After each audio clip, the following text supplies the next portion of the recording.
Hello! Alright. How's it going? We're back. Alright, okay. Here we are. Yeah, didn't stream yesterday, but we're back today. Alright? How's it going? Between the day off I took before the, before going on EFAP, and then taking a day off after EFAP, it's been about 3 days since I've live streamed. Huh. Yeah. Red Blue making the title, grim. Okay, well, despite the fact that I took 3 days off now, the content has not got any better. We've got a few bits and bobs to talk about, though. Should be fun. Oh, man. So you're not dead in David's 2008 Renault Clio? No, thank God I'm not. What shirt were you wearing Saturday? I actually don't remember. How's it going, Oofy Killer? Listen, if it makes this EFAP stream better on the rewatch, okay? I was wearing an incredibly gay shirt. Incredibly gay. Hydrangeas and everything. How's it going, Oofy Killer? Yeah, it was a lot of fun. The EFAP stream was 2 stream lengths in one. Yeah. Yeah, it was really fucking long. How long was it in the end? It was like 9 hours long. It was really fucking bad. Russell is misspelt. Is it? How many S's in Russell? Russell? Ah. It's not the S's. It's the L's. Okay, thank you, Angus. I hugely appreciate it. You really had to wait until I was on cam talking about stuff to address this, didn't you? Yeah. Thank you very much, mate. Hugely appreciate it. Okay. Oh, fuck me. Okay, how's it going? Yeah, the EFAP stream was really, really fun, actually. They're really, really nice guys. The guys on EFAP. Yeah, it was a lot of fun. It was, I did start to get, like, partway through it. I think, was it during the opening? Like, do you know about movies, Dickers? Do you know about movies? Yeah, I know about movies. Sure. I've watched movies before, yeah. I have watched a lot of like media criticism media before, like on YouTube. But it's like you don't want to come across as the guy who's like, yeah, I know all about this shit, don't I? Yeah, I know all about it. Don't worry about it. Yeah. I think the most interaction that I have with like media criticism is some of the people doing actual media reviews, right? A little bit. I would say the majority, though, is from a left-leaning perspective, which I don't think would have jived very well with the guys there. So I just kind of left it at that. You know, sometimes it's better just to be like, yeah, not really, than like, well, I'm intimately familiar with the way that liberal ideology is sewed within capitalist narratives and... Yeah, that's to say nothing sometimes. Dickers did his homework. Well, yeah, I threw in like a joke or something like, yeah, movies. Yeah, I think I started watching them from the start, but they're too boring or something like that. Gay joke. But yeah, man. It was good though. It was nice being on there. I did get the vibe as like, okay, because I asked them later on, right, about like, okay, so what is this kind of like community? What does everybody think about things? Why do people hate each other? I think I asked them at one point. I was like, Critical Drinker, don't really know the guy. Why does everyone hate him? Like, well, you know, Critical Drinker's just the biggest guy. You know, people hate Critical Drinker because he's, like, super successful. People hate Critical Drinker because he's too objective. Okay. Critical Drinker. Woke. Ah, okay. I'm starting to understand. I think if you're going to do media criticism, and if you are going to dive into, like, calling out wokeness, yeah, okay. I think that's going to be the main reason, right? That's going to be the main reason. Like, I did say it beforehand, right? Oh, okay, I don't know if I'm going to get the most objective perspective here, but, how come? Oh, okay, never mind. Listen, it's a question that if people answered, like, well, they would probably say, right? It takes all the fucking steam out of the show, but yeah. Super nice, though. Yeah, super nice guys there. I did think, I've got to be honest, during the... when they were going through their previous beef with Anthony Gramegula, my eyes just kind of like just glazed over a little bit. It's like, damn, that's crazy. Whoa, he said like crazy shit about Blade Runner. Damn, that review of Blade Runner is quite inadequate. I agree. What do you expect me to say? I think they... Oh my god, these fucking guys. They asked me at one point. I think Mauler did. Do you know what Blade Runner is, Dickers? Yes. I know what Blade Runner is. Philip K. Dick. Right? Yeah. Fuck, I don't know why. Yes, I've watched Blade Runner. Fucking obviously. Who has not watched Blade Runner? Fuck me. That's their regular shtick, I think. Yeah. Although I've got to say, given how the media criticism stuff is like their like bread and butter, their normal stuff, not too bad at the fucking drama farming. I can't lie. Not too bad at the drama farming at all. Except for the point where they went for like an hour talking about Anthony Grimigula's media takes. That was like, yeah. Okay. Yeah? There's huge leaked DMs here. There's huge leaked DMs. Are we not going to go into any of that? No? Okay, we do eventually. Nice. Should have seen that boogie coverage. That's what I know EFAP from. Yeah, that's the kind of content that I've digested from them before. It was their boogie coverage. That was super fucking good though. That was super fucking good. Yeah. To be fair, they thought you had the same media diet as Nick. Really? Oh, I don't know. I'm guessing they're assuming, oh, drama guy, yeah, probably like failed high school. Oh, drama guy, yeah, probably total fucking retard. Constantly watches like Family Guy. I did catch on to that at some point. Mauler's explaining a point, and then he almost needs to like compare it to a drama or Family Guy, so that I guess me and Nick can understand what he's talking about. Okay, dude. Alright. Fuck me. I can feed myself, okay? I can clothe myself. I can wipe my own ass. You don't need to break it down to that degree. Are you really hurt they asked if you've seen a movie before? No. I'm not actually annoyed. It just made me chuckle. I was like, okay, right. We're going from the bottom up, yeah? We're going from the bottom up. Have you seen Blade Runner before? Do you know what a camera is? So a plot is basically... Okay, nice. Oh, man. Yeah. I also did think as well, it was very, very funny when... I think I'd be throwing in like a perspective or like a take or, you know, pointing something out here and there. And then they just go like, oh, wait, hold on to that thought, Dickers. We've actually got you saying that in like 30 seconds if you hold on. Fantastic. So as I was fucking on the stream, I was thinking like, shit, okay, before I say this, did I say this before on stream? Hold on, let me think. Never mind. Yeah, there was some good shit from that though. Yeah, I feel bad for Mauler because I originally had the leaks and I think I sent him over some of them. But the links died, so I had to send him over. I think. Was it a day before or 12 hours before we did the stream? I sent him over all of the leaked messages between those two guys, so... Yeah, not as many details in there as I possibly would have liked, but there we are. There we go. Yeah, I mean, it's difficult as well, because I'm on somebody else's stream, and the narrative that they're putting forward is not one-to-one with the narrative that I would have, right? But it's like, okay, do I really want to slow these guys' roll? Is it really that important? Am I really gonna fucking rain on their parade? No, I think, basically, my basic take on the Grimigula stuff is that he saw what Noah had done, right? And I think he did realize that it wasn't unintentional, okay? But I felt like he thought that he could sweep it up a little bit, okay? He gave Noah more grace than he would have done somebody on the other side, okay? Absolutely.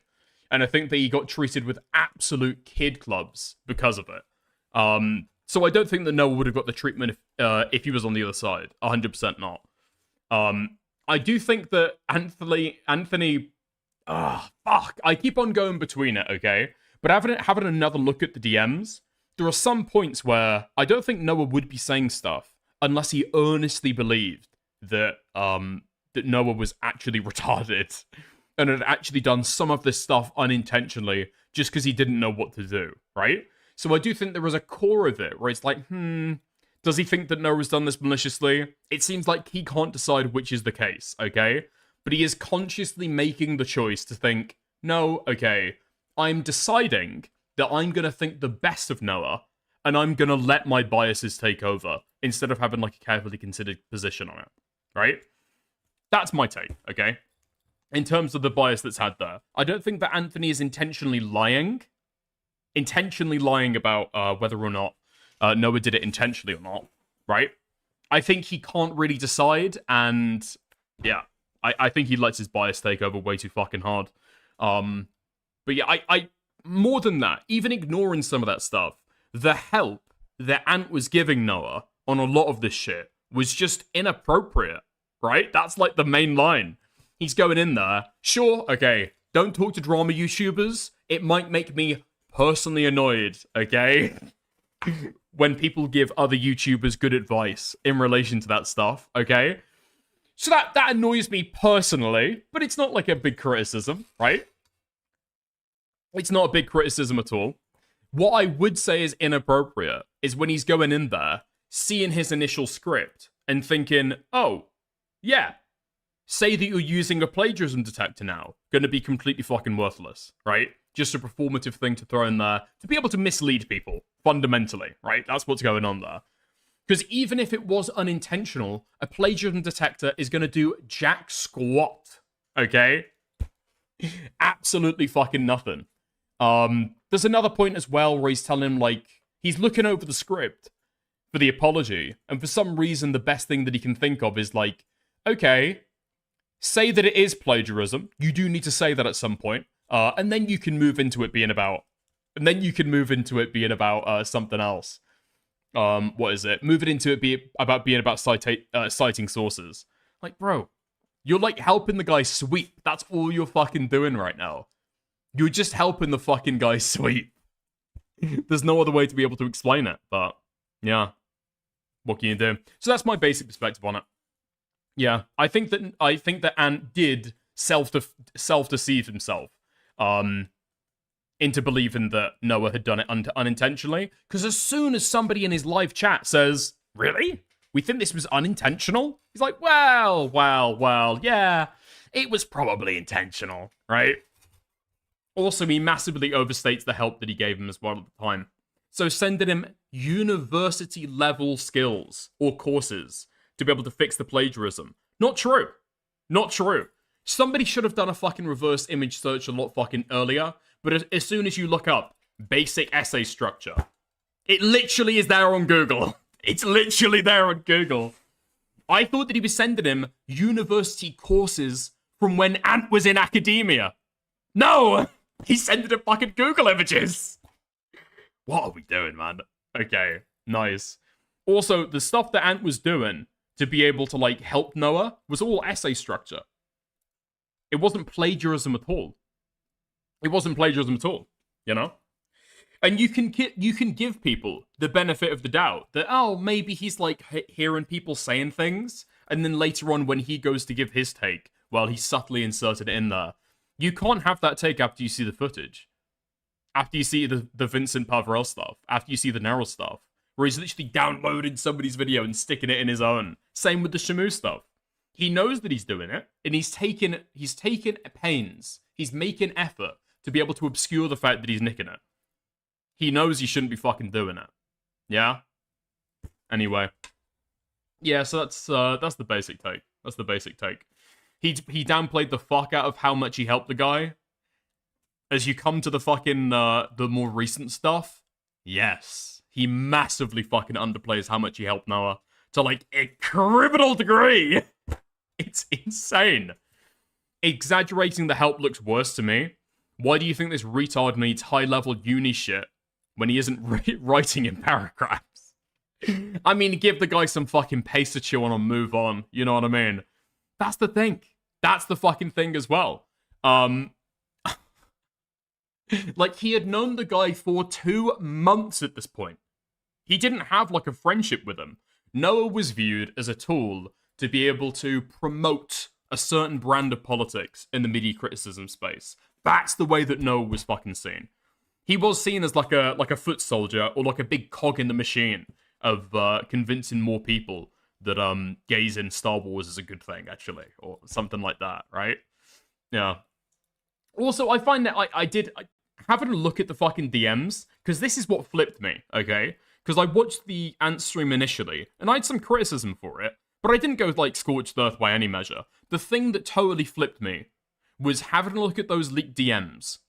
I kind of went a little bit further in the criticism, right? And then I took a night off, and I just thought, okay, what I'm gonna do right now is I'm gonna have the DMs on one monitor, and I'm gonna have Ant stream on another. And we're just gonna go through them at the same time and see if this makes sense. And it fucking doesn't, right? There are huge contradictions.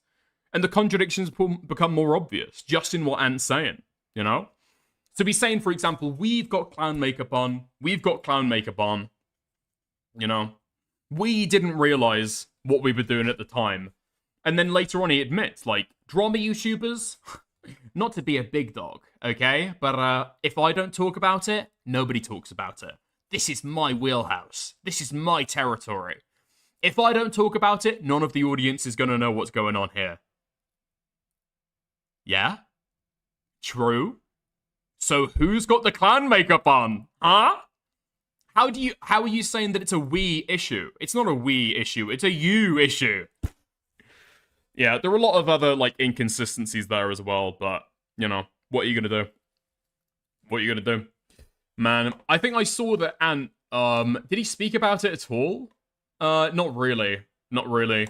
I saw that, what the fuck is it called? I saw that Westside Tyler, I think, was talking about some of the shit, and Ant was there in his chat, being like, yeah, some of these people are super retarded who were talking about this stuff. And I think the EFAP guys, did they fuck up the coverage? I'm not going to say they fucked up the coverage. I think they made some missteps with going, like, too far. At some points, it did seem like they were trying to, like, I don't know, they were trying to pedantry the guy to death. Like, he says, I think I owe EFAP an apology. Owes an apology? Excuse, you think you owe us an apology? Then give us one, Anthony. Okay, guys, what the fuck are we doing here now? A little bit too overboard, aren't we? Just a little bit too overboard, no? Okay. But yeah. So I think they went a little bit too far, but what are you gonna do? I think that it's interesting that he went to Westside Tyler. Because I know that Tyler is, like, squarely on the left. And he does see some of the stuff through the lens of, like, politics and culture war. But, yeah. Westside Tyler said he didn't care. About what? About the Anthony sweeping stuff. That's about the best you can get, I guess. Yeah. That's funny. I mean, it was funny the first time. I was having a chuckle to myself. But every single time that Anthony said, I think I owe these guys an apology. It's a way to deflect. It's a way to deflect from giving them an apology. I think that is the apology, guys. I think that is the apology. Like, it did feel at points like these guys want Ant to, like, grovel, bend himself over a fucking chair, and spread his ass wide fucking open. Like, okay. I don't think he's gonna quite do that, is he? Oh, man. It'll wrap back around? Yeah, possibly. Can somebody be on the left when they're so unhinged that they will abandon all morals whenever they get mad? Can people be on the right and do that? Yeah, that's, like, apolitical, right? Yeah. I think it's just their history with Ant and his past coverage of them and Blade Runner. I don't want to fucking hear about his coverage of Blade Runner, I'll be honest. I'll be honest. Because when Mauler was like, okay, we're going to get into the Ant stuff now. Let's go. What? And then we've got to wait for the fucking DM leak at the very end. That's the last half an hour of the stream. Okay. I feel like there are better ways to have done maximum impact here. No? But, you know. Yeah, I'm taking a look. I don't think that Ant has said anything about the EFAP stuff. I mean, you couldn't go and have a look at his Blue Sky. I keep being told I used Noah as a tool. Yet as I recall, and my DMs show, Noah kept coming to ask me for favors, making demands of me. If I were using Noah, why would I ask him? Why did I never ask him for favors? I mean, it's just a complete misunderstanding. Oh, wasn't this the guy that says don't make public statements? Wasn't this the guy who said don't make public statements when you're involved in drama? The idea about using Noah as a tool, actually using Noah as a weapon, is that by propping him up of Noah's own accord, he'd go and make a video, he'd go make a bunch of videos about people that Anne also doesn't like. He'd be another warrior in the fucking culture war, right? The idea is not that Ant is getting personal favors. It's that they've got a common cause that that Noah's going to be fighting alongside him in. Right? Right? It's like an intentional misunderstanding, I feel like. Maybe.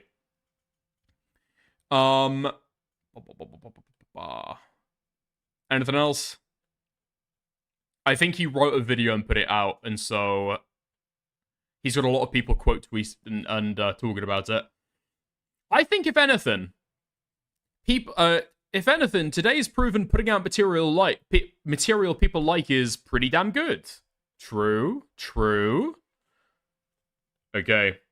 You got dipped. Anything else? Okay, bro, you're getting too big for your boots. Yo, Cam Nuggets. Thank you for becoming a member. I appreciate it. Tyler was unhinged in his VOD. Guy does not seem fully evolved at all. Okay. How's it going, Queen Bee? Just got here. Did Tyler actually snark dickers? Because I only listened to 1 minute of it, lol. I don't think so. No. I just know that Tyler has commented on the drama. But, hey-ho. I think there's bigger fish to fry with all parties concerned. Right? You know. Okay. I don't think there's anything else. Or is there? Is this it? Is this it? Nah. Okay. Fab. There we go. So Ant hasn't really made any further public statements. We'll see though. It's just... Man. I do not understand how some people are not like jiving with the fucking drama. Because I can understand it, right? If you haven't seen any of the development, you've got no buy-in at all. Okay. I get it. I understand. It's not your fucking jam, right? But the drama has been pretty fucking good. Developed over a little bit of time. I think it's pretty good. Yeah. No statements, no apologies. I mean, that's rarely what you get with dramas like these, right? He said that he owed EFAP an apology for, like, bolstering Noah and disagreeing with them. I think that's all we're gonna get, right? I think that, to be honest, okay? Hold on. I think generally with, like, dealing with people online, it is incredibly rare that you're gonna get any kind of apology, full stop, right? And I think usually it's the conduct of other people which is going to determine whether they are owed an apology or not, right? Now, don't get me wrong. Don't get me wrong. Sometimes people will use apologies to be able to try and get on your good side in like an underhanded kind of schmoozy, manipulative way, right? Like, I'm pretty sure, I think Noah, when he realized I was an EFAP, I sent him a message being like, hey, have you got any other kind of Ant stuff that you wanted to leak? Because I saw that he sent it in his Discord and then stopped, right? But I sent him a message and saw if he wanted to leak any more. And then he instantly launches into, I'm really sorry I didn't come on your stream after to be able to argue about the gaming Trouge stuff. And I'm really sorry about all the people that I've harmed. And I'm really sorry about... Okay. Right. I'm just asking for Ant stuff. I'm not going to buy all of that, okay? You're saying this to me in private, when in public, you got a very different tune, okay? So, we'll leave that there. Sometimes people do use apologies to be manipulative and underhanded, right? But I do feel like, from the perspective of the EFAP guys, if Ant is saying, I think I owe the EFAP guys an apology, and then their instant reaction is to go like, well, you should apologize! He is, guys, he is! I feel like that kind of reaction doesn't lend itself to an apology, right? And so I feel like if the EFAP guys actually wanted an apology, they're kind of doing the direct opposite way of how they'd get it, right? Like, if somebody shows you a little bit of grace, you take a little bit of grace. You know what I mean? Yeah. I don't know. But my read on it is that the EFAP guys just fucking hate Anthony.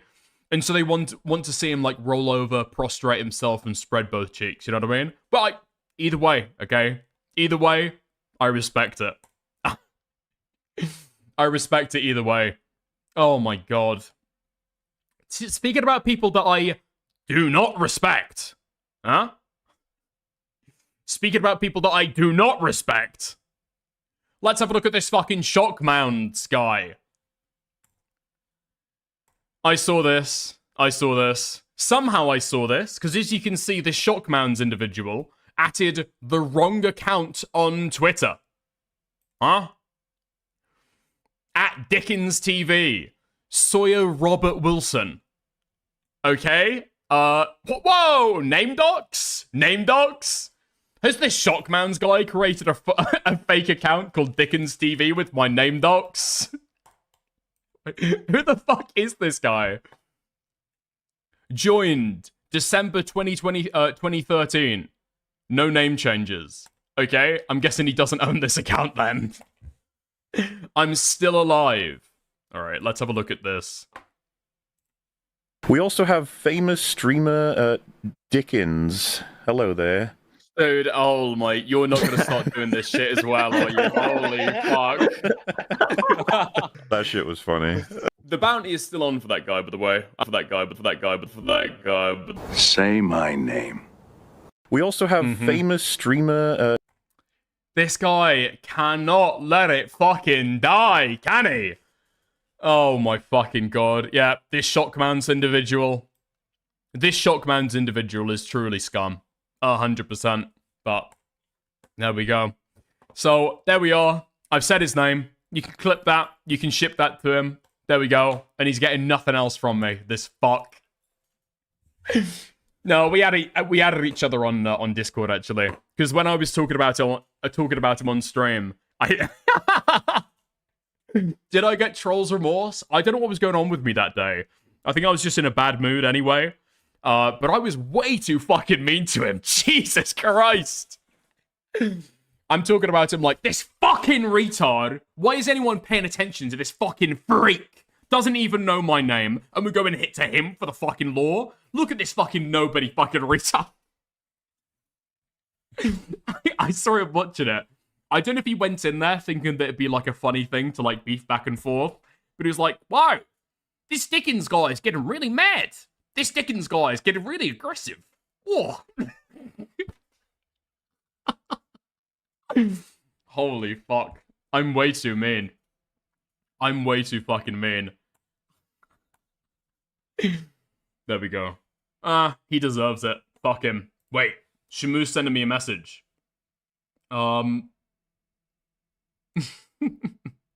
Okay, nice. Yeah, Shamu sent me a nice message about the EFAP appearance.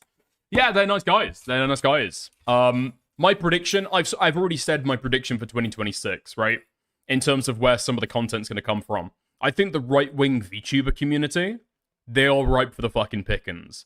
But I also feel like now, there might be a little bit of a civil war brewing in the media critique space. Left-leaning media critique space, okay? That's my prediction, okay? Hold me to that. Hold me to that. Because I know for a fact that there are some people... Well, okay. There are some people who are somewhat sympathetic to what Noah has said, and has felt as though Ant has gone too hard, or has maybe betrayed Noah. Yeah? So I think that Ant has possibly hurt some of his reputation in the space. Because he says that, he says in his stream, well, I'm too nice, okay? That's my fatal flaw. I'm too nice. And then other people are looking at it and thinking, are you too nice? Are you too nice? Seems like you tried to save this guy, and when you realized that he couldn't save himself, you were fucking outie. You know what I mean? You were out of there instantly. And then you went back to, like, shit on him and rewrite the record as though you were always shitting on him, or always really harsh on him. Interesting. Interesting. Seems like you kind of went scorched earth as soon as this guy was revealed for a second time to be a totally retarded freak. You know? Do any creators know that or just chatters? I'm feeling it in the air.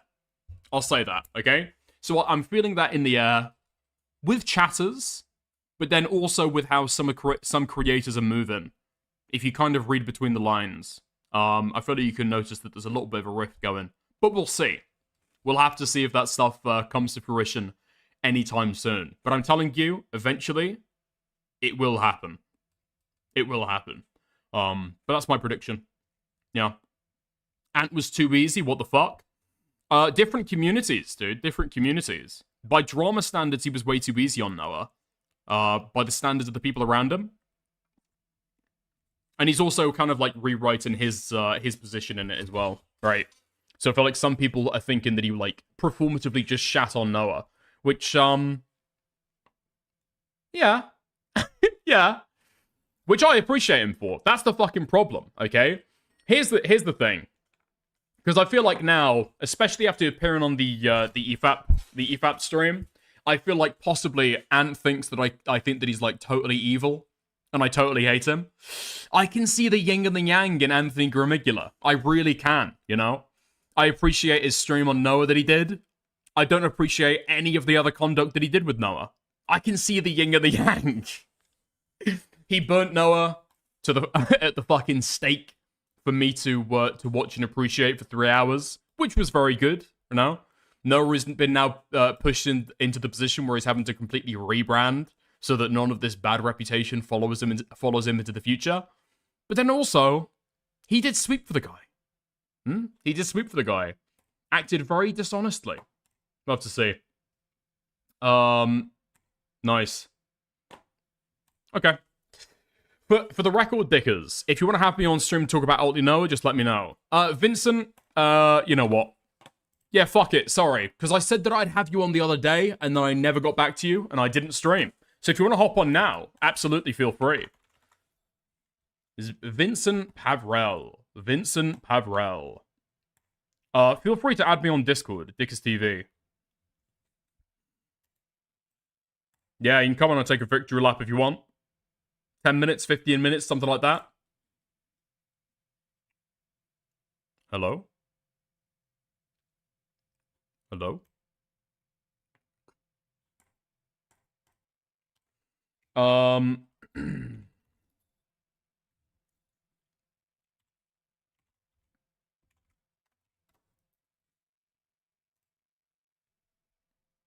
Okay. Send you a friend request. Add me back if you want. Don't add me back if you don't want. But there we are. My Discord is Vincent Pav or Vincent Porv. Okay. I'll add you. There we are. Hop on a call if you want. There we go. Dickers, that episode of EFAP you're on fucking sucked. Which isn't different from any other EFAP episode. Well, I'm glad that people enjoy it. I'm glad that people enjoy it. No, it's a little bit of a different community, a different style of doing stuff. You know what I mean? But, yeah. I thought that it was good. I enjoyed it. Possibly because I was there, but there we are. No, I think the EFAP guys are cool. Yeah. And listen, I think I saw somebody else in stream chat earlier being like, well, if you had all this to say, Dickers, why didn't you tell them it at the time? You could have spoken, you're on the stream. What am I going to do? Guys, you're being very gay right now. Guys, you're being very gay right now with this apology. It's not that big a deal, yeah. That was the first EFAP I ever saw and it was enjoyable. Nice. Nice. Yeah. EFAP's nice in small doses. The stream's on in small doses, though, so that ain't for me, lol. I think EFAP stuff is, the way that I've watched it before is stick it on the background, listen to people chat about stuff, right? They go through stuff so slowly that you can just, like, dip out and then, like, dip back in, play some fucking video games, you know? Getting bitched on the Denims chat point. Ooh. Oh, man! Yeah. Oh my god! That was one of those examples when I think that Morda was trying to, like, throw me and Nick a little bit of a drama bone so that we could get engaged and talk to it. Fuck me. Well, actually, no. That was dishonest because Ethan tried to pretend as though it was unedited. Actually. But yeah, I agree. It's in the way that you communicate it. But that was a manip to the point, right? Right? Oh my god. Yeah. I do wonder if Morley did that intentionally. Fuck it. He probably doesn't know who I am that much. But, yeah. Did I make jokes to Mauler about me and Nick not talking about Ethan Klein beforehand? I think I might have, yeah. I think I might have. Because I said, like, you know, yeah, it should be fun. Should be fun. Heading on with Nick. Yeah, that should be right. We've been singing from the same hymn sheet over the Oddly Noah stuff. So long as we don't talk about Ethan Klein, that'll be fine. First drama example he gives. Instantly starts talking about Ethan Klein and denims. Okay. Or Chud Logic. I think, did Chud come up during that? Did Chud come up during that? Oh, I don't think so. You got dicked. How's it going, money? You're getting too big for your boots. Wait, Vincent, have you added me back on Discord? Doesn't seem like it. Okay. Man. Did I miss anything funny lately? We'll have to see. Yeah, some of the Chibi stuff has been pretty fun. Unfortunately, other than the Noah stuff, there's just not been any big drama topics available, you know? You brought Shut Up twice. Did I? Yeah. Was waiting for Nick to say something. Well, Nick won't say anything, right? Nick won't say something. I think when Nick was watching my stream and he was talking about it, he's like, well, you know, Dickers looks so angry. I bet he doesn't want him to shout at him for 3 hours again. Is Jar talking about the Chud stuff? I don't think, is that a quote? I don't think Just a Robot came up at all, did it? Yeah. Yeah, you can add me on stream. I can talk for an hour about what I feel like I want to say. Okay, well, we'll go for 15 minutes. We'll try and keep it curt, you know? Yeah? He won't acknowledge anything about Chud. No, not Chud. He won't acknowledge anything about Queeman either. But is what it is, you know? You know? Oh, wait, I know what I brought up about Chud. Yeah. Because Noah was leaking shit into his Discord, and he showed that he'd sent Chud a friend request on Discord, and Chud had accepted it. So whatever plot those guys have got going on now, I'm not privy to, okay? What's working behind the scenes, I could not say, but hey-ho. And mentioned Jar, and you thought he meant the Chud stuff. Really? Oh, I don't know, though. I'm not sure. Yeah, I don't know. Yeah. Anyway, let's go on. Let's have a chat. Let's have a look.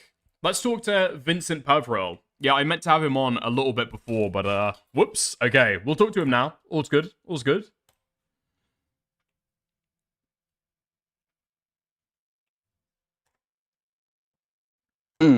Hello. How's it going, Vincent? You alright, mate? It's all right.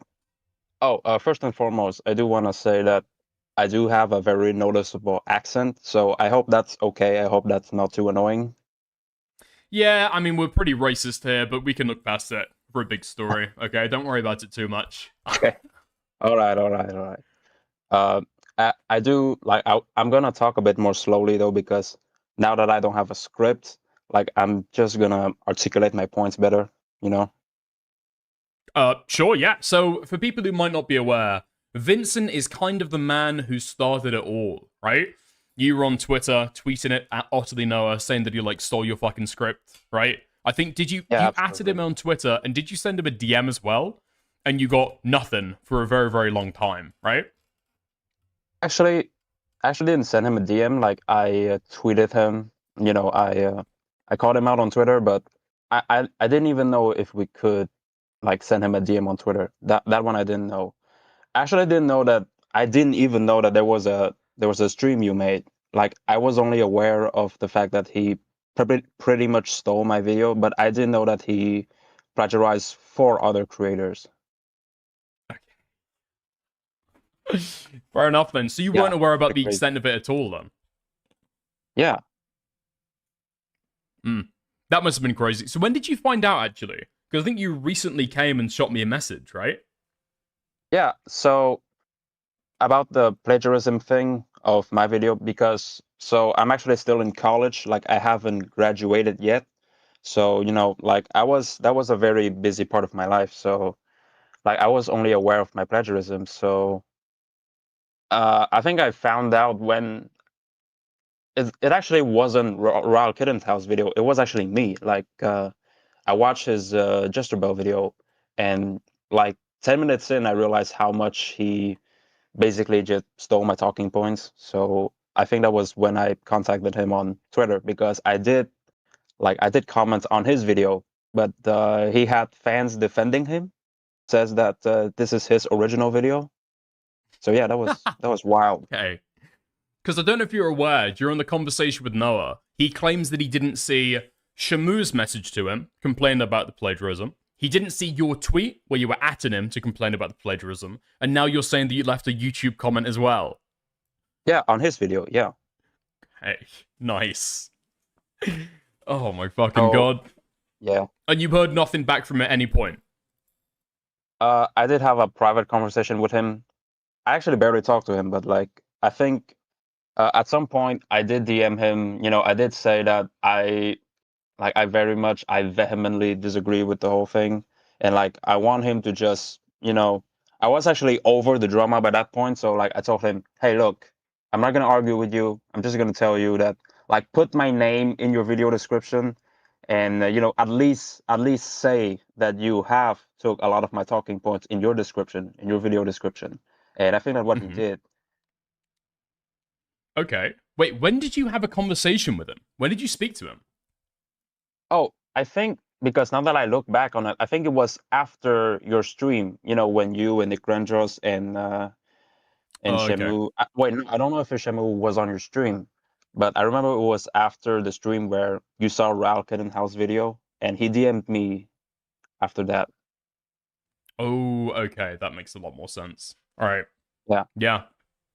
Fair enough. So, like, that did get resolved on your side then. But you still had to DM him and ask him for a credit. Really? He actually DM'd me first. Thankfully this time. Oh, okay. No, that makes sense. So he's messaging you, schmoozing, trying to calm everything down. Right, okay.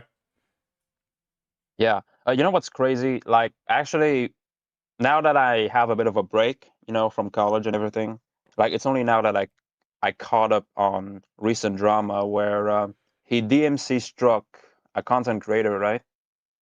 Yeah. Yeah, that's been some of the recent drama. He gets his artist to be able to DMCA somebody. Yeah. Yeah. The crazy thing is, like, because of that, like, out of curiosity, I think I told you this on the other stream. Like, out of curiosity, I went back to watch his Jester Bell video and mine back to back, and I realized that, holy shit, that Raul Kittenhouse video barely covered all of the talking points that he stole from me. There was so much more. Okay. Right. Yeah. So how many examples were there in the Raul video versus how many were actually ended up in your video? Oh, I made a video on it. I can actually send you right now. Trust me, it's crazy. I'll send you the link. Hold on. Let me just find it. I think it's somewhere.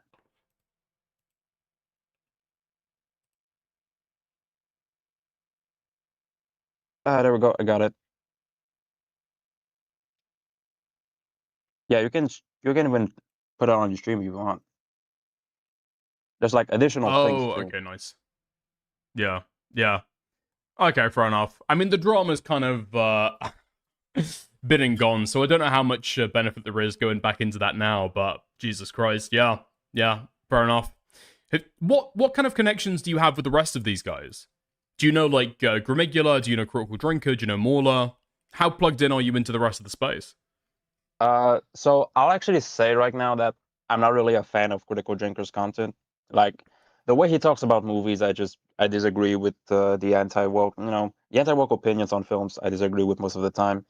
Like, the only reason I made a video on Just a Bell because it has barely anything to do with anti-woke. Like, I just think her movie takes her shit.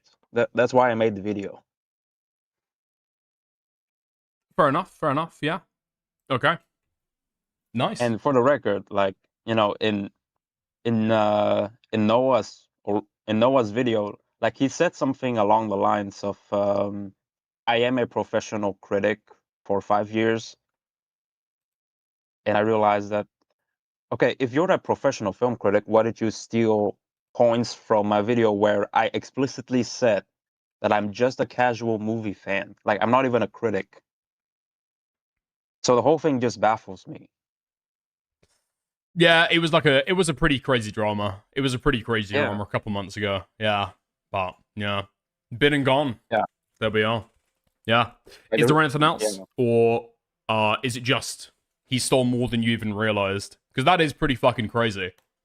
Like, it's not just theft. It's also, I realized that how much bullshit that happens, because like he made a review for Tron Ares, the movie Tron Ares, right? And in that original review, he said that, hey, I thought this character was very well written. Like, I like this character. It's fleshed out. And in my original video, like I said, like I never even implied in the video that I like the movie Tron Ares. Like, I just said that I don't think this character is well written. And even during his plagiarism, like he actually has to steal a point where he disagrees with. Wait, really? Wait, I didn't pick Oh, up yeah. on this at all. Wait, he Oh, yeah, saw no, the that's point what- that he disagreed with during his movie criticism. Oh, fuck yeah. That's actually why I sent you this video, because it's more than just the plagiarism. Like, there's actual bullshit. Okay, right. Okay, I appreciate you sending it to me then. I'll go through this in a little bit. Okay, nice. Yeah. Fuck me, man. That is actually pretty fucking crazy. Yeah. Okay, fab. Well, I appreciate you calling in, mate. I'll go and have a look at a little bit of this. Did you want to plug your channel? Well, it seems like you've got more subs than me, so maybe not, but go ahead. Oh, no, sure. For the record, like I've only been aware of of this whole new controversy about Noah thanks to EFAP. Yeah, yeah, yeah, there's the the EFAP guys are good. The EFAP guys are good. Yeah, yeah. Okay, well, I appreciate you coming on. It's been nice chatting to you, mate. I'll Yeah. hopefully chat to you soon. Maybe if something else it with okay if Noah I happens, say- we'll have you on again. Yeah. Hmm? Is it okay if I stay here for like, I guess, like 10 more minutes? I actually have a bit of free time. I don't think there's anything else to talk about, but if you want, we can react to this together if you'd like. Oh yeah, absolutely. Like, I'll probably have some additional commentary if I want. Sure thing. Okay, we can go through this for a little bit then. Yep. All right, what I want. All right, fuck it. We'll go through the edit. Little bit of a trip down memory lane. Let's go for it. It's worse than the Ralkinen's house video, just telling you. Okay. So much worse than I imagined.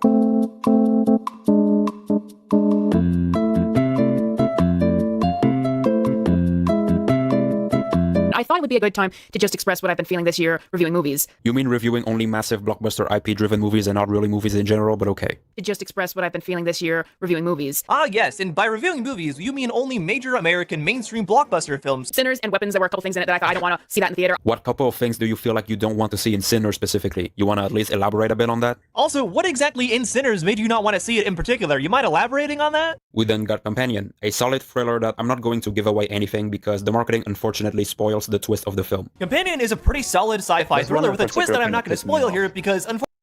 Oh my god. Okay, I I do wish explain we why, had like- you like several fucking months ago. What the fuck? Like you actually have to let it play a little bit. Like, there's a part where I put a wall of text. Okay, sure. Unfortunately, they completely spoil this in the marketing for the film. Yeah, I explain why here. Yeah. This one specifically weirded me out because you, Noah, could have literally just said, by the way, I'm going to talk more about the companion in detail, but I recommend you check it out yourself. Go in blind because the twist is spoiled in the marketing, etc. Then come back to the video. Then start gushing further about it. I mean, you've seen the movie and liked it. No?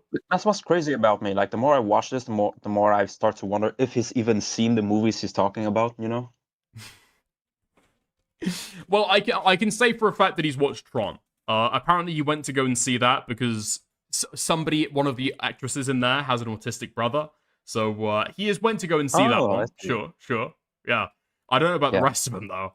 Like he'll talk about comics that he hasn't even fucking read. Like there's a video that he made on autism where he talks about like Black Manta. I think he's like a villain from DC. He's never even read the comics. He attended a Comic-Con panel one time that talked about it. And he Oh, is just that copied the from the- talking points from yeah. that. Oh, is that from the Anthony Gramuglia stream? I think I heard about that. Yeah. 100%. Yeah. Yeah. Okay, this video gets worse from here, trust me. Okay. There was Paddington in Peru that came out before, which begs the question, why the f did you sleep on a Paddington film? Paddington in Peru came out, which why in the world did you skip out on that? They genuinely could not give less of a shit if you're happy and like something. And it's very clear they don't actually care when you genuinely like a film. You know that Snow White is going to be bad. You already showed you knew this film was gonna be bad as well. The October box office this year is the lowest it's been in 27 years. Homegirl is jumping straight from April to October. The October box office this year is the lowest it's been in 27 years. So what, we're jumping straight from April to October now? And the only mainstream horror film that came out Okay. Yeah, he sucks. Listen, I appreciate you editing this together. After the first Noah drama, I felt as though I couldn't take hearing the same points repeated over and over again because the plagiarism is so bad. I don't know if I can do it now. Oh yeah, you can, like, if you feel like this is very repetitive, you can skip to the point where, it's after the talking points, and it's when I start sharing additional notes. No, it's a bit before that. It's a bit before that. I think, yeah, you can start here. Here? Okay. Yeah, here. Movies for her to watch. She's saying this fact to hide the fact that she does not actually care about I think original later, films. but Obviously, you can let it play. And Mr. Bell is simply bringing up this quote-unquote fact to hide the fact. There is nothing inherently wrong with being only or mostly interested in This sucks. blockbuster and IP movies. And obviously, Like, there's nothing honestly. really wrong with watching mostly mainstream movies when it comes to moviegoing. Plenty of people do that. The big difference is that a lot of these people are aware of this and own that fact. But the difference there is that those people actually admit and usually own the fact that they're really only interested in watching mainstream IP-driven films. The way Jester Bell phrased this here sounds like generalization, and referring to people who watch these films as snobs who pretend like they're superior sound kind of mildly condescending. She seems to think that anyone who watches independent films automatically is a film snob and thinks they're better than everybody else. Yeah, that's totally not overgeneralizing and completely condescending at all. Yeah, so there's this thing where he downloaded. You can clearly see the Windows Media Player progress bar, and it's like he downloaded the video and he took screenshots, and he doesn't even do a good job cropping it because you Wait, can no. see the thing. Wait, you can still see the media player progress bar. Wait, hold on. Oh hold yeah, on. yeah, I have some screenshots in the video. You can see them. Okay, hold on. No! How the fuck did Ryle miss this? I am blaming Ryle, okay? I am blaming Ryle 100%. There's two Oh more my screenshots. fucking Hold on. There is two more screenshots where it's even more obvious. You'll see. How the fuck did we miss this at the time? No! This one. No, what the fuck? We are so dog Oh, shit. We are so fucking retarded. How the fuck did we not see this before? Oh my fucking god. I told you, in this video, it's not just the talking points. There is more. There's more than Okay. this. Yes, then we go for the last one. Yeah, there's three more, and this is one of the things I wanted to mention. You'll see what I mean. So Noah made a 35-minute positive review for Tron Ares, okay? But yes, Gretelly is genuinely great in this film, as would probably be expected. There's a surprising amount of emotion and some really genuinely great chemistry between Eve Kim and Ares in this film. And honestly, I think that's something that also makes Eve a genuinely relatable and actually pretty well fleshed out character as well. I'm not saying Greta Lee's character was well written, but not once in the movie did she ever belittle the male characters around her. Eve Kim may have not been the most compelling character ever, but she wasn't a girl boss. This right here.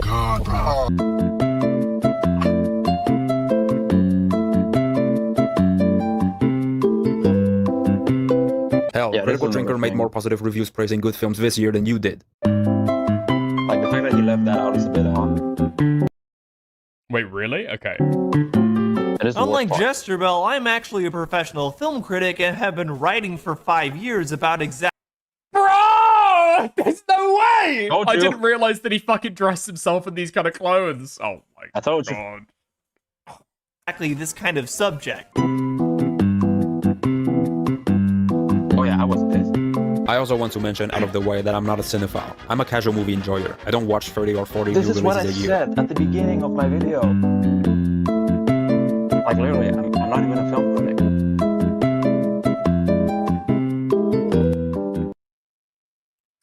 Okay. Nice. There we go. God, he sucks. Okay. A little bit of work would have helped with this stuff. The problem is, and I do sympathize with Ryle. I do sympathize with Ryle. Because it's really fucking difficult when you're going through somebody else's YouTube video, if you're not the original video creator, to try and see if it's actually been plagiarized from somewhere else. You know what I mean? Because you just wouldn't know where to look. You wouldn't recognize the fucking talking points. And it's not easy to be able to compare videos like that. But yeah. Yeah, I really appreciate Ryle for making that video.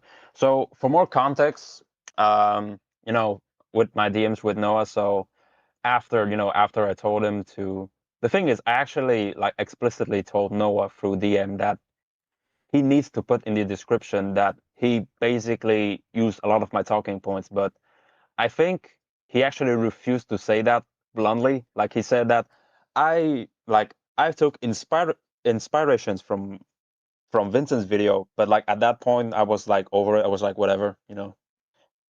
And after that, we just had a few conversations about movies. Like, you know, he talks about the Odyssey, Hoppers, and whatever.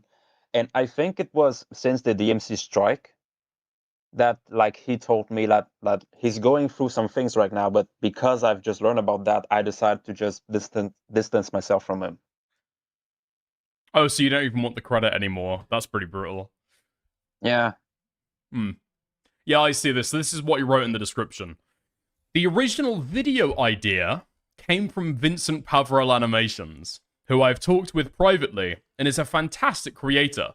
Many of the same talking points came from this creator originally. Please support his content and watch his video here. Nice. Damn. So, yeah. So I don't watch EFAP a lot, but I'll say this right now that, you know, whatever Mahler and Grags, like, when they are watching Noah's video, they basically said the thoughts that I have in my mind, like, out loud, because I would say, like, I'm mostly polite, even to people that you know, I'm not very friendly with, but I usually tend to be polite.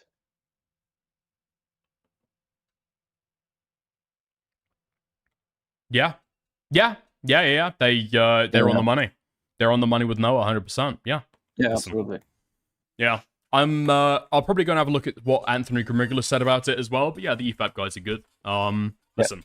Has there been I appreciate you coming. from, I appreciate you showing just how bad the fucking video was. Fuck me! I wish you'd responded to Ryle at the time. It could have been even more explosive content. Yeah. Oh yeah, It is what it is. I wish I told Ryle sooner. I wish I could have contacted him sooner, but I was so over the drama because I'm in college. Like, you know, I have things I have to do. Yeah, fair enough. Well, I appreciate you calling in. I appreciate giving me a little bit of extra content, mate. But yeah, I'll chat to you later, all right? Have a good one. You're super easy to talk to. Okay, thank you very much. Yeah. Have a nice one, mate. Enjoy your evening. Like, Go on. One more thing. Go on. One last thing. Yeah, one thing. Did you notice how, like, I think EFAP pointed this out? Like, you know, my video title is literally just worst movie take of 2025. Like, that's it.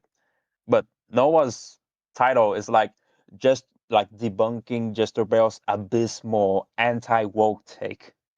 It's like, well, that's not really the point of my video. My video is just saying, hey, her takes are trash, not because it's anti-woke or something. Would you consider yourself woke? Let's get to brass tacks. No, I'm actually apolitical. Okay. It just happens. That's not gonna fly. That's not gonna fly. Listen, Vincent, the community you're making content for, they want to know which side of the culture war that you're on. Okay, and you've got to fulfill that bias. I actually think I should say right now that I'm not American. I'm Asian. Wait, really? I thought you were like German or European. What kind of Asian? Okay, so I'm actually Asian European. Oh, you're like Kazakhstani or something like that. Yeah. Oh, okay. No, right. That kind of Asian. I get you. Right. Oh, yeah. You guys are like incredibly racist, right? Why not take the anti-woke grift? Oh, no, I don't do that. I stay out of that, honestly. Fair enough. All I'm saying, all right, is we could take you from like 70k on YouTube to like 700k overnight, I promise you. All you've got to Plenty do of them, like, yeah. is start talking So, about like, black people in movies. I promise you. Yeah. It will skyrocket your career. But yeah, no, I don't. I actually mostly talk about animations. I love animation. That's cool. Fair enough. Fair enough. Yeah. So I would say that like my group of friends, they're kind of like me. They're centrist. But I do know people in my college who are racist. So yeah, there are. Just do agents what who are Noah racist. does, Like, okay? Get other people to write your scripts. Or just steal some scripts that somebody else has made. Tell them to make like a media review and just copy from them, right? They can give you the racist energy you need. Yeah, and if I ever get a problem, I'll just say, "Oh, well, I guess that's valid. I'll take the L on that." Mm-hmm. Nice.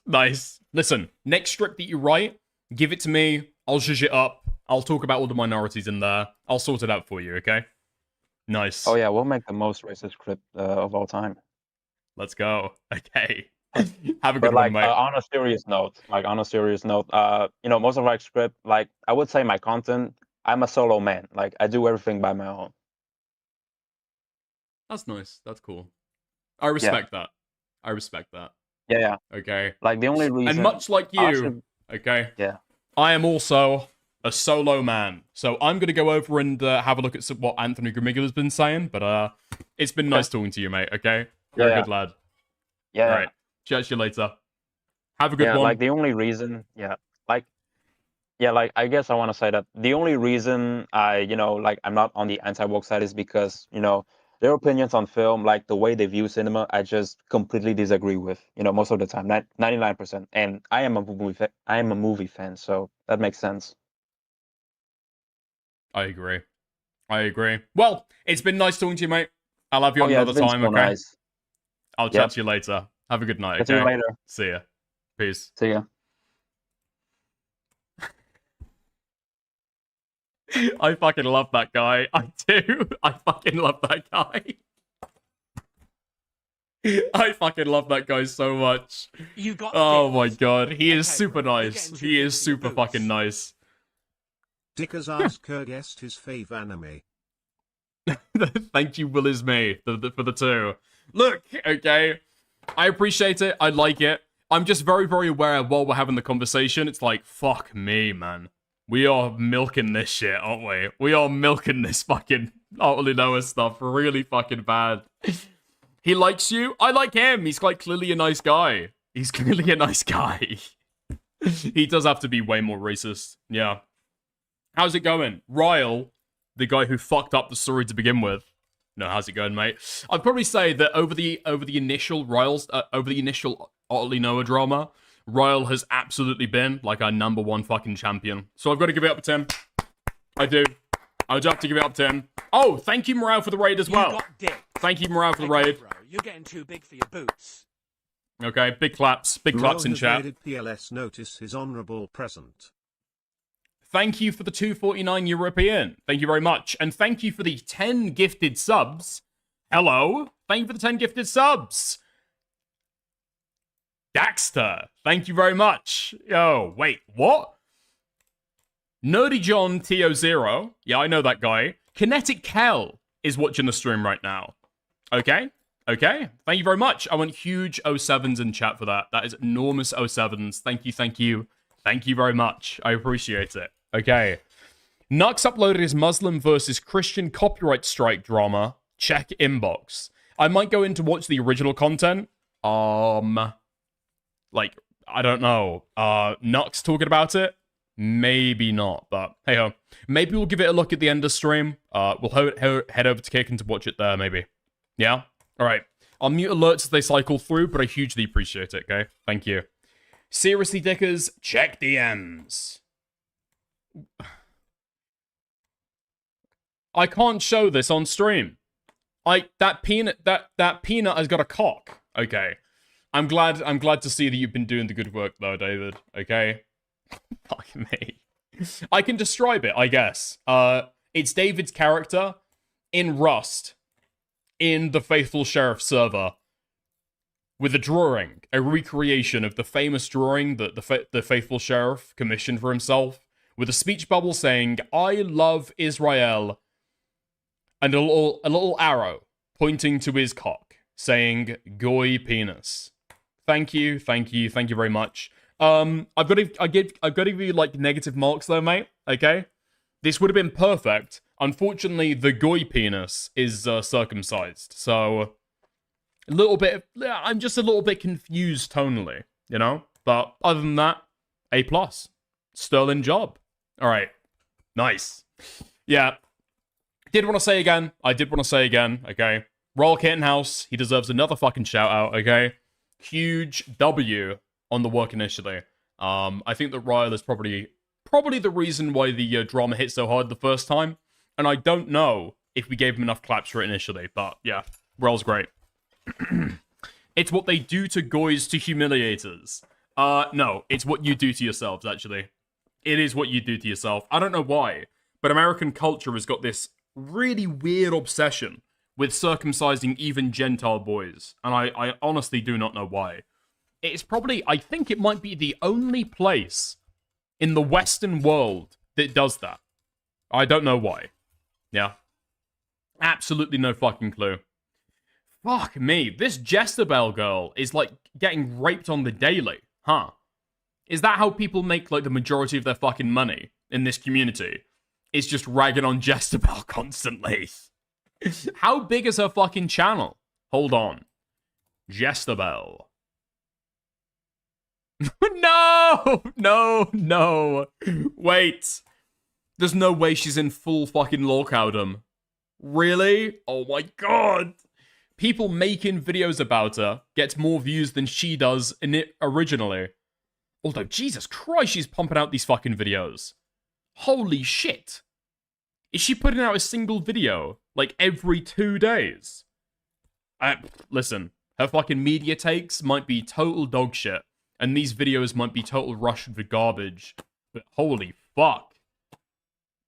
She's making a fucking killing, isn't she? As a drama guy, I have to respect that, if nothing else. The views are not that bad when you look at it on a month-long scale. Not that bad at all. Okay. Fab. She's been doing really good this year as well. Oh my god. Twice as many fucking subscribers as Otterly Noah. And she's almost doubled her fucking subscriber count in the last 10 months. Enormous W. Okay? Oh my god. The fucking media criticism community are currently being raped by anti-woke grifters and Disney adult slot merchants. That's gotta feel pretty fucking rough, huh? That's gotta feel really fucking rough. Oh, and Vincent clarified in the comments. To answer Will is me, I am not a fan of anime. Nice. Farm them, bro. We will. Absolutely we will. Speaking of which, Anthony Gramigula? Anthony Gramulia? Anthony Granola? Time to promote an older video of mine. How was this one?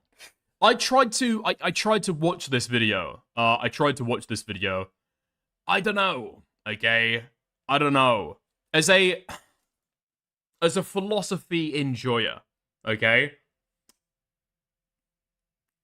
I'm gonna burn connections that I've literally just made.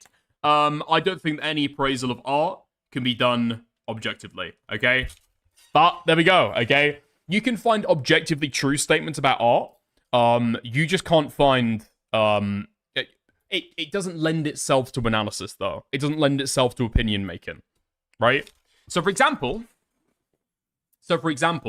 you can say in terms of like objective statements, if you don't want a movie to go on too long, this movie should not go on for more than 3 hours, okay? You can make that statement, and that's objective, because you're saying if before it. I feel like when people are talking about objective criticism, what they mean is like neutral criticism, right? Neutral criticism. Even if you're a fan of a movie, it's still impartially a bad movie because of X, Y, and Z. But that would literally just be like terminology. Yeah. Yeah. Oh, you're objective, but you can still get things wrong. What?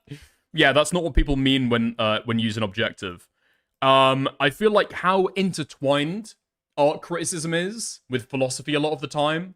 I think that is what people mean when they mean objective, right? They don't mean it in the common parlance kind of way. But listen, this has been an argument that me and Beckett have had privately quite a lot over the red button, blue button stuff. Hence why I'm talking about it today. You know? Hence why I'm talking about it today. Me and Beckett have argued so much in private about the red button, blue button stuff. I feel like why not make it into stream content? And that's the only reason I'm talking about it. Yo, Soul, thank you for the £2. Just got here. Catch me up. Good boy. Fuck you. Thank you for the £2. Go and watch the fucking rest of the stream if you want to catch up, okay? Moving on to new stuff anyway. Okay. Before we get into the Chibi reviews stuff, I'm going to set a little bit of a parameter for this segment, okay?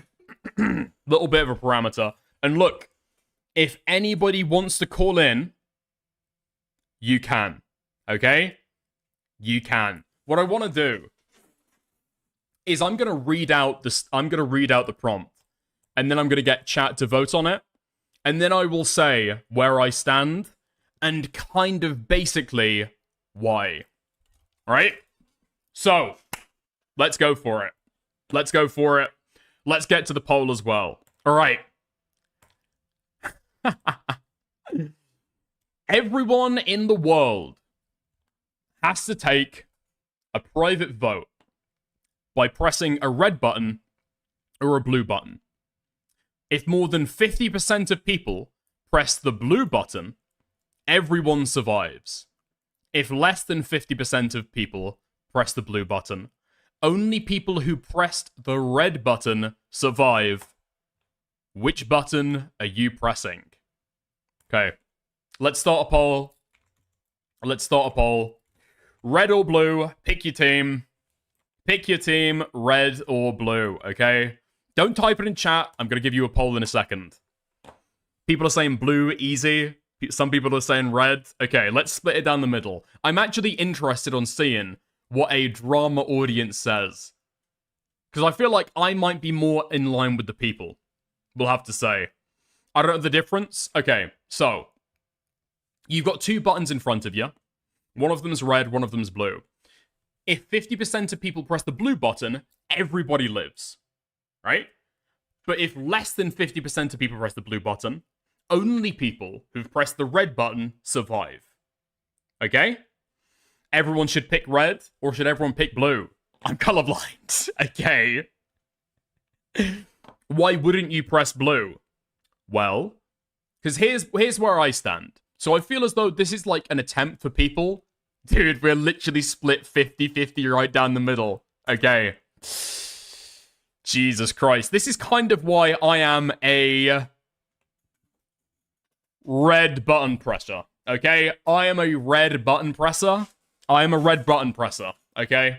I have to come out and say it. 100%. You can hate me. You can think that I'm evil. You can think that I want babies to die. Okay? I am a red button presser. And I'll tell you exactly why. Okay? I'll tell you exactly why. So, I don't look at this as a prisoner's dilemma where you have to make a decision or your decision really matters. Okay? So I feel as though if you choose to press the red button, you are pressing it because you're making a prediction on how other people are going to act. Right? Now, this is the question that I'm going to ask you, okay? Do you have a strong conviction that a majority of people will press the blue button? Okay? Do you have a strong conviction that majority of people are going to press the blue button? If you don't have that strong conviction, you are going to die if you don't press the red button, okay? That's what you need to start thinking about, in my opinion. So, I think some people have said, well, you know, if you press the red button, you're contributing to a world where the blue button pressures die. And to a small degree, possibly, you are. But you've got, in 7 billion people on the planet, you've got such a teeny tiny maneuverability on how that goes that I don't think you're that responsible, okay? At this point, in most moral systems, with how much kind of weight you've got to be able to shift the outcome, I think that your life should probably matter more, okay? Voting doesn't matter. Excellent take, Dickers. Given the fact that this is a private vote where people won't know the consequences until after it happens, no. Okay? No. So do I think that the average Trump voter has upon them, like, the moral weight of all of the choices that the MAGA government does, or the Trump government does? I don't really think that's the way it works. No. Especially when you, like, blow it out to not just a country, but then the entire world. Right? I don't think so. In this, I would say the person morally responsible for all the people who die are the people who end up, like, starting this, okay? If God has put you in this decision, it's their fault for the people who die, okay? Because again, with the amount of contribution that you have to the point of pressing the button and how much your vote is actually worth, I think that your life should be worth more than that, okay? Let me check the poll. No way! I've got a 50% blue chat! Oh my god. Yeah, I think the way that you should look at this is just, do you think that most people will press blue? Are you confident about that? Otherwise, press red. Okay? Because I just don't read this. I completely reject the comparison to any kind of prisoner's dilemma. Yeah? Now, what I would think might be a more interesting question is what happens if it's not a public vote? Oh, sorry, not a private vote. What happens if after everything goes down, if you've got like a tattoo permanently on your neck or on your face with the color of what you chose? Yeah? What do we think? I think that would be more interesting. And in that case, I would press blue because it's got a personal benefit to me. And also, I think that most other people probably press blue as well. Did you watch Parry's stream? No, I didn't watch Parry's stream. I only know about this because I spoke to Beckett in private with it. Red is winning, so everybody would already know I voted red. Wait, what? What do you mean? No, it's a private vote. Okay, so if obviously in the red button world, okay, in the red button world, everybody would know that everybody else had pressed red, okay? 100%. But otherwise, nah. Are you getting a neck tattoo because of Beckett? That's not what I'm saying. Oh my god. I think the decision to be made here is a total practical one when you get put in that button booth, okay? Do you think that people generally hold self-interest primarily, or do they hold, like, empathy and virtue in other people? Yeah? That's the question. And if you don't trust other people, press red. That's it. I think that's it. Yeah, and it's not just people, okay? It's not just people. Like, if it's your family, and you know that it's all your family, do you have, like, a self-interest in other people? Nope. Okay? It's the entire world globally. Billions of people. I am a humanism blue-tard. Okay, here's a question. For you. What about your obligations to the people around you? If you've got kids, if you've got family, yeah? Because sure, one section of it is you're contributing, I guess, and you're voting in the system. Do you really want those people, if they vote red, to live in a world without you there? Because that's the second part of it as well, right? That's the second part of it. If you're a father or if you're a mother, are you really confident that your kids are going to vote blue? If they vote red and you vote blue and red wins, are they going to be in a fucking world all on their own? Are they going to be fucking orphaned? You've got people to take care of, no? Even if they do end up being red button pressers, do you not want to be around even for them? Yo, stop the poll. Red lives, blue is dead. Wait, really? Okay. I think that it possibly says something that I have posed the question and it's split on 50-50. Literally 40 votes one way, 40 votes the other. Meanwhile, I've been spending the entire time arguing for voting red. I think I might be in the minority. Now, here's the thing, okay? Because I do recognize that I would therefore be in the minority of people voting red. I do not think that this is an actual reflection of how people would vote in the real world. Okay? Because you can vote right now. You can vote right now and it's a little bit of a happy, healthy thought experiment. Okay? If this was actually a gamble with your life, how would people vote? How would people vote? I think you would see a lot more people vote in red, personally. Yeah? Crazy you've not brought racism into this. Well, if you want racism brought into it, Angus, okay, let me ask you this. Because the thing on the other side is, if you vote red, you then have to live. This is an objection that I've heard from Beckett. Well, if you vote for red, then you're like you might live, but you'll live in a world populated with other red button pressers. Yeah? Yeah? Okay. Would you rather die? Would you rather die? Can I debate Beckett on this in your stream? What? Beckett's not here. What? I'm here. What, are you a red button presser who wants to really argue with somebody else? Okay. If I've got people... If I've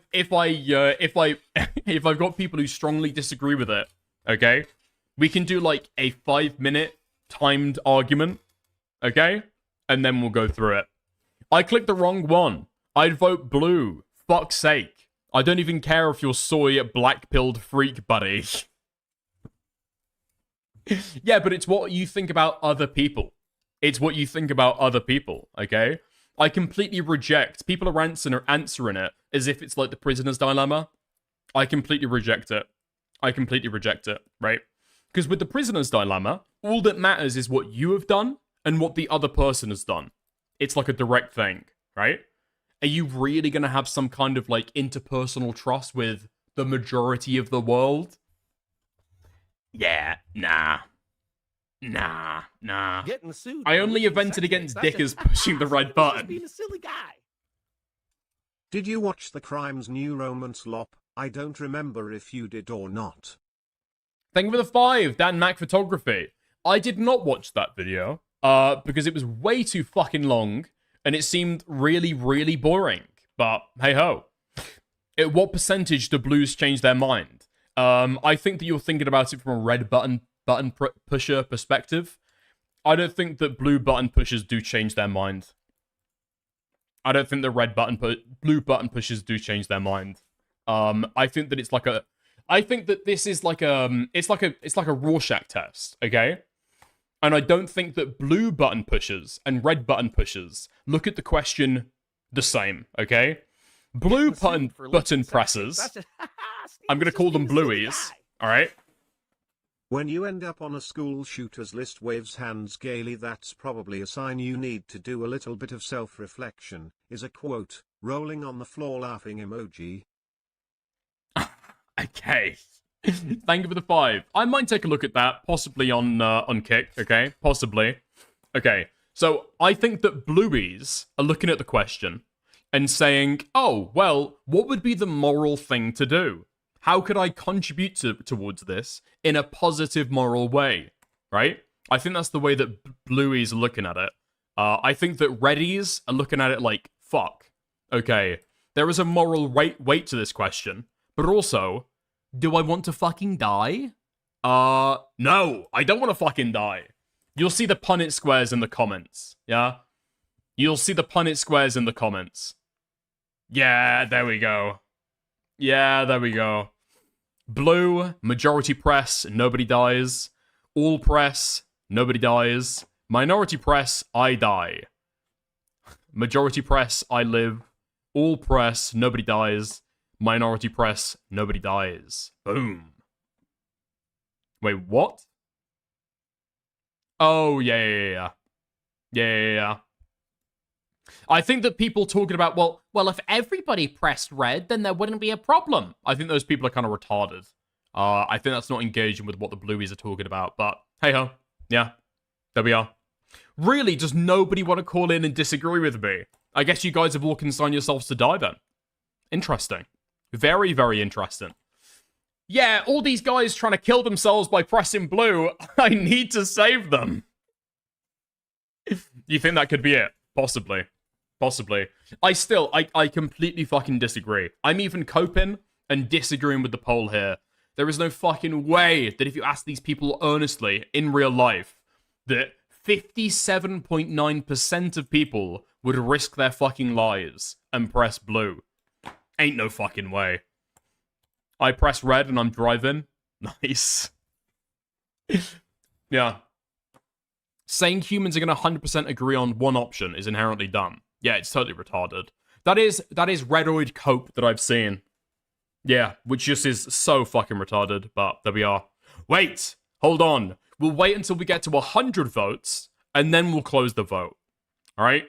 And then we'll close the vote. It's a blue cell world. The red cells will ram them blue cells and treat them as cattle. It's a private vote. It is a purely private vote. Nothing's gonna happen to the red cells. Red cells rape, I guess. You can literally step out of that voting booth, realize that everybody is still alive, and then go, damn, nice. Yeah, I voted blue as well. Yeah. Oh, God, those blue voters. Those red voters, rather. Oh. Let's end the poll. Okay. And there we are. With 102 votes, we have... Red wins! Type in chat if you just died, okay? Type in chat if you just died. You're fucked. You're fucked. Red cells, stay supreme. Dude, you just fucking died, man. You just fucking died. Ban all the blue voters. Fuck! We will have to go back, actually. We will have to go back and see who lived, who died. Wait. Tyrone. What did Tyrone vote? All the baddies pick red and stay alive with me. This. Okay, bro, you're getting too big for your boots. I really enjoy the philosophy segment and died.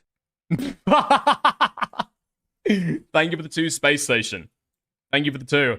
Should have had more rational what would it be? Rational self-interest. Loser.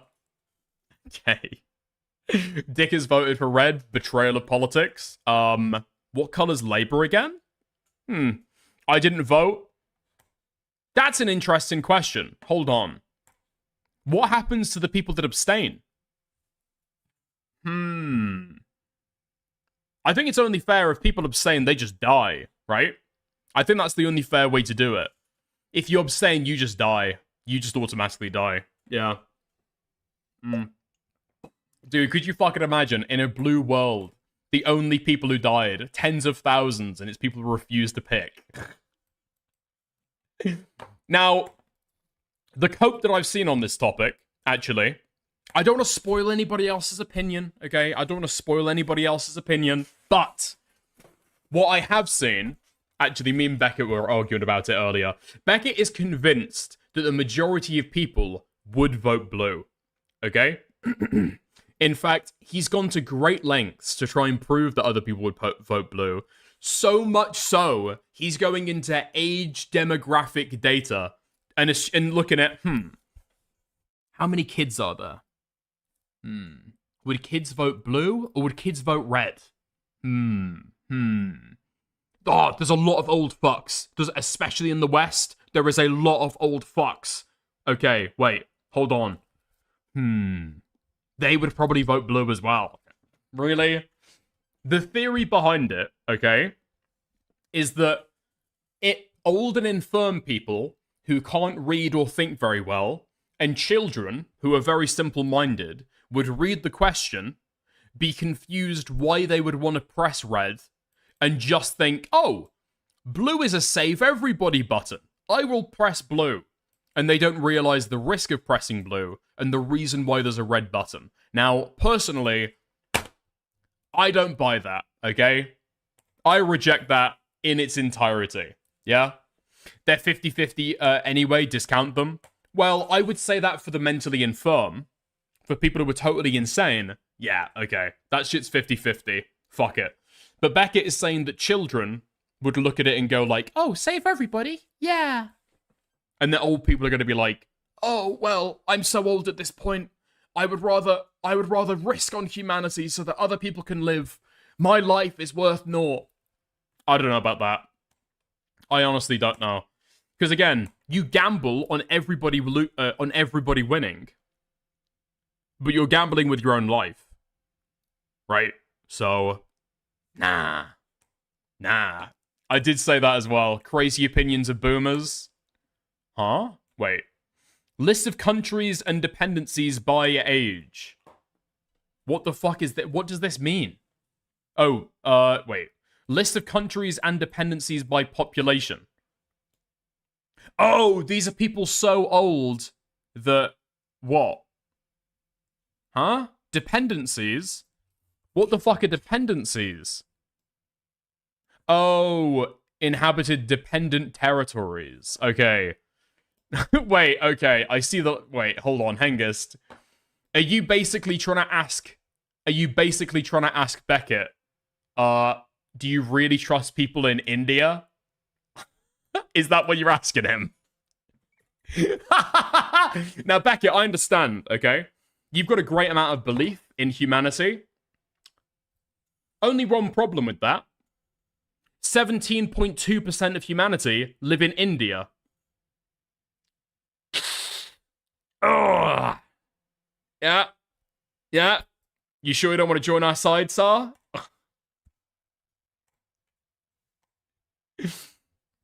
A question that I would ask as well, right, is that people in urban areas are more likely to be, have, like, low trust, right? If it's a bunch of people in villages, okay, right, maybe they would vote blue, okay? But people in urban centers would probably have a little bit more of a self-interest, right? They trust other people less, I think, generally, right? I would imagine that the majority of the world's population lives in urban areas. Those people are all voting red. Dicked. Okay, bro, you're getting too big for your boots. Beckett is influenced by Kant, Sartre, and you? I'm influenced by myself. I'm influenced by me living. I'm influenced by Stirner. That's right. Yeah. I'm going total fucking egoist with this. Hold on. Where is it? Where is a picture of Max Stirner? Where is he? Here we are. One of the only modern philosophers, or pre-modern philosophers, that we have got absolutely no photograph for. The only photo we have for this guy is a drawing that Friedrich Engels, Marx's co-writer, wrote down one time on a fucking napkin. And that's the only...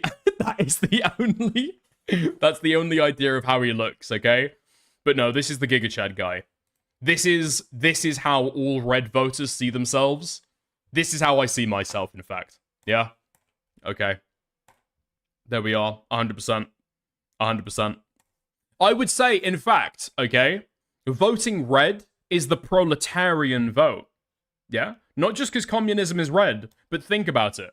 Capitalists, sure, they may operate, okay, they may operate in rational self-interest, but a capitalist is nothing without their labor force to be able to expropriate labor value from. Am I wrong? Am I wrong? Okay? The proletarian man relies on his own labor. He is the source of value. The proletariat vote red.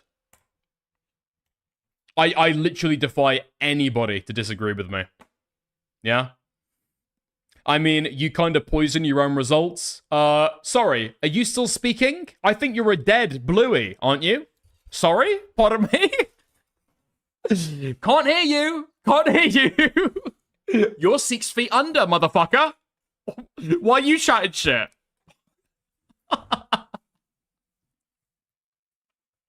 Yeah, but my vote would be people who vote, people would actually vote red more, so. Dude, I'm getting haunted.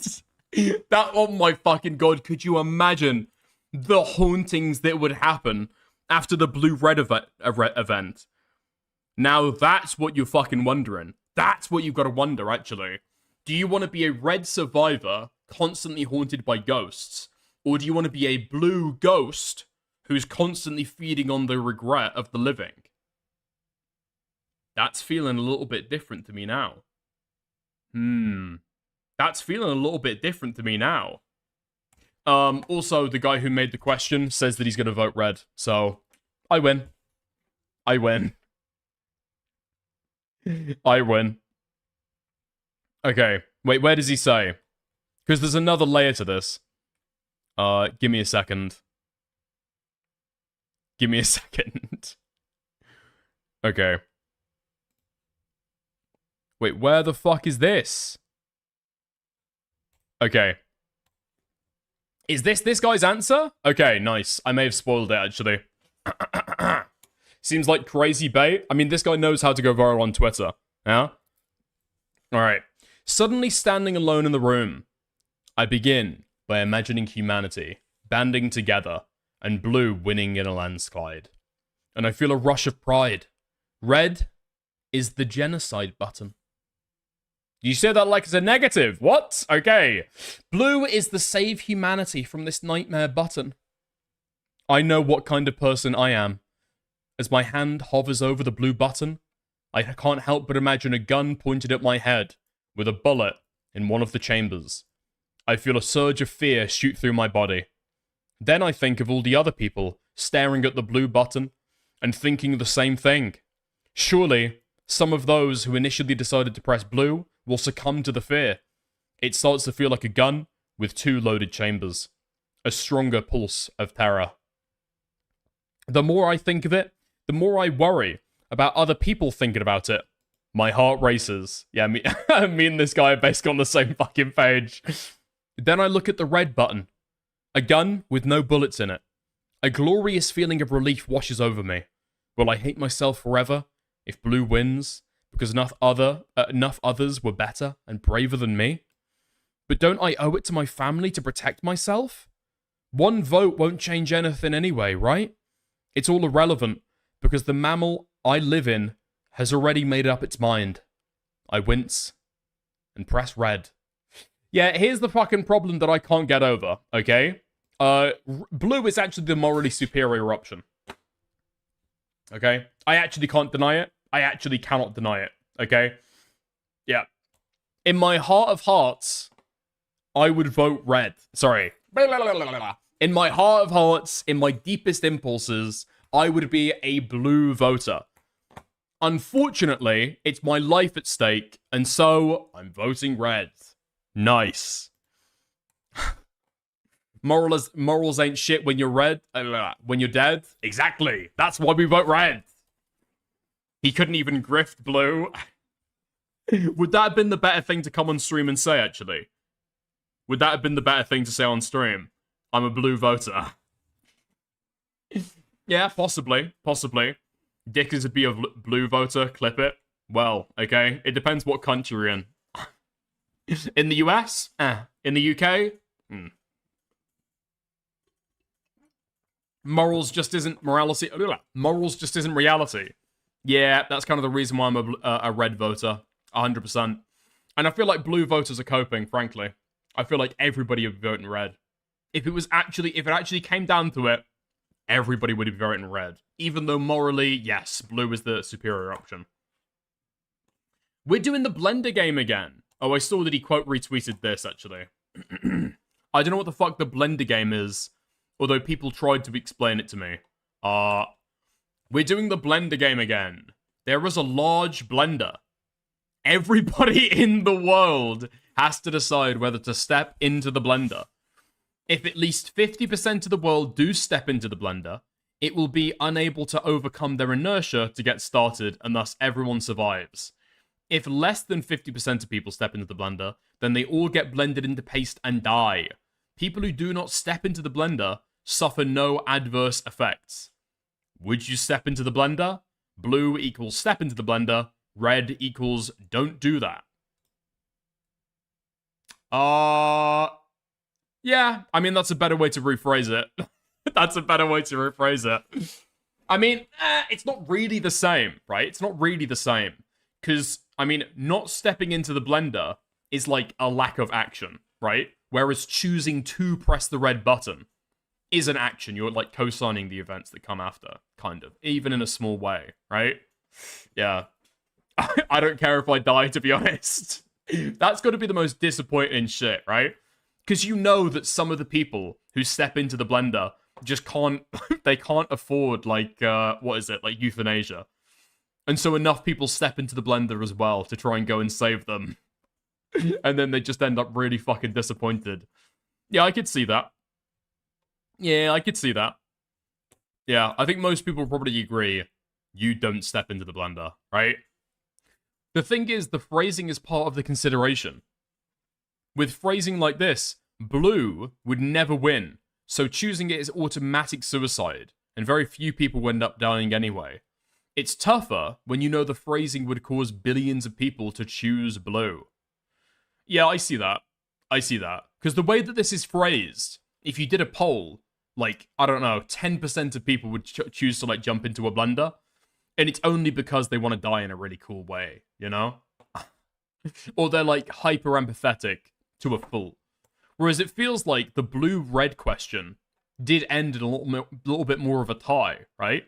Even when I am outlining why I think that red is the correct option, we still only got up to like 51%. Wait, where is the fucking post with the question? Okay, here we are. Yeah. Still on Team Red so far. Base, the only correct option, in my opinion. Yeah. The blender is Goku's spirit bomb, and getting into it is raising your hands. True. I need to watch anime. I need to watch anime. Actually, the blue button is like Stephen Moffat's yellow sausage, okay? And pressing Stephen Moffat's yellow sausage is the equivalent of opening your ass. Opening your ass on a chilly day. Am I right, guys? Am I right? Yeah, I think so. Blender is tariffs. Okay, we don't need to keep on coming up with fucking what ifs. Right. Yeah, doesn't seem like anybody wants to call in to be able to disagree with me, which is a shame. I guess that blueies have just resigned themselves to die. See, this is the thing, okay? Because I know that if I had chosen blue, I'd get a bunch of reds calling in, trying to disagree with me. That is the difference. That's the difference between blues and reds. Blues are pussies. Yep. That's it. Blues are total fucking pussies. Holy grift. How the fuck am I grifting voting reds? Oh, is everyone just advertising their Chibi grift streams on the farms now? Oh my fucking god, you're not a sincere Chibi Reviews fan, are you? Okay. Okay. Because reds are inherently high aggression, low IQ. Okay. Have you seen the Punnett squares? Excuse me. Hey, it's okay by me. Hell no. Wait, what? Wait, did somebody advertise my stream on the fucking farms? Really? Really? You laugh like Lord Farquaad. What the fuck is this? Wait, is somebody recently just now posted my shit onto the fucking farms? I haven't even gone in for the fucking Chibi tent yet. I'm not a Chibi fan. Nice. I mean, it's not really a grift, is it? It's not really a grift. It's just really, really fucking funny. It's really fucking funny that Chibi Reviews is, like, blown up massively, you know? Dude, don't even pretend you didn't post it on Lay Farms yourself. Well, what the fuck do you even mean? Bro, all YouTubers grift, just own it. Yeah, I'm in the UK, so I'm currently boosting up the Tor browser to be able to see if my shit's even been posted on the farms. Has it, though? KiwiFarms.st. If I was gonna have a, like a Kiwi Farms account, I'd just put it in my own fucking YouTuber handle. Yeah. It is what it is. Just be like, yes, this story is big, and yes, I'm now, grifting on it for shekels. I mean, fine by me. Wait, are you trolling me? My shit has not been posted to the fucking farms. Wait, what? Okay, my shit has literally just been posted to the farms about an hour ago. Okay, nice. If I was gonna grift, okay, I'd fucking post it when I was about to go start talking about it. Yeah? Whoops. Yeah, somebody posted it. Okay. It is what it is. Holy shit, the farms are watching me? What? This could be my big break. Okay. Nice. Who posted it? I don't recognize the account, so it's probably some random person who typed in Chibi reviews on YouTube and saw my stream, so... Hello. Alright. We'll talk about it. What the fuck is this? We will not be doing this. We will not be doing this. How do you convince Dickers to get a green screen to maximize the branding of his shirts? Wait. To maximize the branding of his show. Ugly shirts. We could go in for that, I guess. We could have gone in for that. Fuck me. I don't think any creators can respond to it normally, but me, a pure consumer, absolutely can. Oh, for what, the Chibi review stuff? Yeah. Well. It is what it is, right? It's just so retarded how Chibi reviews has been fucking moving. This guy's in his 30s, right? He knows how it fucking goes. I said, did I not? Did I not? Did I not say, when I was first talking about this stuff, that eventually, Chibi reviews is going to go way too fucking far, and this stuff is going to start impacting his fucking real life? I mean, I'm saying it like it was a huge fucking prediction. It's not really, is it? Yeah? Hostman, stop replying to me. Wait, what? Oh, wait, no, you didn't post it yourself, or you'd be advertising two different streams. Thank you, I guess? Okay. Nice! Fab! I mean, how do you feel about the whole anime gatekeeping thing he does? I mean, that to me is very on the spectrum. I mean, he seems autistic, sure. I don't care about his fucking anime gatekeeping, though. Right? Do you have to be a pedophile to enjoy anime? I don't think so. Okay? Nice. Let's go in for it, then. Let's go in for it all the way at the very start of the Chibi tent. Nice. Since rumors are spreading why the law enforcement is involved, a short summary is that Chibi Farms was trying to pay a teen $200 to come to my house to get shot, or me get shot. They were actively encouraging an assassination attempt against my life. Let's go. Do you think it's time to chair Chibi Reviews' brother? I think the time has come and gone, okay? Enough people have done it. No, fuck it. Keep on doing it, okay? If anybody goes to his house and puts soy jacks on his door or through his letterbox, I will literally pay for your gas money up to $200 USD if you post your Monero wallet. Shit that's tempting, because I'm like 40 minutes away. Not based, okay? As always, we're going into these fucking segments with a disavowal. I disavow this, okay? I disavow this. Nice. Possible incoming gem on the Sharty.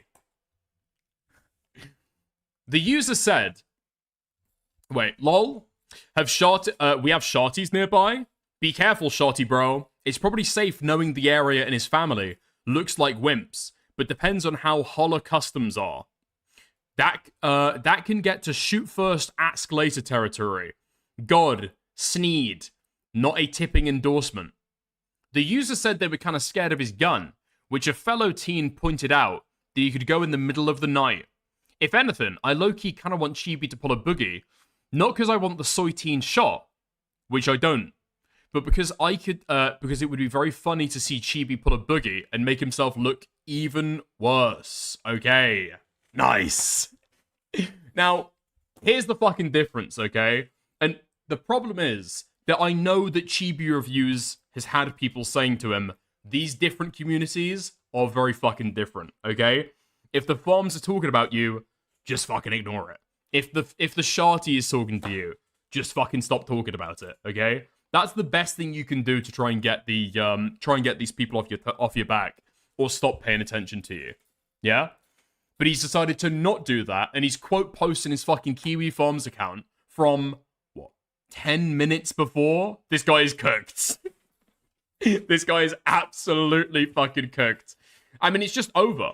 You know what I mean? It is well and truly fucking over. Like, Chibi Reviews is like a disgusting, sweaty pedophile who got cucked by one of his best friends after they savaged his girlfriend's vagina, okay? He was a little bit of a lolcow after that, but now it's spiraling down. It is complete and utter fucking horror cow status, 100%. It's getting really fucking bad. The worst thing as well, I don't even know if he realizes how bad this shit is getting now. And it's not even by... He probably thinks that it's getting bad because of how Kiwi Farms is talking about him. No. That's not why it's getting bad. It's getting bad because of how he's fucking responding. I haven't done any cheapy sleep tracking or anything, but you might want to watch for neat hours. A respectable 9 a.m. start might do the job. Worst case, you catch him on a 30-hour bender, waving a knife around, if the earliest wellness check has any merit. I mean, here's the thing with Chibi Reviews as well, because he's done this several times. He's just straight up fucking lying about what's going on. Now, Kiwi Farms people fucking hate it when people try and claim that they're like an evil, harassing, doxing site, okay? Talk shit about Kiwi Farms in general as a fucking community, and they will fucking seethe about it for days, okay? Absolutely fucking true. The only thing they hate more than people saying that they are a bad community is when people lie about what's going on in their fucking forum. They cannot stand it when people are saying that, I don't know, Kiwi Farms is openly coordinating gay ops. When Kiwi Farms is openly coordinating somebody going to your house to shoot you when that's happening on another forum that they're commenting on and that they're joking about. I mean, first of all, even if you go and talk about the fucking shorty, right? They're not even saying about shooting you. What they're talking about is putting fucking soy jacks to your door. Which again, IRL, taking it into real life, that's really fucking bad, okay? Shouldn't do that, disavow. But that's not what the farms are talking about. That's not what Shorty's talking about. They're talking about the fucking Shorty kid getting shot. You doing a fucking boogie, doing fucking warning shots into the air. That's what they're saying. Why are you poking the bear this hard? I've said for a while with Chibi Reviews that what he actually wants to do is feed into the trolls, right? Poke the fucking bear. Prompt a reaction so that when the bear comes for his fucking throat, he can cry and bitch and moan and rake in all the fucking Patreon cash, right? That's what I've thought before. Now, I don't fucking know, man. I don't fucking know what he's trying to do. I think at this point, this is just retardation. This is just retardation. Right? I think that it's true. Part of it, going super hyperbolic with it, he is trying to get some of those Patreon bucks, but I don't think that he knows exactly what he's fucking played with at this point, you know? I think that it is like, it's both, okay? It is both. He thinks that he can cry about Kiwi Farms, and maybe he'll get some kind of heat, but he'll be able to get a huge fan base reaction. Start milking some cash from them. But I also don't think that he realizes what he's fucking getting himself into. Harmful opinions with the fucking little bro advice. Little bro, you should start taking things seriously instead of playing games. Providing a scapegoat for the people actually doing it to blame it. Providing a scapegoat for the people actually doing it to blame one of these sites it's being discussed on is insanely unwise. Not my business, of course, but felt compelled to dip in at least once in case you don't understand. Oh, holy fuck. And you know that people in the fucking background are telling him this the exact same shit as well. Do not interact. That's just the cardinal fucking rule. If Kiwi Farms is talking about you, do not fucking interact. In fact, I've seen before, okay? I've seen, if you look at the early beginnings about when some people end up with a fucking Kiwi Farms thread, it's because they've seen that they were mentioned on other people's threads and then started fucking raging about the Kiwi Farms. That, from what I've said, is like, from what I've seen, is a one-way ticket to getting your own Kiwi Farms thread every single time. If a Kiwi farmer notices that you're screenshotting the farms and raging about what they're saying about you, they know that you're a total lolcow, and they know that they're gonna get like a 50 fucking page thread in the first week archiving your shit. You don't fucking do it. You just don't fucking do it. Fuck me. A comfortable chair where we can smoke on. That Eddie pack. Yep. Fuck me. Anyway, Joshua Moon responds pretty soon after, I think. The defender of the farm. The defender of the farms. Stop talking shit about my forum. Stop talking shit about my forum. No, to be fair. In fairness to Joshua Moon, I wonder if he's just anticipating a Keppels Mark II. Right? You think that's what he's maybe looking for? He's looking over the next 6 months. Oh, fuck. Oh, fuck. We're gonna have to go back on Tor, lads. We're going back on the fucking Tor browser. We're fucked. Oh, shit. This guy's gonna call our fucking ISP. We are raped. No. What do they use now? It's not Cloudflare, is it? What do they do if I just refresh the fucking Tor page? What do they use? Is it KiwiFlare? Have they got their own package? Yeah, okay. Fair play. Man. Not to mention Lashati. Well, here's the thing, okay? I feel like Kiwi Farms has got a bad reputation. Partially for stuff that other people do, right? But if you want to look at the people who actually do raiding, right? Who actually go out and will openly conspire about how to find somebody's dogs. Or how to, like, send shit to people in real life. That is the Sharty, right? Like, the Sharty was created, Soyjack Party, with part of it being, sure, a place to post Soyjacks. Yeah, okay. But also an entire thread with a bunch of threads talking about who to fucking raid, right? KF has a bad reputation, lol, you think? Ha ha ha ha ha. Don't get me wrong, though. KF is based. Yeah. I mean, KF keeps it within certain bounds, okay? Within certain bounds. I think, like most people in commentary, obviously the doxing is bad, okay?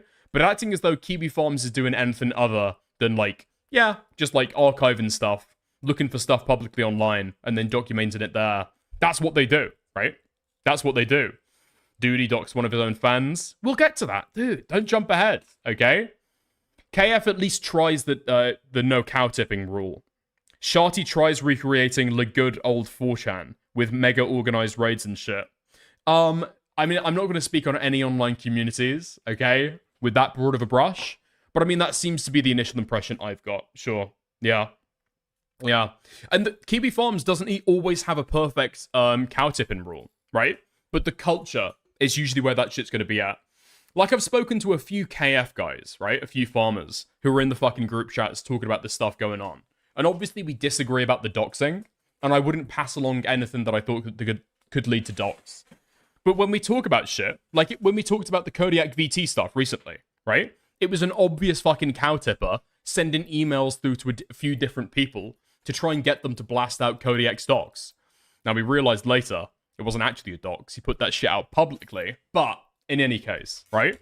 If you speak to the farms guys, they fucking hate cow tippers. It ruins the story. You're fucking touching the poo. You're interfering. And now you're just seeing a guy getting tortured by random people online. Not nearly as fucking fun as watching their own hijinks. You know? Yeah. Anyway, on his kick stream, Kiwi Farms owner Null responds to Chibi reviews, freaking out over Kiwi Farms. Chibi reviews, yep. You got Null this. States. Okay, bro, you're getting too big for your boots. Yo, thank you, Upa Shrooms, for the membership. Hugely appreciate it. Thank you very much. Okay. Null states that the post that was screenshotted and posted on the forums of a Soyjack Party user talking about soyjacking Chibi's house originated on Soyjack Party. Another website different than Kiwi Farms. I mean, obviously. Okay, let's go for this clip then. Buddy. You go after the Kiwi Farms, and this to me is like so on brand for Keffels that it's actually shocking. So Chibi posted this, I think last night. Last night. He said, to those on... It's more like, please don't dox or harass people, you guys. La wink wink. Yeah, I kind of get that. I do get that vibe sometimes. the thing that I see from KF is just that they don't want it happening on the site, right? I think that a lot of KFers find it kind of annoying when they see like cow tippers, but that's kind of it, right? They're there to watch people do shit online, laugh at it, document it, A-log people, right? And it kind of ruins the fun if people are going and doing cow tipping shit, right? But a strong, hard condemnation, that can be mixed. I think a lot of those guys just don't give a fuck. Anybody. You go after the Kiwi farms, and this to me is like so on brand for Keffels that it's actually shocking. So Chibi posted this, I think last night. Last night. He said, "To those on Kiwi farms trying to come to my house, I have cameras and I will use the stand your ground law and castle doctrine law that is within the Tennessee if I must. If you..." Wait, no fucking way. Hold on. Okay, I'm going to my second monitor to try and see if I can find that. Has he deleted that tweet? Oh, dude. Oh, man. This is why the farms are so fucking useful, man. They archive don't know what that is, do some research. Already got police involved. Don't ruin your life like a... There's no way that I'm going to be scrolling through Chibi Reviews' fucking Twitter on stream, okay? I'll pull that up off stream. What day is it? Holy fuck, bro. Could you fucking increase the resolution at least? Okay, April 23rd. I can make it out. Retard reporting this to the authorities. Now let's see it. Let's see what those posts are that have him in fear for his life, threatening to do a boogie. He's literally saying that if you come to his house, he's going to stand out there with a gun and shoot you. Understand your ground laws. Just like... No fucking way. Hold on. Wait, did he change it? Fucking Hold on, boogie trader pool, which worked out great for him. Arkansas, a very liberal state, obviously. His reckless discharge worked out great for him. Get ready. Here's the post. Messiah Mike posted, possible incoming gem on the Shardy. Oh, I think I'm supposed to read the Soy Jack Party post in the fucking message. The screenshot of a fucking image board that's not the Kiwi Farms. This is what he's complaining about. And some shit on some other person's fucking website is my responsibility. Very cool, Josh. Very cool. Thank you. A very succinct response. I thought there was going to be a little bit more there. I can't lie, dude. Okay, nice. I think that Josh just gets like really fucking annoyed when he sees people talking negatively about the Kiwi Farms, because he just has that shit as like his own reputation as well. You know what I mean? I feel like, yeah, they're very, very sore about the fact that people don't have like a good idea of who they are, or just, well, a good idea. I feel like they're annoyed both by the fact that people don't really understand the farms, right?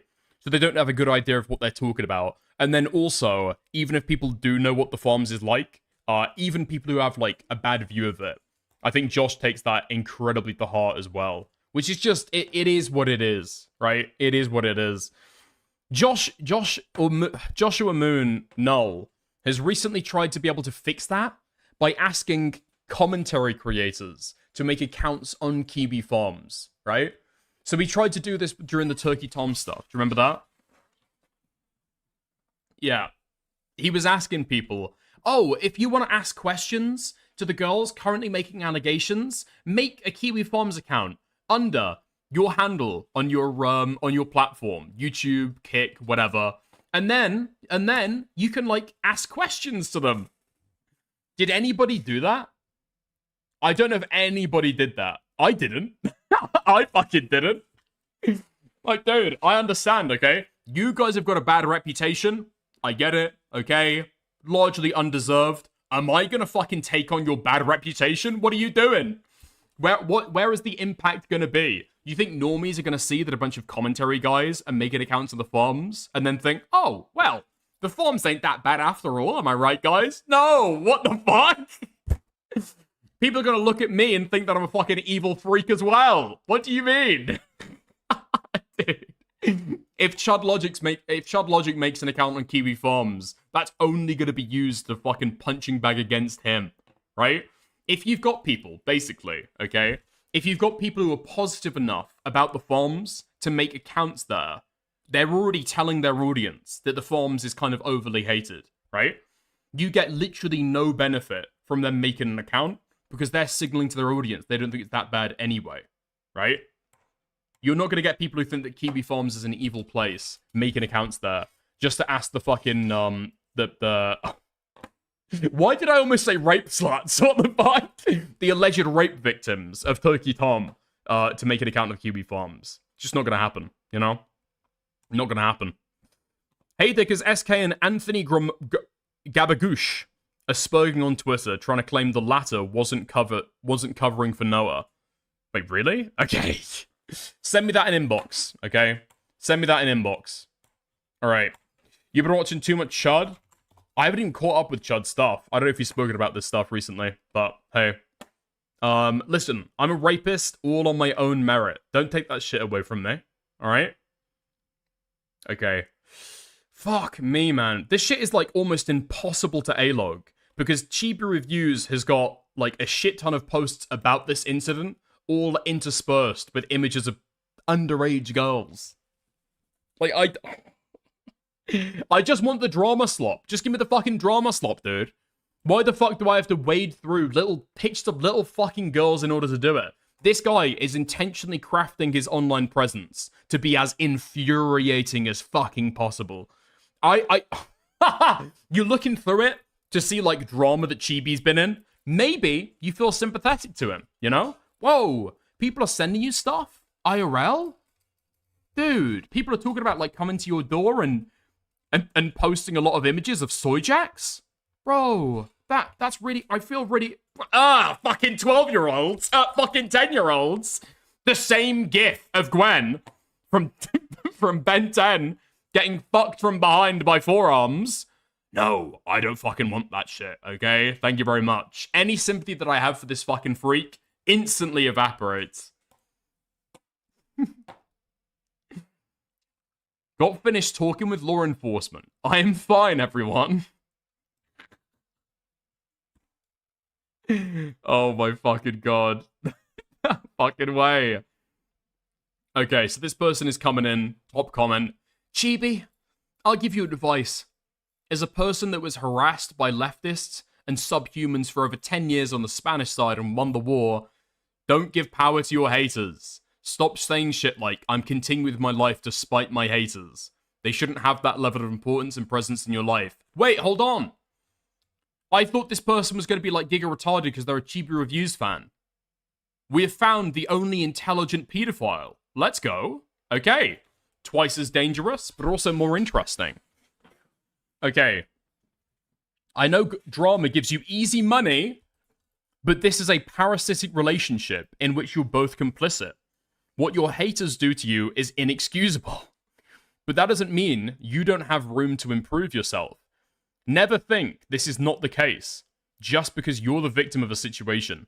Change the ways you interact on the internet. Don't think of yourself as a victim, even if you are one, or you've already lost. For God's sake, stop sharing personal details about your life, your love life, your real life friends, how much money you make. All of that just gives people fuel to keep on picking on you.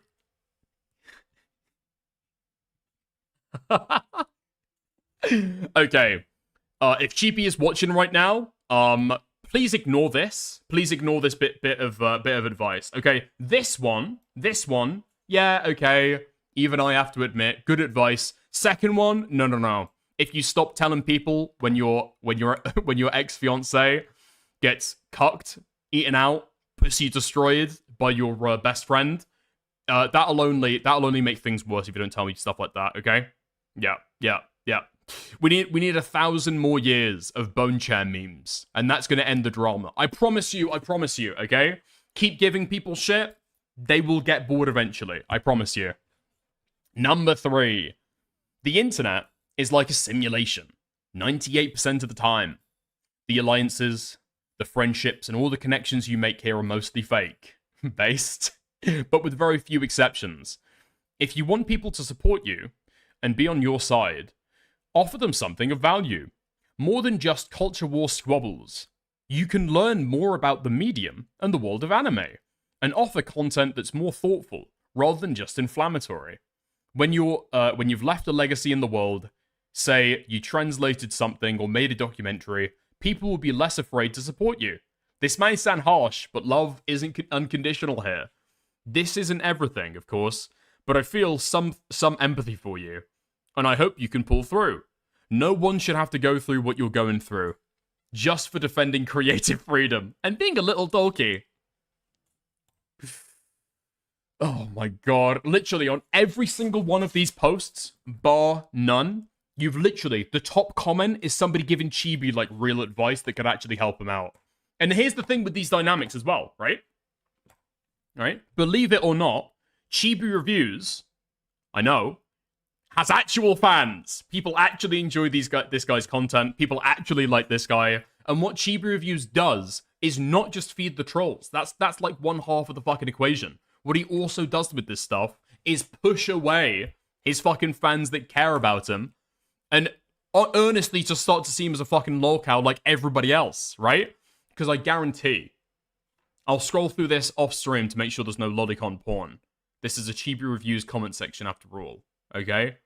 Yeah, I guarantee what you will see in this comment section is just a bunch of people saying, no, you should fight these guys. These guys deserve to pay for what they've done to Chibi Reviews. As if this retard can do anything to them. Yap sahur. No way. You weren't harassed by leftoids. It was because of common sense when those juicy pineapples from your Discord got leaked and stuff. Huh? You got dicked. Okay, bro, you're getting too big for your boots. I don't know who the fuck this person is. Do you think it's time to chair Chibi's brother? I think it's becoming time very quickly to chair Chibi, I can't lie. Think of the two. Some of the replies here. Can't handle 4 sentences of text, which is concerning, I agree. Okay, probably best take I've seen. He has a point. I'm honestly guilty of the same. I'm not going to say I'm a saint, but I came here to find friends, because I was abused by my friend circle years ago. Not fun at all. No! What the fuck? This is the average person that is attracted by Chibi Reviews content. Holy shit. Holy fuck. Yeah, I said this last time I was talking about Chibi, right? The average person who's a Chibi Reviews fan is, like, probably lonely, right? Masturbates 12 times a day.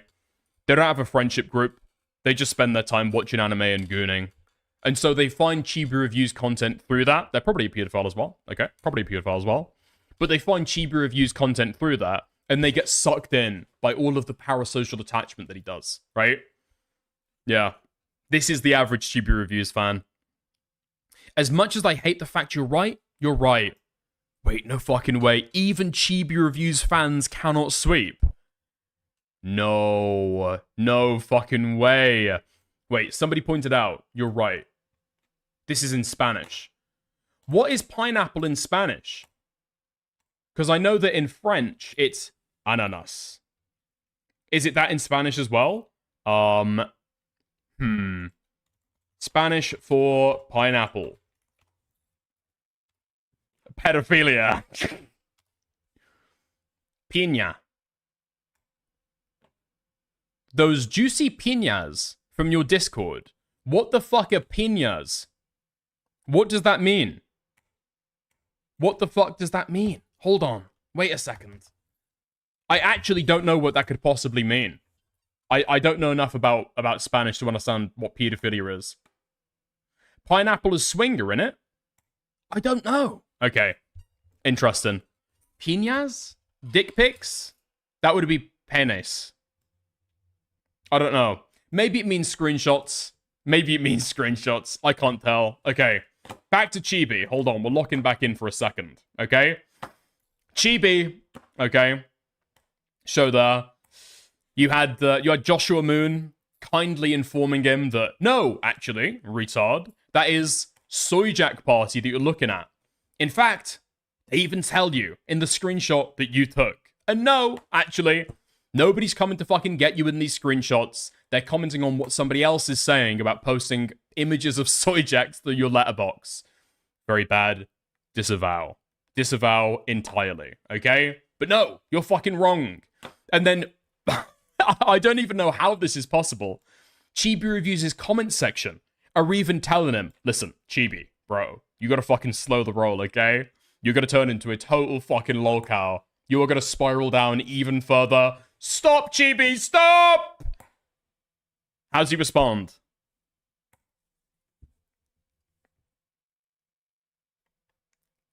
Kiwi Farms recently has people trying to get me assassinated. Can you read these in Chibi's voice? Can I? Kiwi Farms currently has people trying to get me assassinated. This is a recent post on your site 5 minutes ago. I can't do it. Here is the archive, since you're deleting comments trying to hide things. Okay, let's have a look. Lemon Party. Lemonparty.org says, I've got 200 Canadian dollars and a mostly unused Netflix subscription for anybody who will kill Chibi reviews in real life. Disavow, disavow, disavow. Really, 5 minutes ago, bro? Disavow, disavow, disavow. Now, if it was Amazon Prime Video, Netflix, dude, ain't nobody watching Netflix anymore. Come on. Come on. Okay, disavow, disavow. The plane ticket would cost more. Let's be fucking real. But why? Why the fuck are you doing with this shit? And he's so fucking retarded as well. Here's the archive. Since you're deleting comments trying to hide this. Trying to hide this? Or are they trying to moderate, you fucking retard? Fuck me. Like, think through it for 2 fucking seconds. What are you telling people by showing this screenshot? A, you are constantly refreshing your own thread. By the way, I saw that somebody posted my stream in there like an hour ago, so hi, Chibi. Second of all, okay, people know that even if they get moderated against for sending you explicit threats, they know that you're going to catch them before the fucking moderators, okay? So even if they don't stay on the thread, they know that they can get a nice, shiny feature on the Chibi Reviews Twitter account. Let's be fucking real, okay?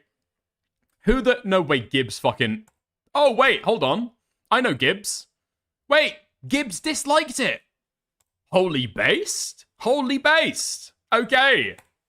Holy based. Okay, nice. But. Yeah.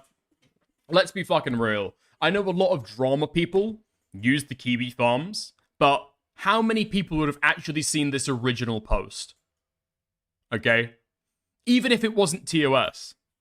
Even if it didn't get deleted and moderated against on KF, how many people would have seen it? 100? 200? Maybe a little bit more, but now that Chibi Reviews has posted it on Twitter, boom! 1,000 times. 1,000 times the audience it would have originally had straight on Twitter, boom. Here's the archive of my haters raping me emotionally. That's exactly it.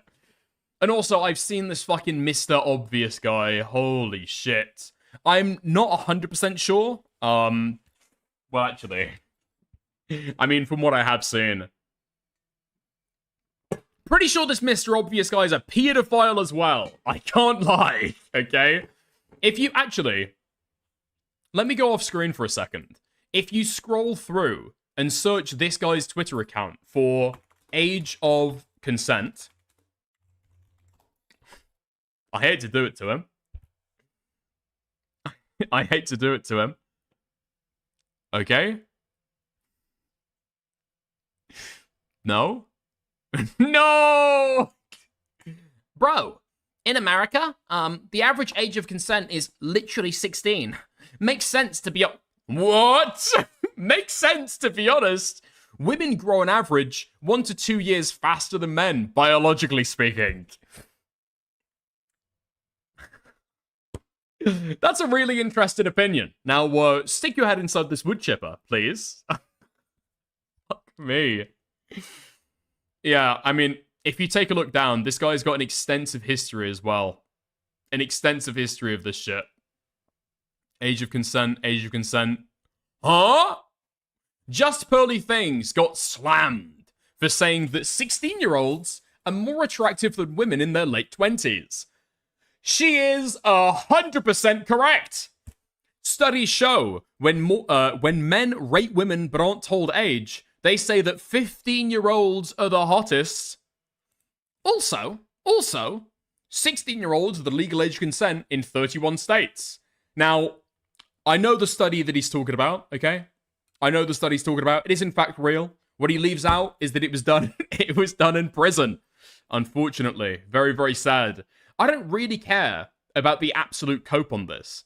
I've seen the studies and seen the data. Men overwhelmingly prefer youth in women.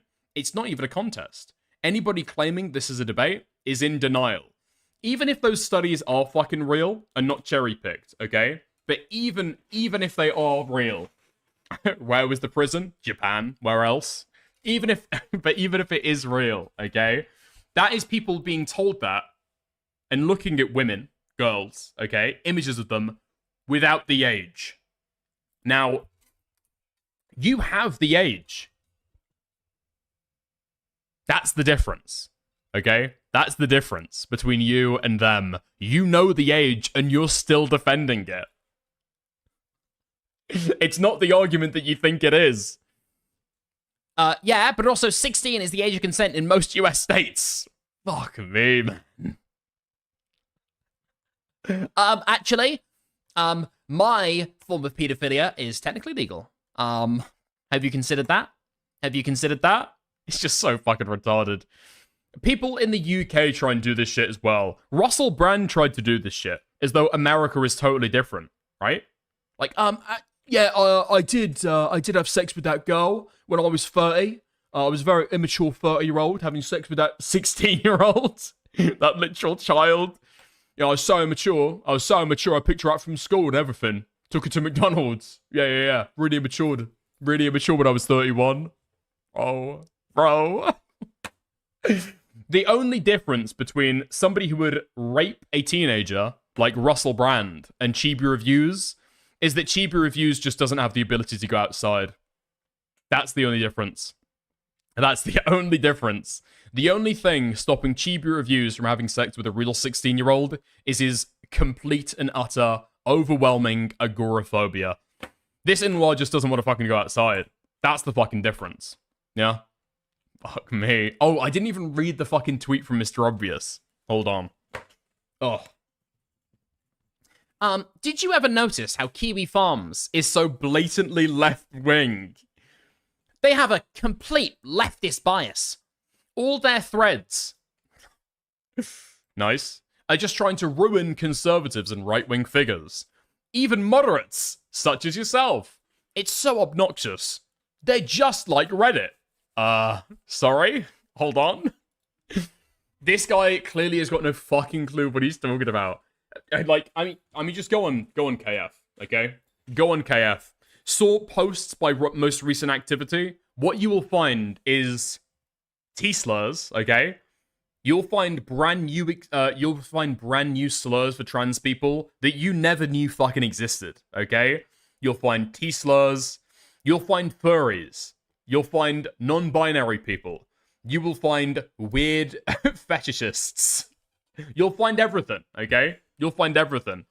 Arguably, you will find more people explicitly just bigotedly hating on trans people than anything else. So, no, okay? You actually won't. It's just so fucking gay, I'll be honest.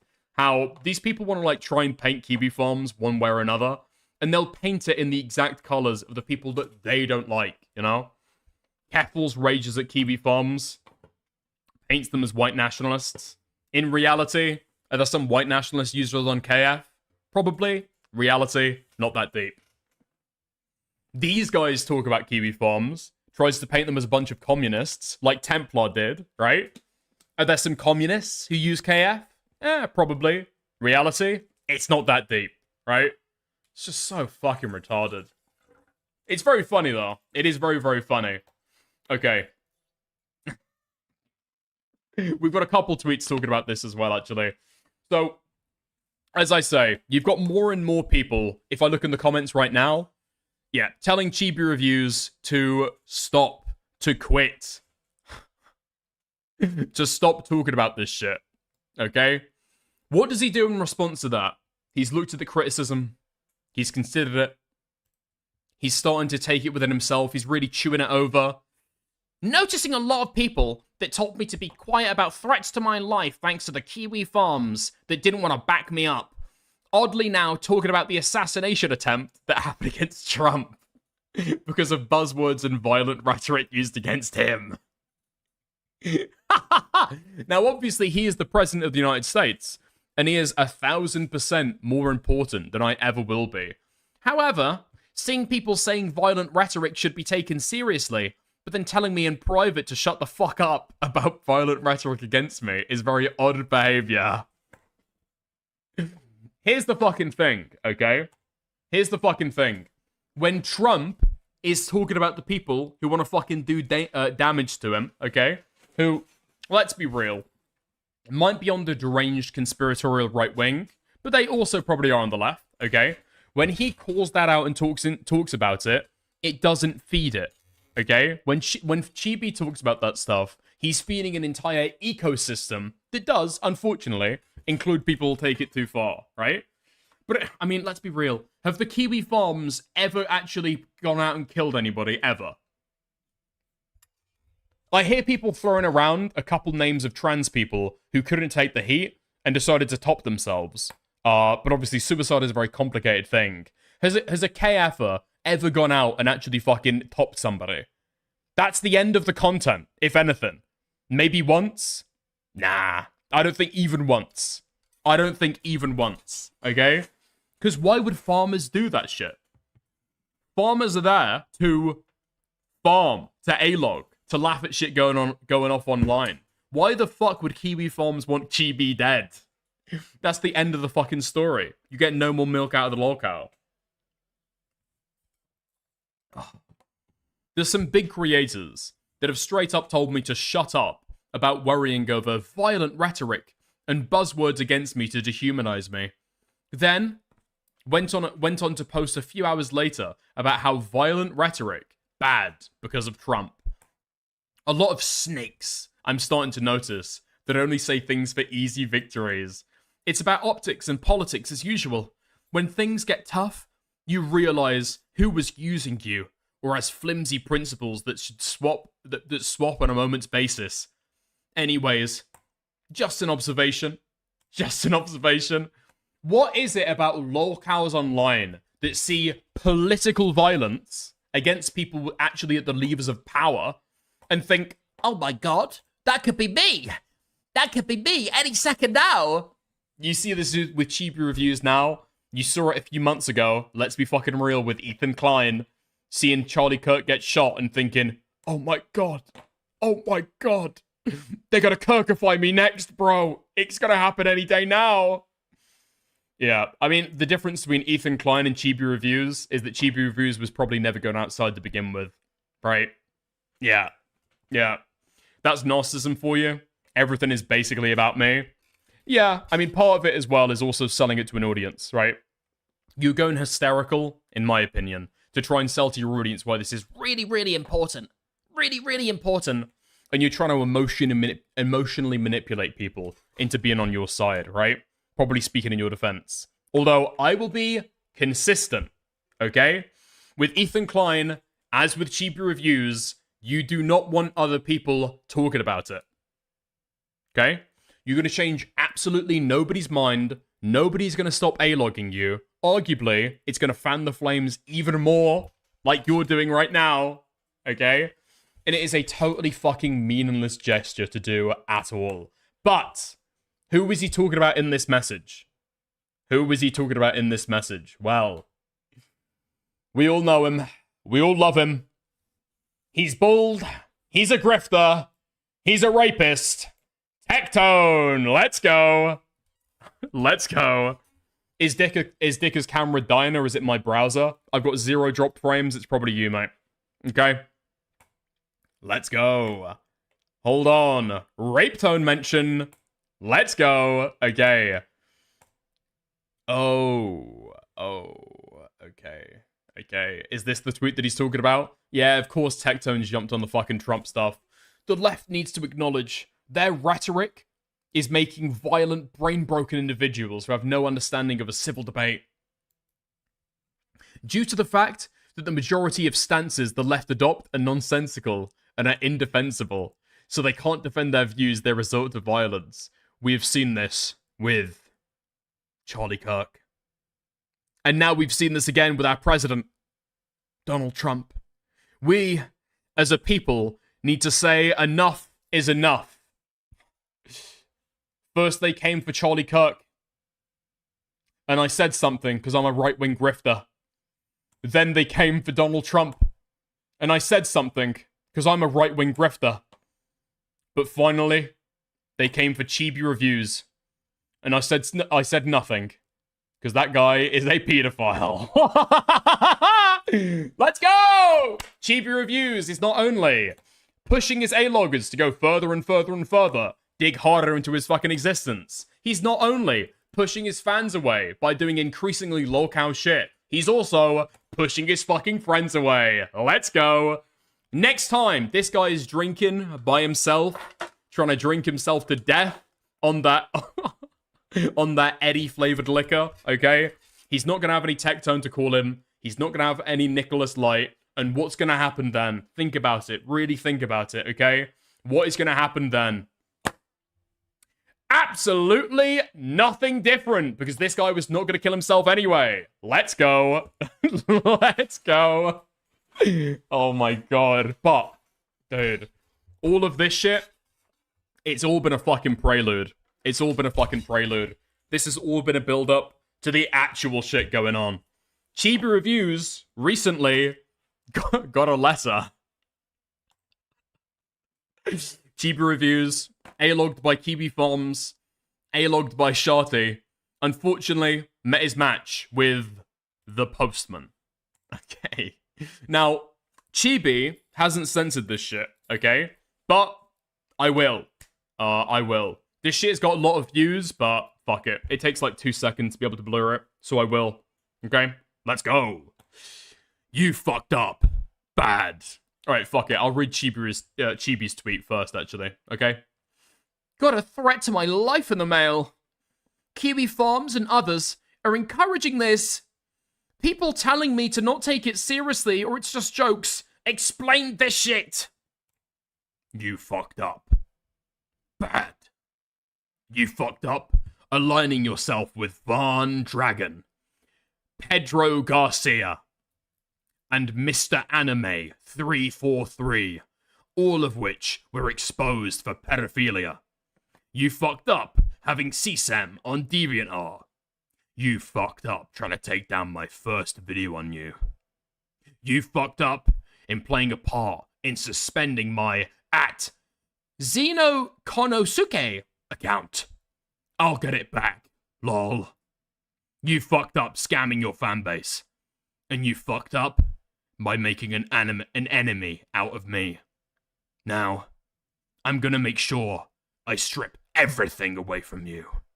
Dude, is this even real? This is real, okay? This is real. In fact, there's reason to believe that this is real. We'll get into later, okay?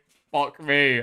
So dude, this is the fucking sham Jew is sending his hordes to dox you all over again. Why the fuck do you think this person is making a threat against your life under their fucking Twitter username, retard? Think about it for 2 seconds. Think about it for 2 seconds, okay? Based off your sexual predilections, we know that you've got the mentality of a fucking 13-year-old, okay? But think about it for 2 fucking seconds. I took your Twitter down once before, so doing it again isn't going to be hard. But since you want to try to deport people, deport, yeah? Okay. Want to try to deport people who expose you? I'm aiming for your YouTube as well. You're a fucking pedophile, and you deserve all of this, Jacob. Shouldn't have made an enemy out of me. Now, I'm not going to show what Shed next, okay? But again, This guy thinks that this is a earnest, real threat sent to him courtesy of the fucking A-logger using their real name and their home address. So he censored his own docs, okay? He censored his own docs, so he knows exactly what he's fucking doing. It's not there accidentally. He has got this person's name on the fucking page right here. Don't know if you can see where I'm looking, okay? Right here, okay? Right here. Unfortunately, this person was deranged enough to write him a death threat, but kind enough to at least let him know where they live, okay? Now, I'm not gonna say exactly who this is, because to be totally clear, I actually don't fucking know, okay? I've heard other people say that it's a Chibi Reviews fan in the comments, saying, "Fuck yeah, Chibi, go for it, Chibi, you rule, Chibi." And then and then they go, "Wait, oh fuck, this is me, this is me." So fucking retarded. No fucking way! Oh my god. Wait. You've got Kodiak in the fucking comments backing him up. No! Hey, Chibi. You and I have a lot in common right now. No fucking way, bro. Come on. So, another good VTuber out there that has covered my story is Smuggy. If there are any smugglers in.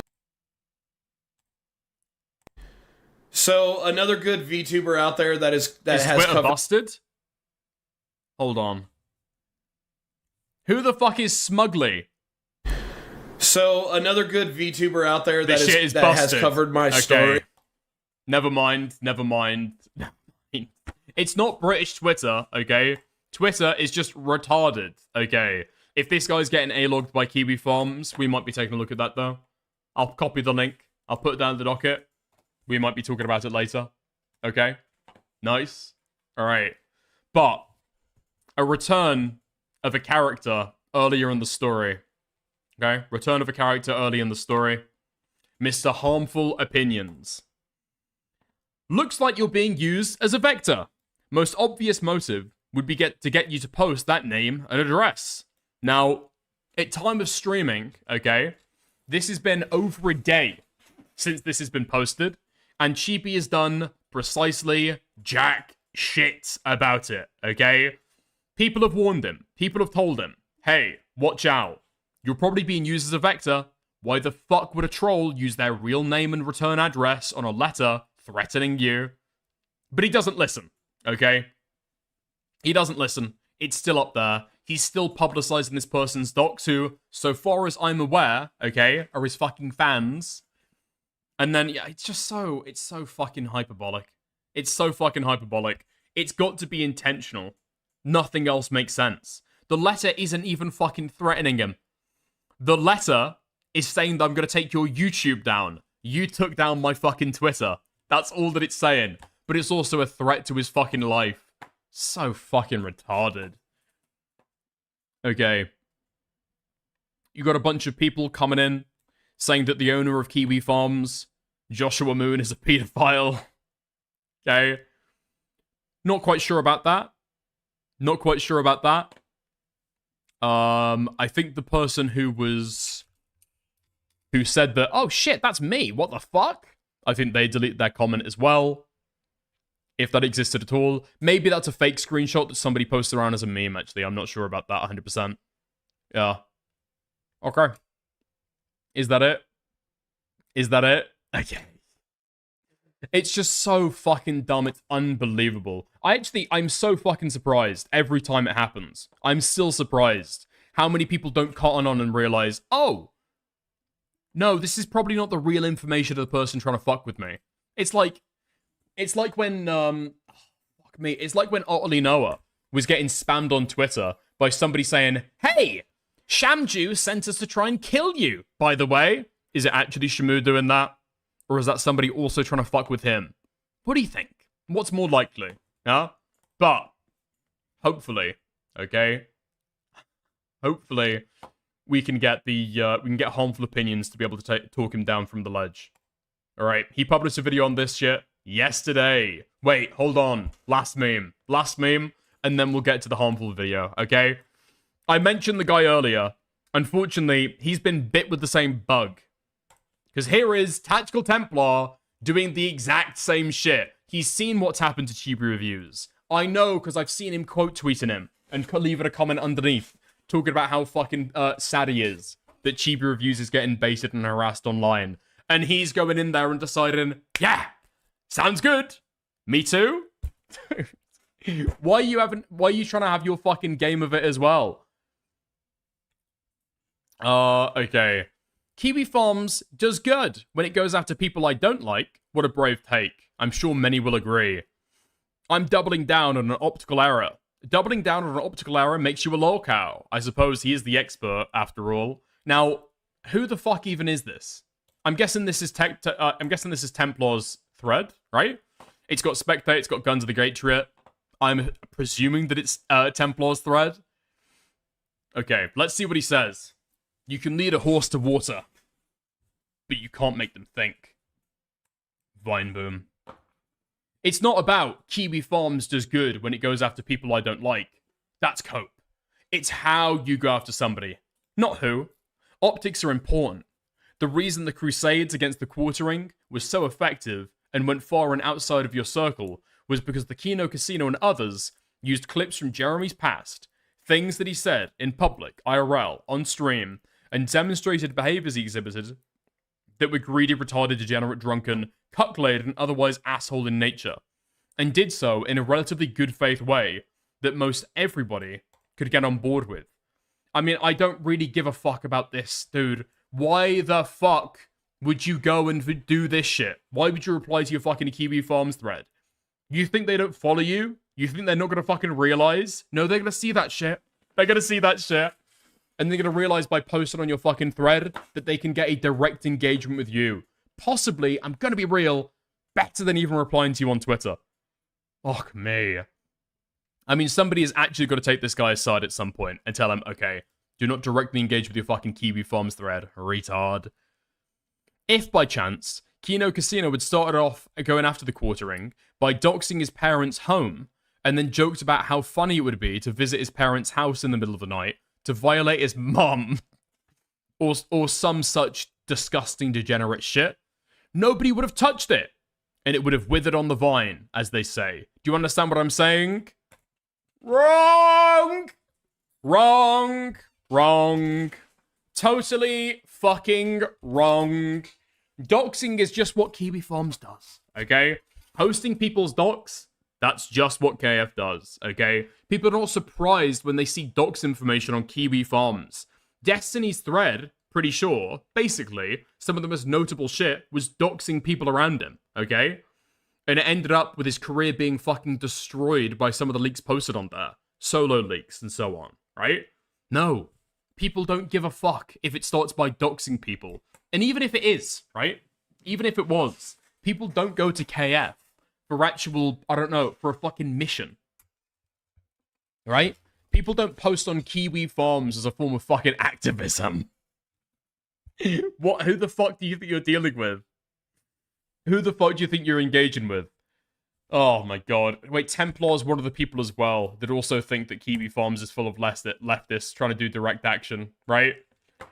That Noir is retarded. We don't give a fuck about pissing him off. Let his brother rot in peace. No? Okay. Yeah, that's about it with the Templar stuff, though. I just don't know why. I just don't know why you see Chibi reviews making the exact same mistake and then think, oh, let me log on to my Kiwi Farms thread where they're talking about me so I can directly engage with them. Why? If they want a cow tip, they're gonna go and fucking cow tip. Don't do their fucking job for them. Okay. Nice. Let's get to the harmful video then. Let's get to the harmful video. Because I watched a little bit of this earlier after somebody sent it to me. Harmful is, as usual, on the fucking money with this shit. 100%. Today, we're going to talk about doxing. Specifically, about a very basic ethical concept. Let's say you think it's justified and important. Fine, whatever, there are several scenarios. But then, you must either go all the way, fully confirm the dox, and make your post unambiguous, or stop, don't do it. If you don't understand why, this video is for you, and hopefully I will also undo some of the damage that Chibi Reviews has already done. On April 24th, I warned Chibi that his behavior is dangerous not only to himself, and suggested that perhaps the people he's upset aren't speaking out, aren't doing so because they can see that as well. More specifically, I warned him that he is signaling that he can be used as an attack vector. The way he responds to things with his retarded flailing means other people can use him like a one-man Kiwi Farms. They submit a post to him and he shows it to a massive audience. Worse than Kiwi Farms, really, because with him, a large level of exposure is guaranteed every time. And more than that, whereas a site like Kiwi Farms has rules against organizing and doing things to the people featured, Chibi Reviews has spent the past several days encouraging his audience to escalate. Chibi explicitly claims that this is his advice to his audience. Don't throw stones at people wanting you dead. Nah, if they're gonna low blow you, you return it back 120% given the chance. Having rigid pacifism only crumbles into bloodstains on the dirt. The only victory you achieve is being a coward while suffering alone. Yes, Chibi explicitly condemned not being violent, in the context of talking about people who want him dead. Yeah, based, you might think. Hold your horses a second. 10 hours ago, at the time of recording, Chibi Reviews uploaded a photograph of a letter he received. He describes it. Yes, he fucking did. I actually don't get the sentiment either about pacifism. I mean, you are fucked. You are fucked. Yeah? Don't throw stones at people wanting you dead. Nah, I'm gonna low blow you. You return it back 120% given the chance. Dude, shut the fuck up. What are you honestly gonna do? People always start with this shit. A lot of lolcows start with this shit. I'm gonna expose Kiwi Farms. It's happened 100 times over. Why do you fucking think you're gonna be the guy to do it? Because I promise you, you're not. What can you actually do? Keffals came the closest, right? Keffals undoubtedly became the closest. There were several months when KF only existed on the dark web, because that was the only place to be able to, I guess, prevent DDoS attacks, right? That was the only place that they could operate. That was the closest that somebody got to be able to take down Kiwi Farms. And Keffal had the weight of the fucking, a certain section of the mainstream media on her fucking side. A huge fucking GoFundMe with an enormous war chest to be able to take those guys on. And the farms won. The farms are back. The farms, arguably, after the Destiny stuff, after the fucking Turkey Tom stuff, are bigger and more powerful than ever. Because their power is just fucking talking shit about you. Okay? That's all that they fucking do. You can go to war with the fucking internet, but yeah, the internet always fucking wins. Yeah, based, you might think. Hold your horses a second. 10 hours ago, at the time of recording, Chibi Reviews uploaded a photograph of a... No, Dickers, Tor is easier to DDoS. What? Tor is easier to DDoS? I can understand some, like, .onion sites might be, I guess, might have less funding for infrastructure.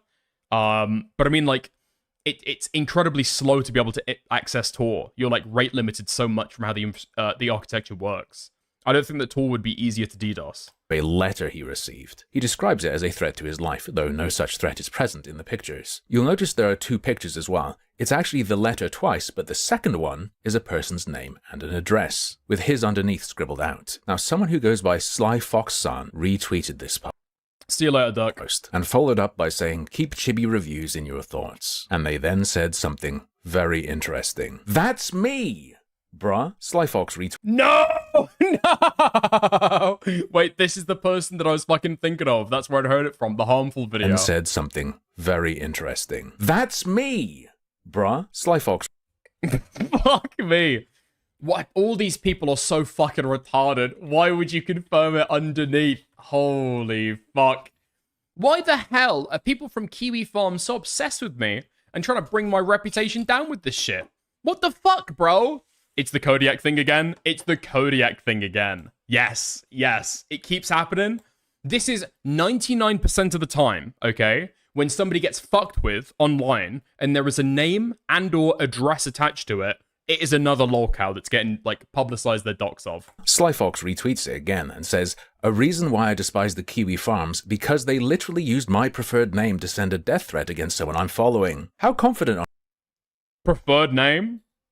Preferred name? Ding, ding, ding, ding, ding, ding, ding, ding, ding. Trans alert! Trans alert! Wait, okay. Yeah, I mean, people believing that the fucking farms are left-leaning, you are so fucking retarded. Are you that this is the person who sent that letter? Me, personally, not very, but this is who Chibi has painted a target on the back of, with responses to him further distributing this information and saying things like, payback is gonna be shit. Others I will not show for obvious reasons have been posting images of the property and suggesting visiting. Have been posting, for instance, the LinkedIn of a woman obviously unrelated and telling people that it's her, simply because yeah, let's go! We're going to war, lads! We're going to war! No holds barred, no quarter. No mercy. Let's go. She has the same name Chibi shared to make a target, as he explained he would do a few days ago, in his statement against non-violence. Even if this fan of his, Slyfox, is the person who sent the letter, the dox is not done clearly enough to prevent collateral to other people who share details. Instead, he just regurgitated personally identifiable information he was sent in the mail. To a mass audience, he's been encouraging to reject pacifism and retaliate to threatening behavior in the past few days. This is why you either dox or you don't. You don't go halfsies. You don't put out a name and an address. Maybe it's where the person lives. If it's not, it's worse, because now there's an even bigger pool of people that might get attacked, especially as someone who's been inciting violence over the past few days, telling people to reject pacifism and escalate in their retaliations, explicitly stating this is his advice. This is why, especially if you're someone like Chibi who incites and endorses escalating retaliation, you either dox or you don't. You either confirm who the person is, confirm that they're responsible, and share enough that no one could mistake them for someone else, when you're obviously, clearly, deliberately trying to paint a target on someone's back, having said explicitly that you are going to try to hurt these people, or you don't post anything at all. And you certainly don't just post a name and address you got in the mail and associate it with a threatening letter, having just a few days prior told people to reject pacifism in their dealings with people who do such things. Crazy. I mean, like, dude, just be fucking real, man. It's not even that fucking complicated. There is dox information that comes with a letter that a troll has sent you from the fucking internet. You posting that shit or not? You think they've made the mistake of including their personal name and their fucking address on the leaflet, on the letter that you got sent to you? Not on the stamp, okay? Not on any of the information on the fucking letter. Literally printed on a piece of paper along with the fucking troll letter. You are retarded if you believe that. Absolute madness. Many people are defending it on the basis that it's not clear that that's that person's address, or maybe even anyone's address at all. Doing some digging suggests that's false, but additionally, that's worse. Ambiguous doxes put more people in danger. Precise doxes put one in danger. Now, to be clear, if he'd nailed the person who sent him that silly letter, my response would be, fuck him, get owned. But not what's happening here. Even if it is some deranged follower of his who wants attention, even if it is that Sly Fox person, he hasn't doxed them well enough. Especially when you've been posting incitement to violence against people who do certain behaviors, and then attach that information to that kind of behavior. My understanding is that Chibi and I are about the same age. I think he's 30, 31. Based on his behavior, I wanted to check if he was just a kid or something. But no, we're about the same age. I'm 34. Chibi, we are not little girls. We are men. You don't get a pass to do whatever you want, cause you're scared. When you were just endangering yourself in your little retarded slap fight with internet trolls, I tweeted at you to warn you that you're going to become a danger, but otherwise I was happy to watch. Now I can see you're an active threat to everyone around you, and potentially anyone. Fucking cut it out. Grow up, stop acting impulsively. If you think this is serious, start acting like it. Or, if this is what you want to do now, why not delete your YouTube, delete your Twitter, sign up to Kiwi Farms instead. You'll be safer doing it there. And nothing I or anyone else can really do if you're just another face in the crowd. Except, maybe not. You'd get bullied there too for being shit at it. By the way, in case I have your attention and I'm not just talking into the void, I sent you a message at the start of the month in Twitter DMs. No threats. Totally chill if you'd like a break from this kind of thing. And I'd love to hear your answers. A video addressing it would be fascinating, I'm sure. What, Harmful Opinions is trying to get into a private call with a pedophile? What? And it would be easy content. Anyway, just a quick one because I felt morally obligated to put the warning out there. Take it easy, have a good one, and try not to post any random personally identifying information that trolls send you in the mail. Okay. Yeah. I mean, that's basically it. Quick, 6-minute video, succinct, addresses it all. Yeah. Yeah, man. This guy is 31 and has clearly spent a majority of his life spent online, right? He doesn't have IRL friends. He met his girlfriend through a dating app. The friends that he does have are in a Discord server that he uses for gaming. Okay? That is the only fucking reason. That's the only reason that he has, like, personal conversations with anybody else outside of Twitter conversations, okay? This guy knows this stuff, or at least should, right? He is in his fucking 30s. Holy fucking shit, retard. Okay, sorry, not Kino Flex, Kodiak. I feel so bad for this guy. Vex Milk, this is exactly why your BS is getting you wrecked. This is an example of why what you did was wrong. It leads to this. Chibi Reviews, DM me, bro. We're going through the same thing. By the way, okay? By the way, what Vex MLK did to Kodiak was post a cow-tipping message, okay? That she didn't know who Kodiak was, and posted his real name. His real name that he had been open about the entire time. So fucking retarded. Fuck me. I mean, this guy is a fan of Leaflet. It doesn't surprise me that he wants to cozy up to pedophiles. Is what it is. Is what it is. Fuck me, man. Wait, what? Templar is now I've been fucking going through the tweets. Now my timeline is chock full of people talking about this drama. The Josh Moon, Kiwi Farms versus Chibi Reviews Lolicon Army arc is very interesting. Basically, Kiwi Farms claims that Chibi Reviews and the Lolicon supporters are pedophiles. And they have their justifications and reasons for saying so, with the open support for pornography of smaller-sized female characters. Is that what Chibi would say? Is that what Chibi would say? No! Chibi would openly say, smaller-sized female characters. That's called little girls! Yes! He's jerking his cock raw to images of little girls. Smaller-sized female characters. Come on, dude. There's a reason why Templar doesn't want to go that hard in describing it, okay? Because he's got his own cope for his own past. Which I feel sorry bringing up. I really fucking do. Because me and Templar have been on a friendship arc recently, okay? We've been on a friendship arc recently. We've been building bridges, making friends. Unfortunately, I mean, Templar is a fan of the very same content. He might not jerk his cock to it. We'd have to see, alright? But he has been a proponent of 15-year-olds having bigger boobs in video games. And when he went to go and describe and list out all of his favorite VTubers, yeah, all except one were like 12 years old, so very unfortunate. Sorry, I got distracted. Okay. But. That's the reason why Templar doesn't want to be more explicit, in my opinion. But now, the Lolicon faction is going after Kiwi Farms by calling them hypocrites and pedophiles themselves for supporting Josh Moon, who they claim is a pedophile, using past transcripts and his recent video about Pragmata as evidence. And now they're both at war.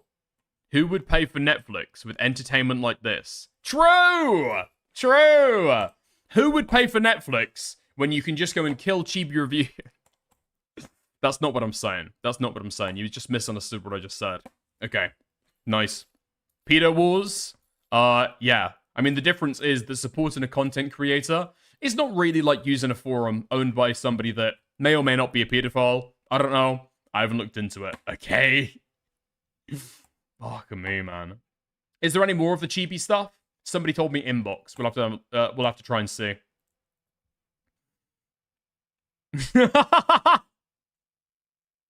Okay. Dude, Odd One's out. Outdone himself. Again. Okay. We are adding this to the fucking kick emotes.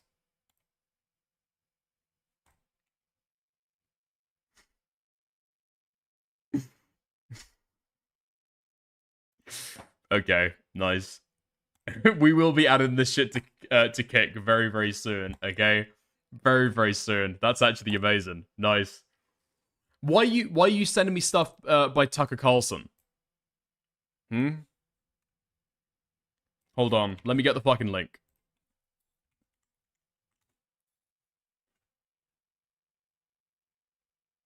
What? Why are you sending me this? Why are you sending me this? You also like the memes on this app? Oh. The Black Tucker Carlson Jr. Nice. Nice. To be fair, Tucker is a very black name. Right? I think? I don't know, I'm not down with the culture. Alright, this is what I was looking for that somebody else sent me an inbox. Okay. Mr. Obvious is a lolicon pedophile, by the way. And guess who begged his audience to help him to help find him when he suicide baited? That's right, the quartering. What? Fuck, it's an image! Shit! I might not be alive after today. I'm sorry. Wait, hold on. Let's have a look. Let's have a look. Let's have a look. YouTuber missing. The worst feared. Please help. Hold on. I need to get this fucking video. YouTuber missing. Worst feared. Please help. Oh, Hengist, let's go. Well, I don't know how this is going to work. I've never really uploaded a video from my phone to YouTube before, but I'm out away from technology, maybe for the rest of the weekend. This is an APB for a YouTuber, Mr. Obvious. He went missing at least 2 days, at least digitally, 2 to 3 days ago, after sending several YouTubers, including myself, some very... Is this new? No, this is 4 years ago. Concerning self-removal type texts. What triggered this, I can't be entirely sure. I know that he's under immense mental stress and pressure from being demonetized on YouTube. YouTube cares about our mental health and all, but, I can help. If you know who he is, I need to get a wellness check on him. If you know him personally, please. This is the kind of shit people do in order to fuck with people. We might be misinterpreting this entire fucking thing. Is he not trying to fucking kill him? Email me, thequartering@gmail.com. If you don't want to email me, there's Yellow Flash, Nerdrotics. All of us are looking for this guy. Email me, again, thequartering@gmail.com. We can help. Mr. Obvious, we can help you. I know you're anonymous, but we can work behind the scenes. We can get you. I mean, this is just not the fucking shit that you do if you're actually worried about people, right? This is just not the shit you do. This is the shit that you do if you want to get a big video and get some fucking credibility and a few fucking likes. In my opinion, okay? In my opinion. No! He responded. Shut the fuck up. Shut the fuck up. That's so fucking retarded. This is the kind of shit that you do when you want to make YouTuber connections and seem like a fucking good guy, right? And that's the only reason that you do it. So, for example, right? I mean, they did find him. Dude, the quartering has got such a grip hold over the fucking algorithm that, I'm guessing this video ended up coming up on the guy's feed instead of anybody actually reaching out to him. But yeah, like, I've had this shit before, right? When Paulo came onto stream and said that other people were going to have, like, blood on their hands, I was like, oh, shit. Okay, well, first of all, let's get him off the fucking call. I've got a YouTube channel to worry about. Okay, and that's TOS. But, secondarily, I also then went and fucking messaged a bunch of people to say, hey, by the way, do you know this guy's, like, real fucking information? If you do, please call somebody, okay? I'm really just going to do some shit. But you reach out to people privately, right? You reach out to people privately. Doing it publicly is retarded. What would you fucking think? Would you actually think I was trying to help Paulo if I did a turn to camera and said, and if anybody knows where Paulo lives, what his name is, and how to contact his family, please do a wellness check. Let's go on with the stream. Right? No, I'm doing fucking nothing. I'm just fucking virtue signaling. Come on. Okay. Mr. Obvious says, Wanted to respond to this personally. First off, I want to thank Jeremy and everyone for their concerns. I'm sorry if I made people worry. I didn't mean to disappear. I just had a lot on my mind. Wait, what? What? Oh my god. S-baiting freak. S-baiting pedophile freak. I didn't mean to disappear. I just had a lot on my mind. Flashback. I might not be alive after today. I'm sorry. I was temporarily banned on Discord. The ban is over now. In a separate incident. Want you all to know that that things are less alarming now, and I should be able to manage living situation-wise for at least a year, hopefully. Again, sorry. Much love to all. Are the dates on this wrong? No, the dates on this aren't wrong. Wait, no way! The quarter end posted this shit 3 days later. Wellness check? Wellness check? At that point, call the fucking coroner's office. What the fuck are you doing? If you see something like this on your timeline, and you're earnestly fucking terrified that this guy might, you know, take his life, like, oh, damn, that's super scary. Notice his date. Oh, fuck it. Shit. Well. RIP. Nothing I can do now, right? Fuck me. I can't stand this querying guy. I can't stand it at all. If it were 3 days late, I'd DM them first. What, like the lyrics, 2 mad messages. Hey! Twitter says you're dead? Are you okay? Lol. Lol. Twitter says you're dead. What's up with that? Okay. Oh my god. Are we gonna go into it? Okay. Dickers, this is a Gibbs thread debunking the claims of Null being a pedo. Okay. We can go in and have a look at that if we want. Fuck off. Okay. Debunking the hurtcore screenshots that are defaming the operator of Kiwi Farms, Joshua Moon, aka Null. The fake screenshots show a Joshua bragging about possessing CSAM. It does. The false claim has been debunked for years, and people are still spreading this libel. Okay, what does Joshua say in these screenshots? I mean, the watermark does say that it's fake, okay? In fairness to Joshua Moon, the watermark does say, fake, fake, fake, this is fake. This is disinformation. God, I feel so guilty about the CP. I wish it didn't turn me on to see that shit. It's not just regular either. It's hurtcore now. I just like to see, oh well, no point in thinking about it too much. Time to load up Tor and find some more. Lol. Okay. Okay. Let's have a look then. Let's dig into it. Let's dig into it. I mean, it just seems too on the nose. You know what I mean? It just seems way too on the nose to be real. Okay. Never mind. All right. Dude, 8 a.m.? You're gooning at 8 a.m.? Really? The only people awake at 8 a.m. are people with jobs, okay? You're fucking gooning as you get into your desk? Come on now. Okay.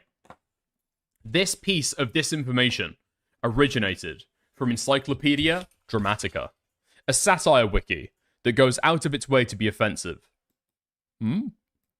Okay. It's well known for hosting misleading content.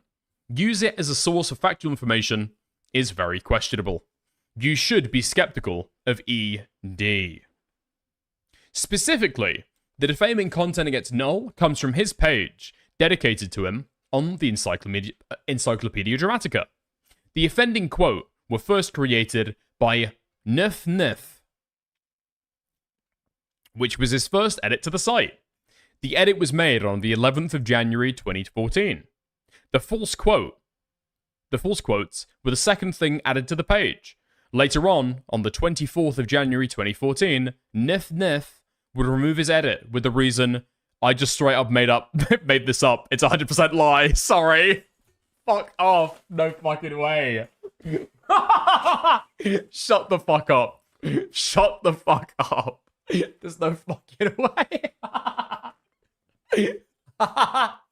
Dude, that's so fucking funny to me. I fucking love that. Hold on. Let's have a look. Okay. Blah, blah, blah, blah, blah. Okay, and this is the edit, okay? This is the edit. That is what it says as well. Undo revision number 612878 by Nif. I just straight up made the shit up. It's 100% lie. Sorry. Dude, this guy got trolls remorse in like what kind of time span are we looking at here? Wait, this was like 2 weeks. He got trolls remorse within 2 weeks. Oh my god. Did anybody even notice this shit back then? Oh my... This guy's... It's fucking eating him away that he posted misinformation on the internet. It's the same date as previously mentioned. Backer Red would undo Nif's deletion and would restore the fake quote, falsely attributed to Joshua Moon. And the fake quotes remain there to this day. Huh. Okay. The only source on this claim comes from Encyclopedia Dramatic Reddit from 2014 with no source to back it up. And the person who added and created it literally admitted it was fake. How utterly dishonest these people are who still spread this bullshit around to this very day. Let's ignore all that for a moment. Even still, this evidence is complete shit. Ignore the fact whoever spread this lie never stated where it came from.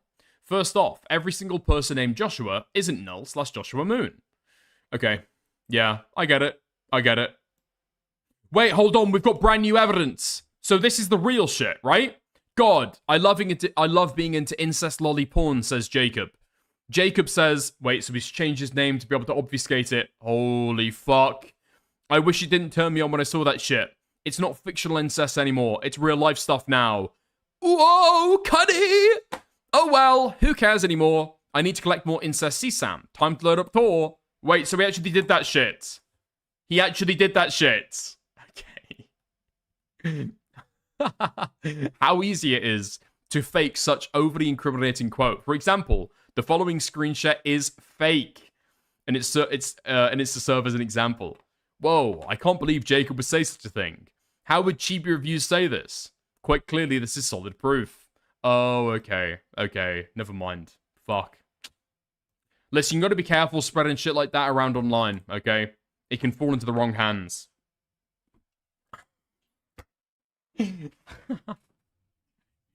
Hello, Jacob. Hello, Vincent Pavarel. To clarify earlier, being 2 hours late on it, I'm not a fan of anime, but I don't hate it. There are some I like. Cowboy Bebop, for example. What a time to come back to the stream. Welcome back, mate. Welcome back. Okay. Holy shit, wait. Chibi Reviews was watching the stream. Dude, he published a fucking public statement. No fucking way. No fucking way. Literally, what, less than an hour ago? This guy posted a brand new tweet. Important statement. Over the last week, I've received some of the best support I could have ever asked for as a person. You're welcome. You're welcome. The love from the community has been a true blessing that allows me to wake up every day and smile. Truthfully, without you all, I would be beyond stressed, but I push through, knowing I have a loving community. Now, I must say, this next part, with full seriousness, since I've seen it happen over the last few days. Quite a few friends of mine have been mass reported or targeted lately by bad actors. Those that have come to my defense are now being harassed, and their family as well. They even have pictures of dead kids being spammed in their comments, or DMs labeled as DNB. I ask you all out there, please don't put yourselves in harm's way for me. These people are criminals. Scumbags. and only seek to do harm. Oh yeah, by the way, guys, the reason why nobody's coming to his defense is because Chibi Reviews asked them not to, okay? Okay? Ignore the tweets a couple days ago when he was begging people to come to his defense and chastising them for talking about Trump and not talking about him, okay? The reason why people aren't giving him support is because of this message right now. Dude. By the way, women of the land, okay? Do not stop me in the street and randomly suck my cock, okay? I know that you guys love doing it. I know you guys do it every day. I understand, okay? I understand. But please, from this point on, please stop doing it, okay? Fuck me. Okay. When you side with me openly, it means they want you next.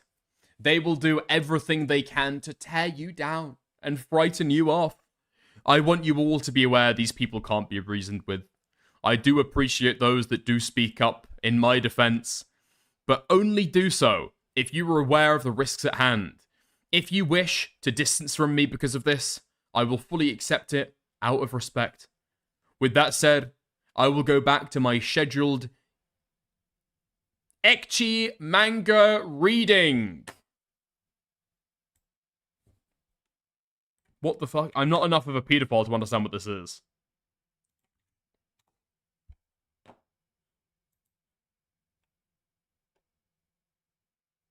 Huh? This has got a Wikipedia page. Okay. Ecchi. Ecchi anime is sexy, dirty, or naughty. It means to have sex. And as a noun, it is used to describe somebody of lascivious behavior. Okay. Okay. It does not imply perversion the way hentai does. So this is softcore porn. Nice. Okay. So it's not full-blown nude stuff. It's like erotic anime. Okay. Fuck this guy. Okay. Pedophile. Wait. Before we scroll down, any pedo porn? Any pedo porn? Any pedo porn? Nah, we good. Okay. I don't think there's anyone who could be weird enough for me to give a thumbs up for their family grave being doxed, etc. The people doing this also not realizing this is worse than what they're calling out for shows the levels of schizophrenia, or you just fundamentally misunderstand what's going on. Oh my god. If only we put mentally ill people into asylums so that this doesn't happen. But this is a clown world. I couldn't care less about the fact that I ended up in threads on Kiwi Farms and Soyjack Party, and that people had sent me DMB on here too, because it won't stop me from supporting somebody that's been unjustly targeted. The only reasons they go after you so hard in the first place is because you have a bigger following, and it's easier for their bullshit to be seen by other people as a result. Possibly, correct? And that you don't always react to and handle things the best possible way, but you're still just the average weeb at the end of the day. What a tragic indictment of the fucking anime community. Chibi Reviews is the average weeb that you've got. Shut it down. Shut it down. Put a third fucking nuke in Japan, okay? It's over. It's done. But you're still just the average weeb at the end of the day. So if you weren't around, then they'd be focusing all their hate and energy on other random people. So they're all more or less at risk of being targeted just for simply existing. Less so if we didn't support you, but at the end of the day, that distinction is fairly insignificant in my opinion. These people are garbage, and we shouldn't let them silence any of us. True. True. Chibi Review fans, hearing me right now, fall on the sword for your pedo parent, okay? For your pedo master. It's what you were designed to do. You are bugs scattering around on this earth, and your only purpose in life is to fall on the Kiwi Farm sword for this pedophile. That's what I think of you. That's what everyone thinks of you. Whoa, thanks, Ethan Klein. I hope you rape Denims in another 3 months of preliminary hearings. Fuck me. What? This isn't his banner? No, this is his banner. This is his banner. In fact, it used to be like a regular drawing of an anime girl. But no, it's now what? It's now a Nazi. Yeah, it's now a Nazi. Yeah. There we go. Wait, donated twice? Didn't get a thank you?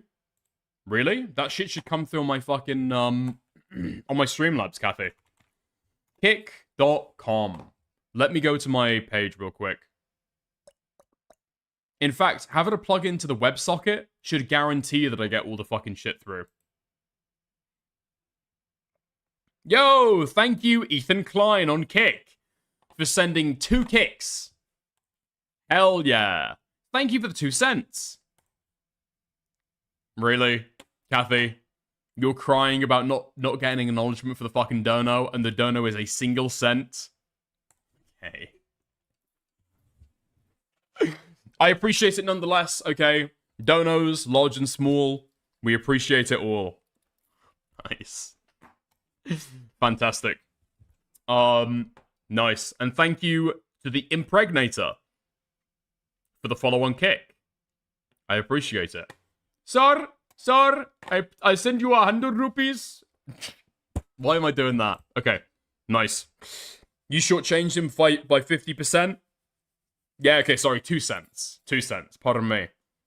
Stop bullying our top G, he donates what he can. In that, dude, I almost read rape currency, which would have been equally correct. In that rupee currency. Yeah, true. This guy's definitely in India. Yeah. Kathy definitely lives in India. 100%. The guy that fought... No, I'm not gonna. Okay. Never mind.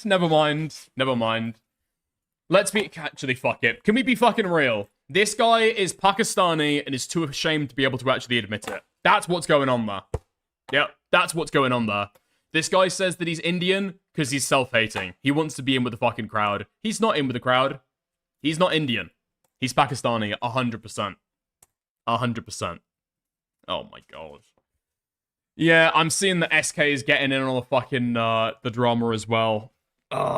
With Gramulia. Do we want to have a gander? Oh my god, bro. Okay. Nowhere did Ant state to spout claims about citation errors to dodge flack. Let's read this original one then. Okay. Calm down. Oh, fuck me. Let's go earlier in the fucking tweet thread. Okay. Nice. Let's go.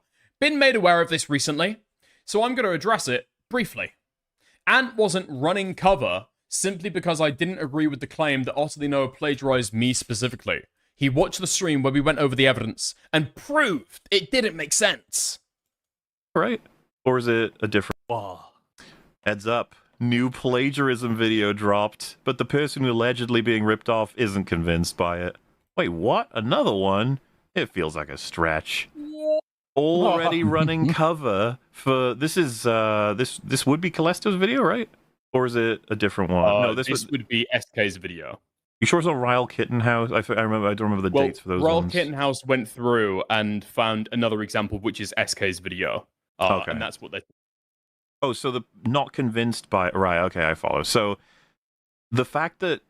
The thing is, right, when it comes to plagiarism, you don't actually need the permission of the original person to tell you if it's plagiarism. You actually don't even need their input whatsoever to tell whether or not it's been stolen. The only thing that would change it is if they said, no, I wanted them to take it one-to-one, including my script, and to just copy it one-to-one. I wanted that. I'd be like, that's kind of weird. And even if that was something they said, it'd be like, so they didn't put that in the description or anything? That's just odd. But like I said, that's not the situation we're dealing with.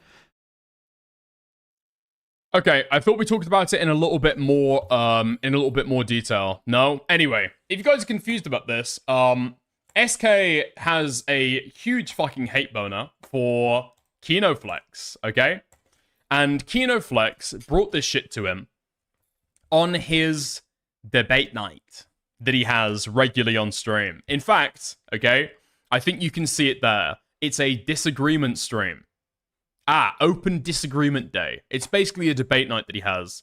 And that's the day that, for some reason, KinoFlex decided to jump in and argue this shit down with him. Okay?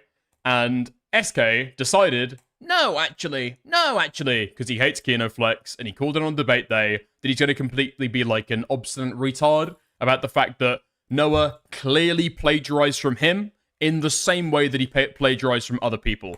Okay? Let's just have a look at the Royal Kittenhouse video. Oh, and he hates EFAP as well. Okay. Let's get to the new evidence then. Here we go.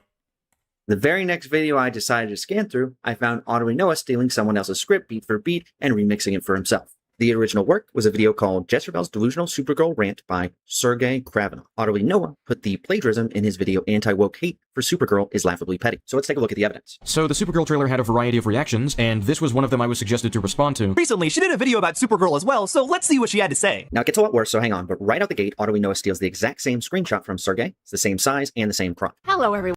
It's not the exact same screenshot. Ralph fucked it up. Female Frodo Baggins here. And can you guess my reaction to the latest Supergirl trailer? Hello, everyone. Female Frodo Baggins here. And can you guess my reaction to the latest Supergirl trailer? Okay, but this is a trailer, not a movie. And funny enough, now Jezebel is doing the exact same thing, talking about the trailer for Supergirl before the movie's even out. I don't know why so many people on YouTube seem to think that they're time travelers all of a sudden. I guess Jezebel must have magically found a DeLorean or something, though, and traveled to 2026. This is a James Gunn movie. It is James Gunn through and through, in the same way that all movies that come from Marvel are essentially just Kevin Feige projects. James Gunn is just hiring yes men to make his project. This is a James Gunn movie. It is James Gunn through and through, in the same way that all movies that come from Marvel are essentially just Kevin Feige projects. James Gunn is just hiring yes men to make his projects. Iron Man is a exact same clips, exact same retorts. Completely different movie from Winter Soldier. The Avengers is a completely different movie from Guardians of the Galaxy. Iron Man 3 feels like a very different movie than Thor. Spider-Man Homecoming feels like a very different movie than Black Panther. The Avengers is a very different movie than Guardians of the Galaxy. So they put out this poster and this little GIF the other day advertising the teaser trailer, and the poster says, truth, justice, whatever. Wow, so edgy, James. You really got that edge there. So they put out this poster and this little GIF the other day advertising the teaser trailer, and the poster says, truth, justice, whatever. Wow, so edgy, James. You really got that edge there. It's almost as if they're using a variation to contrast Superman's character. Jezebel also doesn't seem to understand this slogan is supposed to show the contrast in the ideals of Supergirl and Superman. Are character flaws bad to establish now? This slogan is supposed to show some of her character flaws, like her being a bit more reckless than Superman himself. Because if she didn't have any character flaws, I'm betting people would go on about how she's a Mary Sue. Because if the trailer showed that she didn't have any character flaws, then this crowd would just go the other direction and call her a Mary Sue. And I'm getting ahead of myself a little bit. In the trailer, she says, you know, he believes in the good of people, and she believes in the truth, which is all people are just terrible and stuff like that. And I'm getting ahead of myself a little bit. In the trailer, she says, you know, he believes in the good of people, and she believes in the truth, which is all people are just terrible and stuff like that. That's not the same statement, and I have no clue how you arrived at that conclusion. No, that's not really what was said there whatsoever. Jezebel seems to have completely jumped to conclusions here and failed to realize that's not really what that quote is saying at all. James Gunn's Superman felt like he did not want to make the movie. He didn't want. Like, here's the thing, okay? I feel like SK, this is my read on SK. Because when they were going through and talking about it, SK seems to believe that his criticisms are like the objective criticisms and responses to give to Jezebel, right? He's like a small YouTuber who's like so autistic, he can't see like past his own autism, and so thinks that he's just given the objectively correct responses. No, that's not true at all. So for example, the clip there that SK decided was notable, that Noah clips in the exact same way, FYI. Okay. No, that's just true, okay? Superman sees the good in everyone, I see the truth. Yes. It's like an edgy, trite sentiment, the movie's gonna be total fucking shit, and she's edgier than Superman, and she thinks that people aren't all good. That's literally what it's being fucking said there. Now she goes hyperbolic and says, oh, everyone's like an evil person. Yeah. I mean, that's her, like, verbose description of it, right? She's being hyperbolic for, like, effect. Pointing that out is not the objectively correct sentiment to go, okay? That is arguably the most retarded criticism you can give with that stuff. So, it is what it is, right? Anyway, goes down. Somebody replies to SK, says, you were fucking had, you moron. He was telling Noah what to say to stall his career's utter ruination. True? SK quote retweets it and says, "Calm down before angrily rushing out a post, because I corrected the EFAP panel." And not addressing said correction. Your screenshot only shows Ant showing concern for Noah's mental health. Not an attempt to cover up any criticism towards him. Care to elaborate? Now, to be fair to SK, okay, I don't think the EFAP boys did the best example of actually going through all of the criticism towards Anthony.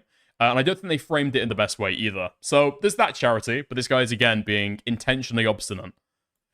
So either you were watching the stream and thus know that Ant told Noah to spout the bullshit about citation errors to dodge the flack for stealing content, or you jumped in to play defense based on a contextless clip.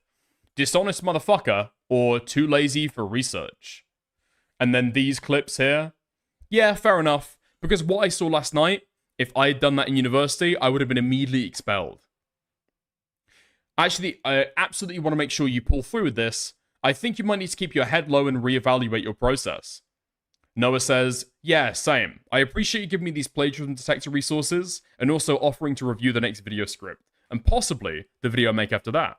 I don't have a lot of these resources when I was in school, so I appreciate you helping me out with that, especially.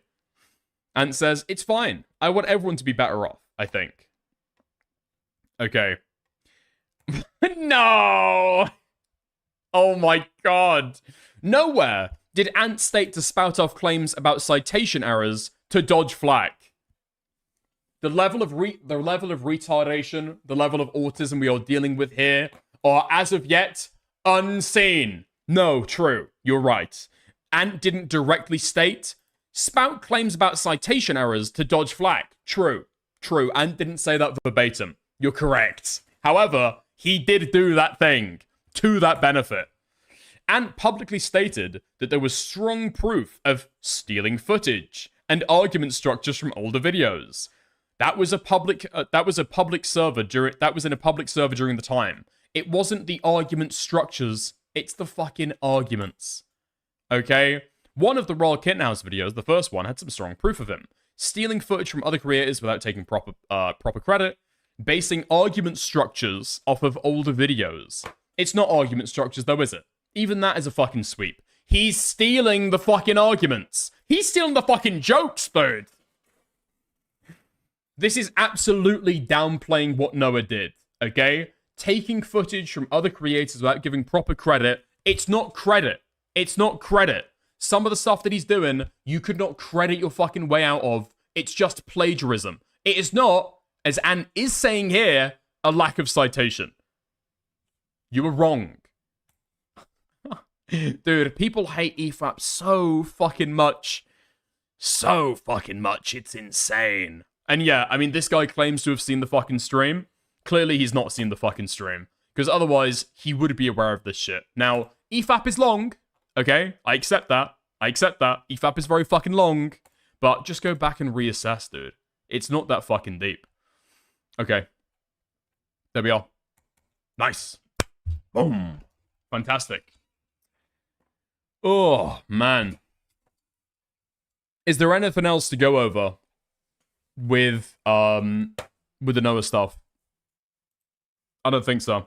I'm glad that somebody like brought that to my attention. Realistically, it's not that fucking important. Dickers is trying to hide Shirtgate. Okay, Kathy. Jesus Christ. Obviously AI generated picture. An obvious AI generated picture. You're fooling absolutely nobody, Kathy. Send me the link then. Send me the link. If it's not true, okay, and it's a real fucking picture, send me the fucking link to the Internet Archive. And then I can have a look there. Cope and Seethe, it was confirmed by third parties. Send me the link then, Kathy. Send me the link, buddy. I'm gonna look such a fucking retard now if Kathy does send me the link and it's actually fucking real. Hold on.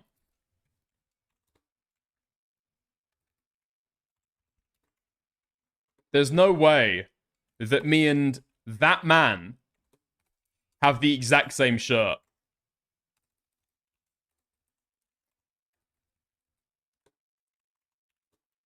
Kathy, I'm warning you now, okay?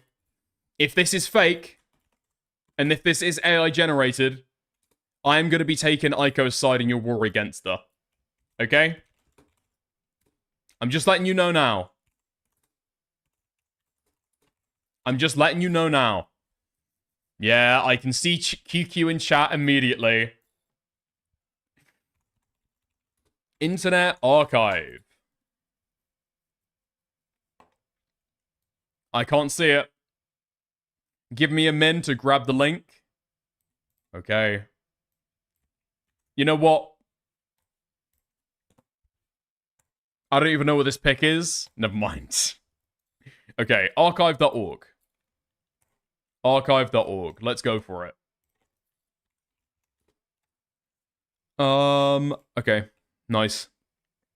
I just heard you mention Kathy. Okay, fair enough then. Okay, let me search for this shit then. Oh, interesting. Interesting. Interesting. Kosher Kathy lying once again.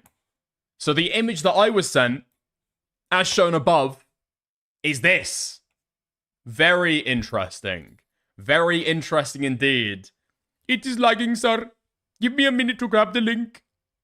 It is lagging. It is lag. Sir. Sir. Interesting. Very fascinating.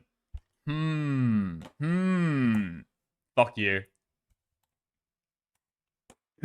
That is kind of spooky though, okay? Because I'm not gonna lie. Other than the sheer, like, I was just thinking, like, the sheer fucking probabilities that the trough would own the exact same fucking shirt as me.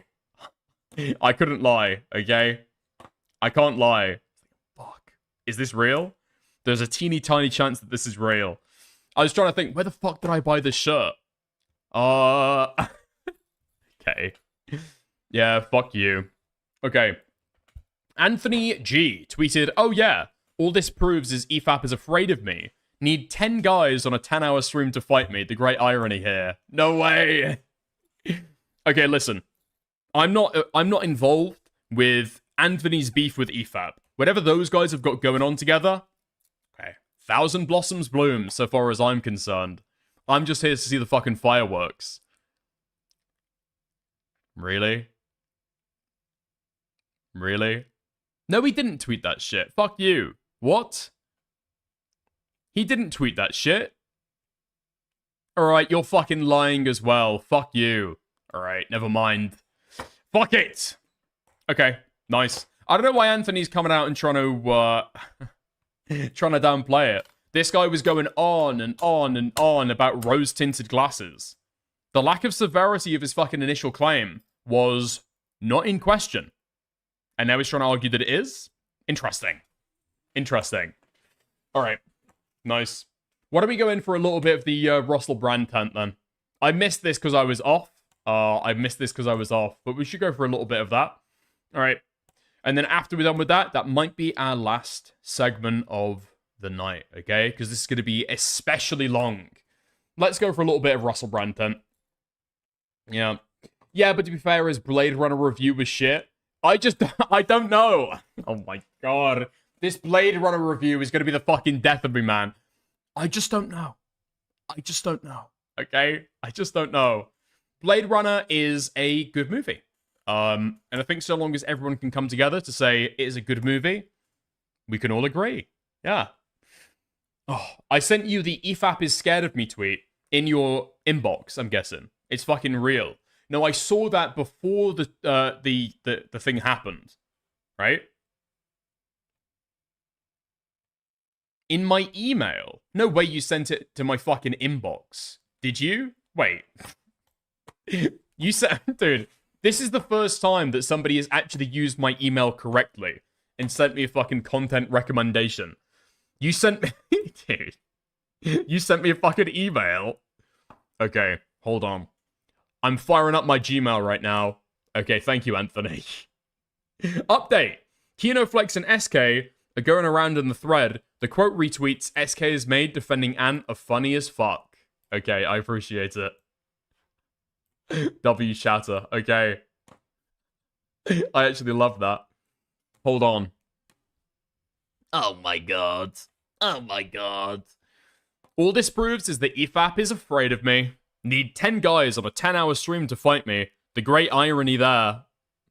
No way. Holy fuck! The autism on display. The autism on display.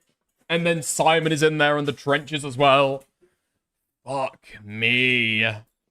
This reeks of Mauler's personal bias towards Ant, and him wanting to pin anything negative onto Ant, simply because he's associated with somebody who manipulated many people into believing that he's something that he wasn't.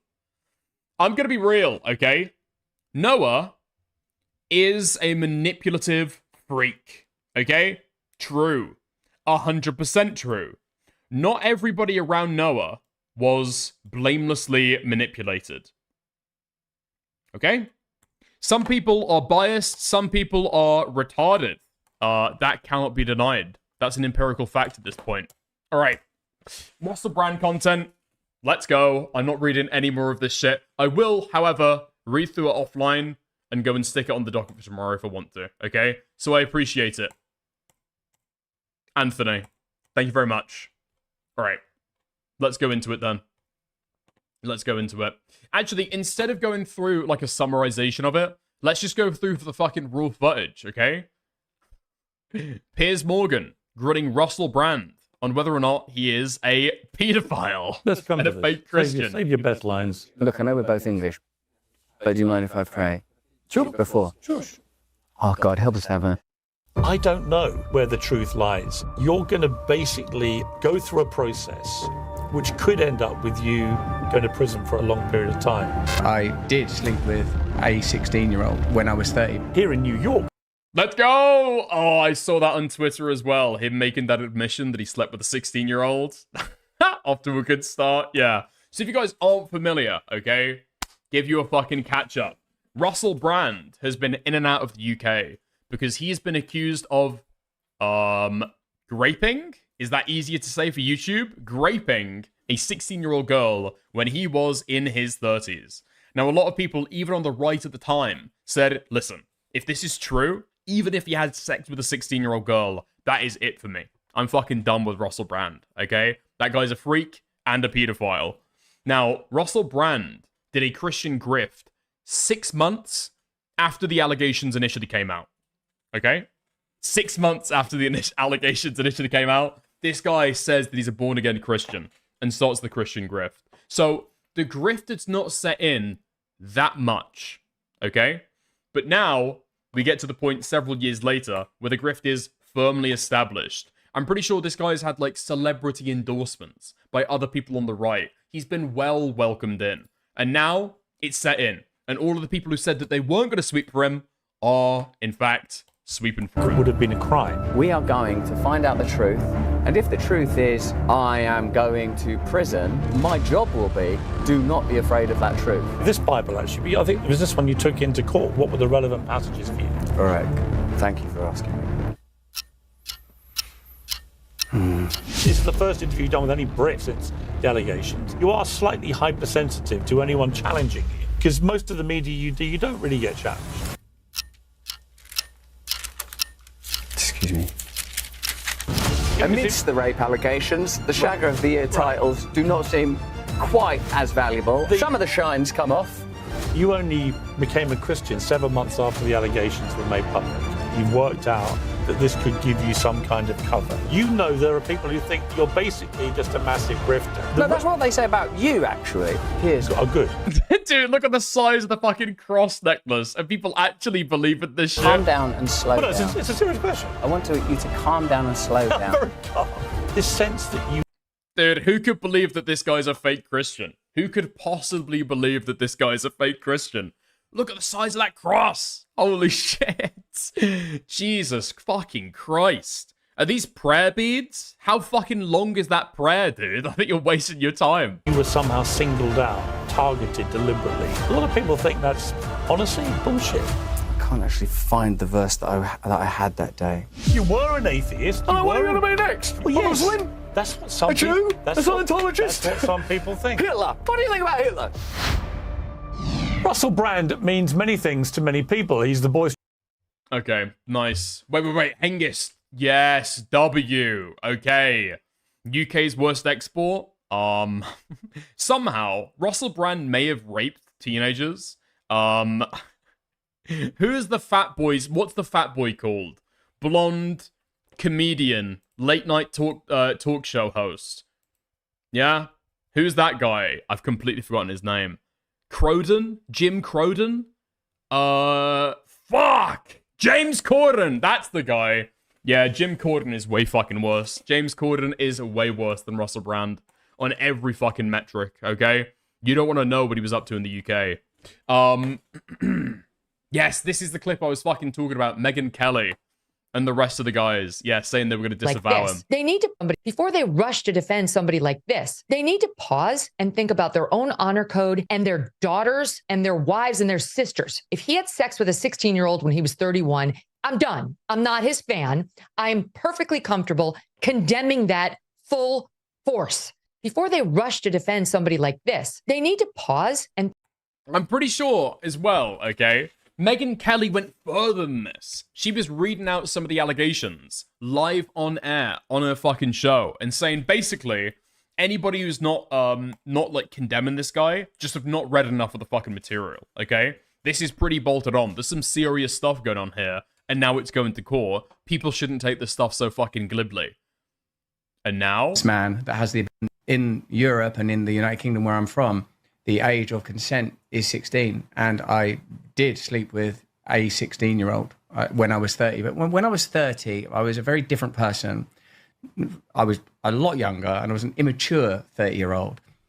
Consensual sex, actually, with a variety of people, when there is a strong power differential, as there is when you're a famous man that has the ability to attract women that I had at that time, I think involves exploitation. I think it is exploitative. I recognize that my sexual conduct in the past was selfish, and I did not apply enough consideration, barely any, I suppose, really, to how that sex was affecting other people in Europe and in the United Kingdom where I'm from. It's crazy. It is crazy that when people get accused of rape, several years later, raping a 16-year-old, they'll say, actually, yeah, I mean, I kind of did, if you think about it, you know? The power differential. The power differential. Oh my fucking god, I'm done with these fucking arguments, man. I wasn't considerate enough. It's just the get out of jail free card.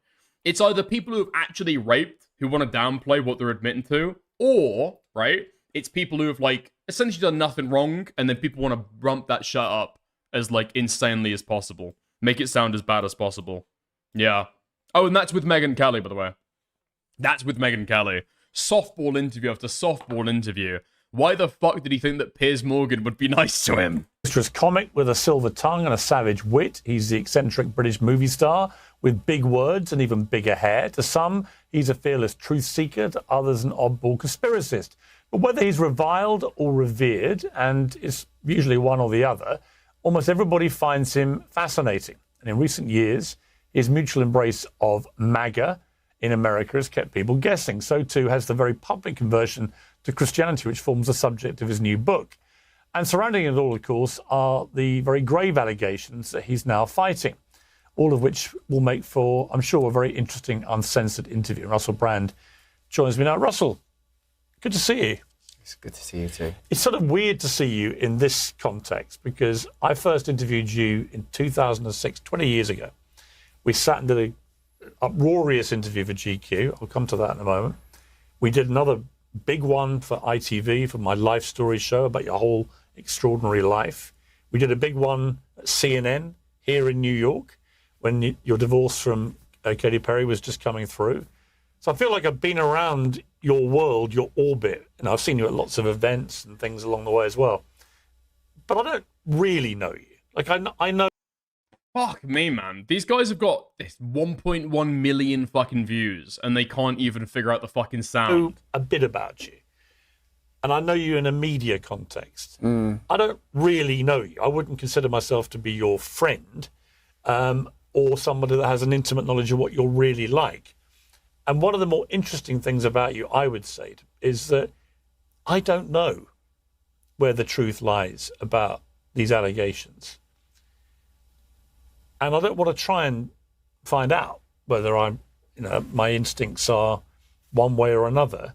We can't talk about what's coming in October, the case, for legal reasons. It's 2 hours of painful viewing. Don't worry, I'm not going to be watching the entire fucking thing, okay? I'm going to skip about. Some of this stuff just sounds fucking boring, some of these chapters.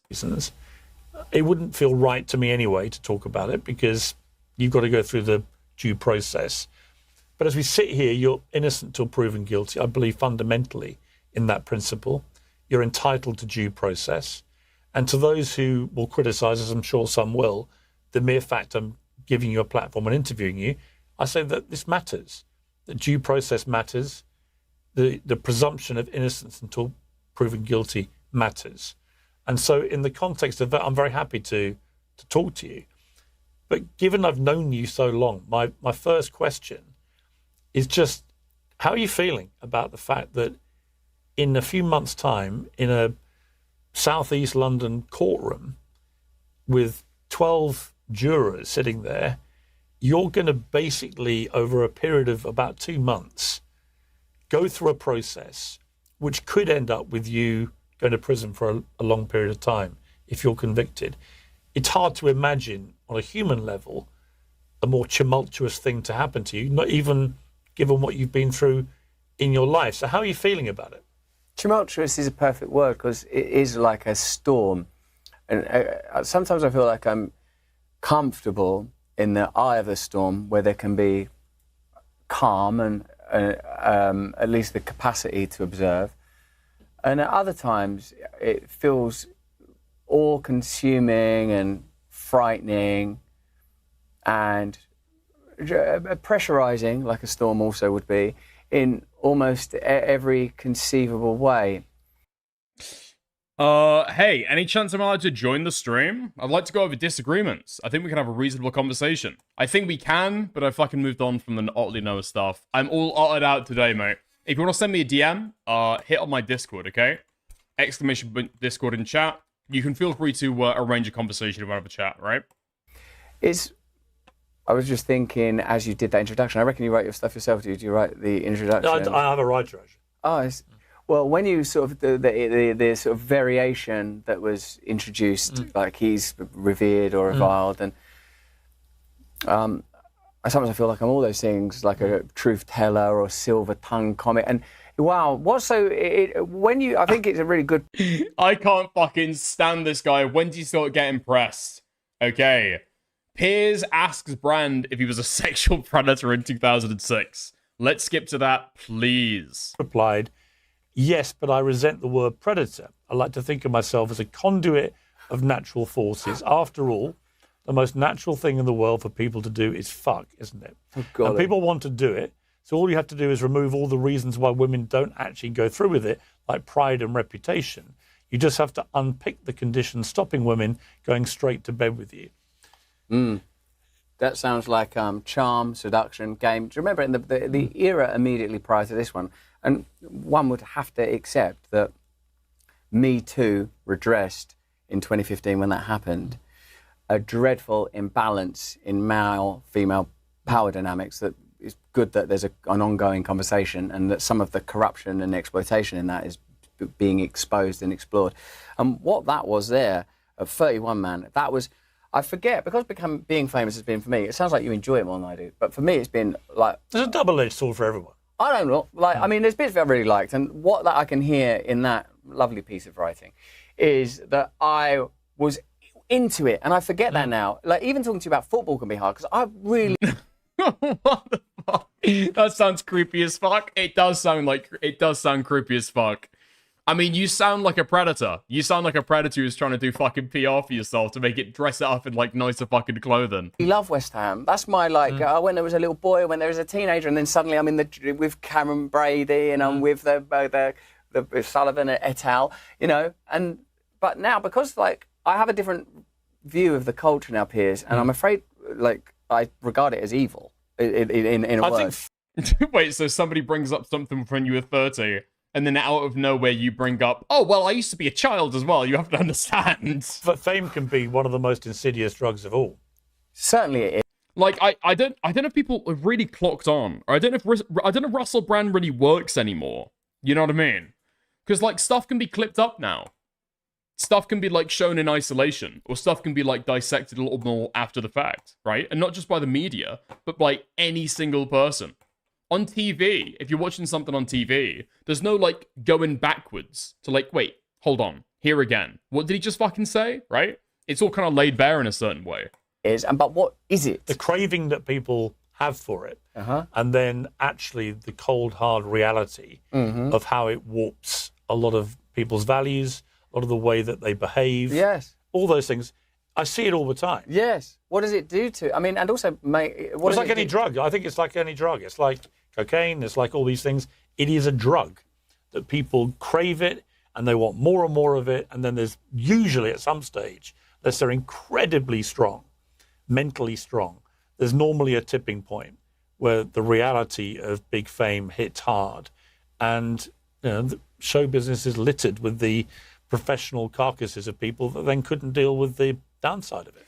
Maybe if we replace the word drug with stimulant, it becomes clearer to understand that you are stimulated by your own fame, by your own reputation. Now, even a person that's not famous, and obviously most people aren't, except for Warhol's perspicacious and proverbial 15 minutes, which of course has happened now.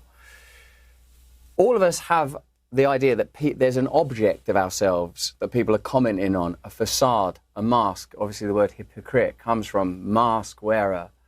Now, you have an identity in public, I have an identity in public, and what I can hear there, man, and it warms me, is I was being 100% honest. And I'm being 100% honest now. I'm not afraid of the truth. So if justice is real, if telling the truth is how a person's meant to operate, I was telling the truth then. And I can I can feel that. I mean, 31, that sounds like a 19-year-old really, but I was stunted in many ways, like a lot of crackheads and smackheads. You kind of formaldehyde yourself in addiction somewhat.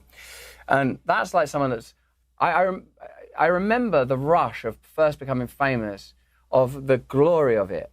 Not only the superficial glory of like going from being poor to not being poor and going to like, oh, it's embarrassing and difficult to chat up women to, oh my God, look at this. But also the sense that a world that had been saying, no, you can't, suddenly we're saying yes. Like, yes, you can have a TV show. Yes, you can be on the radio. Yes, you can have a book. Yes, you can. Yes. Like, it was sort of beautiful. There was something about it that was amazing. I mean, creatively. I mean, like, that to be able to do, to have an interview with you and to opine and for someone to care when you've felt very small all your life. Like, I think a lot of people probably do, because I think this world makes you feel small. Indeed, makes you feel irrelevant. Just like if I'm not famous, if I'm not important. I mean, that's a very, very interesting spiel, but back to you being a rapist, please. Or if I'm not sleeping around or driving this car, I'm sort of really curious about, like, say, the thing with you and the lad HS Tiki Toki and Andrew Tate, these sort of new stars that are post the era that you and I are from. I really highly regard their boldness, even in both of the instances just cited. They're bold men. I like that. But they are still advocating for a set of values that clearly I advocated for in a somewhat more camp way, even then. That if you aren't sleeping around with a bunch of women, you ain't worth much. And if I can get one thing across to you today, I want it to be that being in Christ and like being in God, it gives me the strength to recognize, you might have to go to jail, but people go to jail. That's the thing that happens to people in the world. And people go to jail that... Oh my God, wait! Oh my fucking God, the case is not going well, you can presume behind the scenes. Now, I guess they can't say it for, like, legal reasons, but, I mean, does anyone give a fuck if a YouTuber says it? I doubt it, okay? I really, really doubt it. It sounds like the case is going really fucking well. If he's already... it's going really fucking badly. If he's already trying to lay the fucking groundwork for him losing this fucking rape conviction. Shouldn't have gone to jail. What I find most sort of interesting, when I read that GQ thing, it was like all the things I said. It was highly entertaining, made me laugh out loud. It did again when I read it the other day. But obviously you read it with a slightly different context, given what's happened to you. You're very, like, honest, open, brazen, some might say. You admitted you slept with thousands of women, sometimes 2 at a time, 3 at a time. You were very like, this is all a bit of a laugh.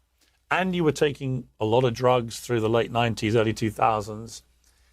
And my question for you is that obviously you're facing these serious charges. Obviously you've been emphatic and consistently emphatic in your denials that you've done anything criminal and that anything was non-consensual, which will be the key determinant of your liberty, actually, whether a jury agrees that this was all consensual. You know, putting aside the morality aspect, and we'll come to that, which is an interesting, different discussion, but it's not about crime morality. It's a court of public opinion, perhaps, but it's a different thing.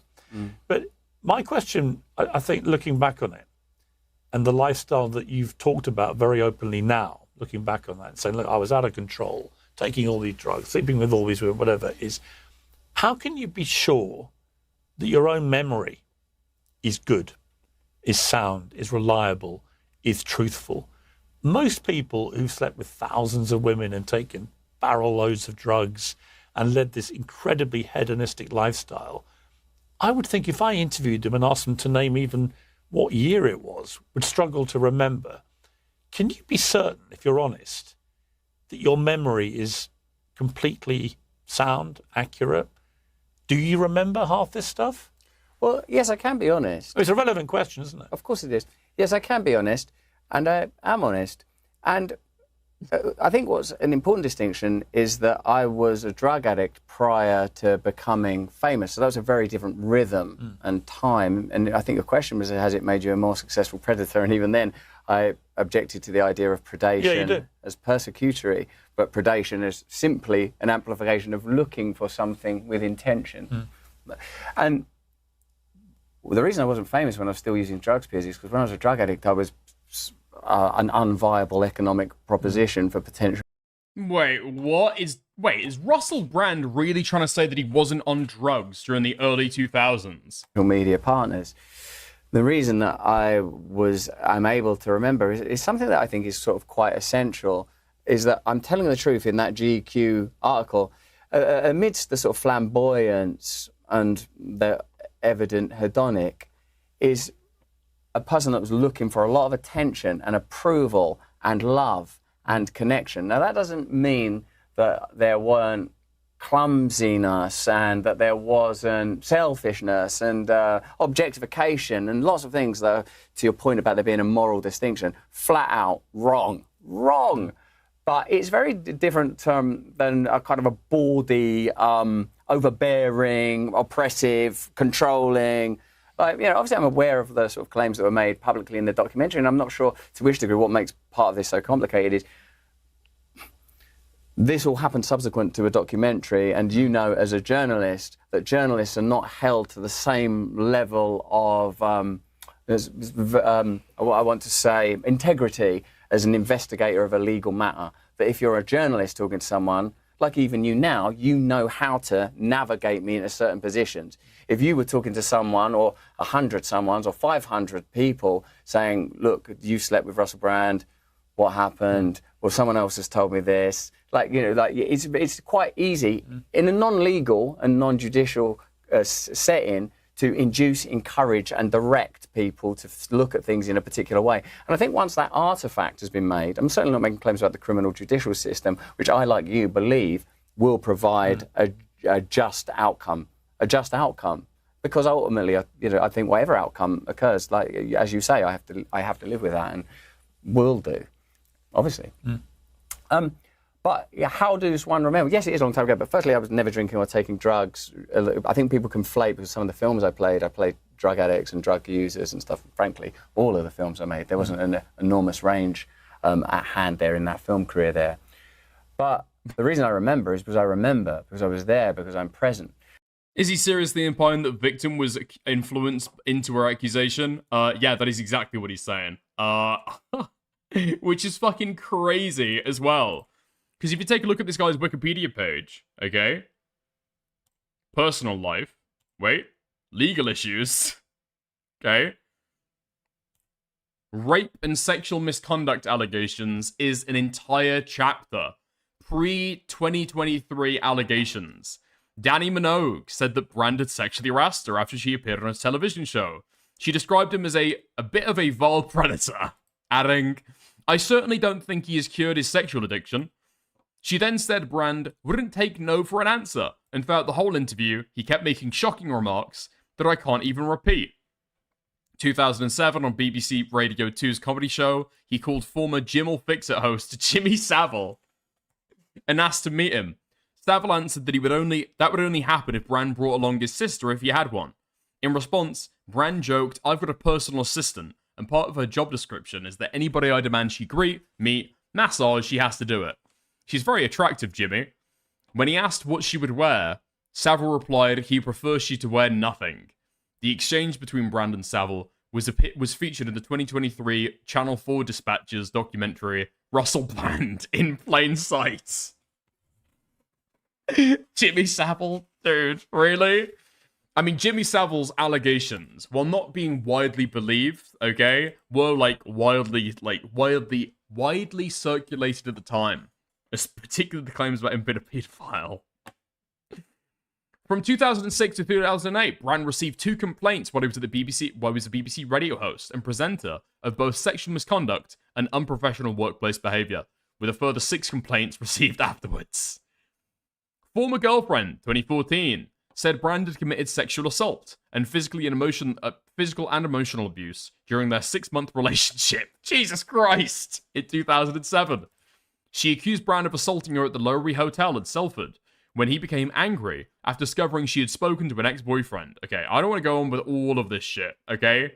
Because this is a long fucking chapter, okay? But nevertheless, a lot of the allegations seem to stem from around the exact same time, right? 2006, 2007, 2008. I don't know what this guy was on at the time, okay? But it was not good for the women around him. And because the whole thing was very live and alive, I have a good memory, and particularly, obviously, this is something I've had to reflect on and go. You were clean from 2002. December the 13th, 2002 is the date I got. Some of the allegations go back to 99, so there must have been some crossover. Oh, well, without wanting to get into the specificity of the criminal matter, that's not generally the complexion, and in the variation from that generality, there are other indicators that make it clear that my memory is reliable. The interesting thing, I was listening to your Megyn Kelly interview yesterday, and it's blown up. We're both in New York, and you know it's blown up big in America today. A lot of people commenting about this. Let's play the clip for those who haven't heard it. In Europe and in the United Kingdom where I'm from, the age of consent is 16, and I did sleep with a 16-year-old when I was 30. But when I was 30, I was a very... Listen, I can't speak to what the culture was like in 2006, okay? Because I was an infant. Well, no, I wasn't quite that young. I was like a fucking... I was in primary school, though. I was in elementary school, I think, just. I think I was just starting school around that time. Anyway, so I can't say what the culture was like. But yeah, having sex with a fucking 16-year-old when you're in your fucking 30s? Yeah, you're a fucking weirdo. You're a fucking weirdo. Borderline pedophile. Fuck me. I'm trying to think, even at 24, if I knew a lad who had sex with a 16-year-old, that would probably fundamentally, change the way that I would think about him, okay? Fundamentally change the way that I would think about that guy. I'm trying to think, even at the very end of university, if I'm trying to think about that, you having sex with a fucking 16-year-old? No, bro, you're fucking weird. You're fucking weird. Yeah, even if you're 18, 19, 20, 21, ages of being at university, if you're having sex with somebody who's just in the UK finished high school, about to go to sixth form, to be able to do, 17, 18-year-old education, yeah, you're a fucking weirdo, man. You're close to being a pedophile. Very different person. I was a lot younger, and I was an immature 30-year-old. Not borderline, just pedo. I mean, you're not having sex with a 9-year-old. You know what I mean? But it's still incredibly fucking weird. Consensual sex, actually. In a colloquial sense, pedo, sure. With a variety of people, when there is a strong power differential, as there is when you're a famous man that has the ability to attract women that I had at that time, I think involves exploitation. What's been interesting is the way that's played out, because you were right in what you said. It was perfectly legal for you to have sex with a 16-year-old girl in the UK. That's the law. In America, here in New York, for example, the age of consent is 17. So here it would have been a crime had you done that here. But I looked at every state in America because I thought it was I saw some people commenting on this on social media. In about 30 states in America, the age of consent is 16, the same as the UK. I'm not even sure most Americans are aware of that. About another dozen states, it's 17, another dozen or so, it's 18. So there's no uniformity around America, but actually, in the majority of states in America, it's the same as the United Kingdom. And oh, Piers, you gotta fucking save this one real quick, mate, okay? Because clip that shit up, you sound like a total pedo, mate. Therefore would not be a crime. Now, again, people can take a moral view about it. I think you took a moral view about what you were doing then. Interestingly, the GQ interview happened when you were about that age. Yeah. So it was going on then.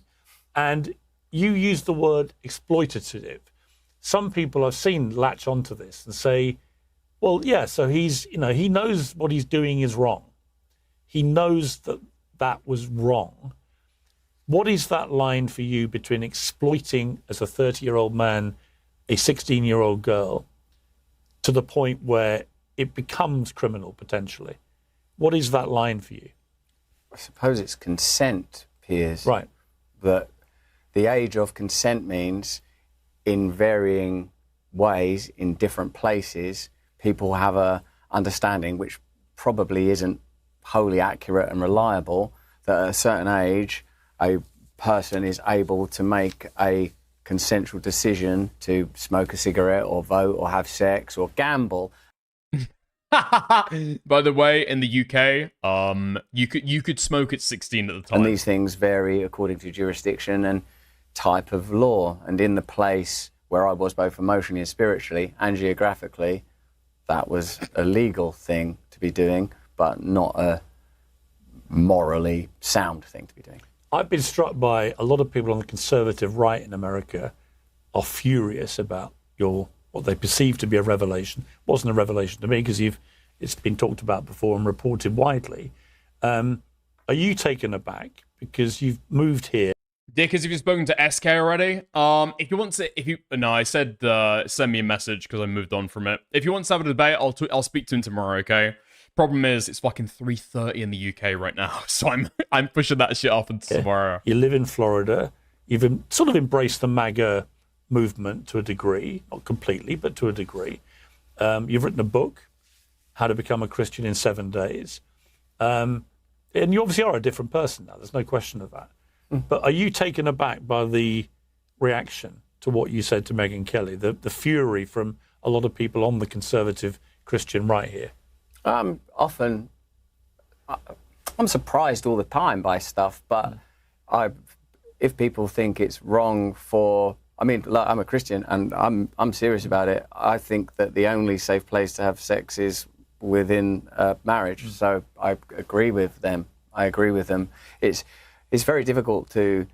You asked at the beginning of our conversation, what are the challenges? Well, the challenges are a criminal judicial proceeding that's about law and consent, a PR situation that's about people's feelings and sentiments that often cross over, what the compromises and flaws are in a media, judicial and legal system that are plainly somewhat symbiotic and porous. There's a lot of different things happening, but I think probably the simplest thing for me to focus on is, should I have been doing that? And the answer is, in retrospect, no. And what's a bit difficult is how we all, and I presume you're the same, feel like, well, whatever we did in the past, it's made us the person that we are today. And it's difficult to make that claim when you have to acknowledge that your actions have caused distress. The girl concerned. Oh, that is very carefully considered. My actions have caused distress in like a spiritual, emotional way. That story, we can discuss that. Brother Mike, the allegations that this guy did a full fucking tech tone, okay? A 10 out of 10 tech tone, forcing his cock down this girl's fucking throat. It's bad. Because it was from the documentary and it's not part of your legal case. But she dated you for 3 months when she was 16. She described you referring to her as the child, sending cars to collect her from school, coaching her on what to tell her parents, made allegations about the sexual interact, suggesting that you forced yourself in certain ways and so on. But she's not part of the legal case, and let's be clear about that. So there's no suggestion of criminality that's been levelled at you legally. But when you hear that account, what do you feel about the fact you were nearly twice her age, she was only 16, and you're picking her up from school, all that kind of thing? What do you feel about it? Oh, I forgot about this part of the allegations. Yes. Did the mum have any idea that she was dating a guy who was like 30 fucking years old? I remember this. He was picking her up from fucking high school. Oh my God. Now again, it's a slightly different social context in the UK because you end high school in the UK at 16 years old. High school are where kids go. That's what high school is. I think some of those details are pretty important and relevant, and how I don't know what a similar context in the US would be. What education do you do up to 16? Is it like junior high, maybe? I feel about it is, as I've said, it's not nice to know that my actions have contributed to a person suffering, and there should be there must be justice for that. The context in which those... Okay, junior high generally refers to students aged 11 to 14 or 15 years old. Not quite junior high then. Not quite junior high. It's like the very, very first year at high school. Consensual encounters were happening, was a sort of merry deluge of constant consensual activity that was very, very difficult to sometimes believe was happening, but one adjusts to those kind of conditions. And I would say peers on a personal level, yes, of course that's wrong. It's morally and spiritually wrong. It's legal. It's not a legal issue. But I don't want to try to minimize my actions anyway. I'm fully culpable and absolutely not happy, but willing, of course, to deal with the consequences of my actions. Not so willing to deal with consequences of actions that were not undertaken. I think that's a really important distinction to remind you and your audience of.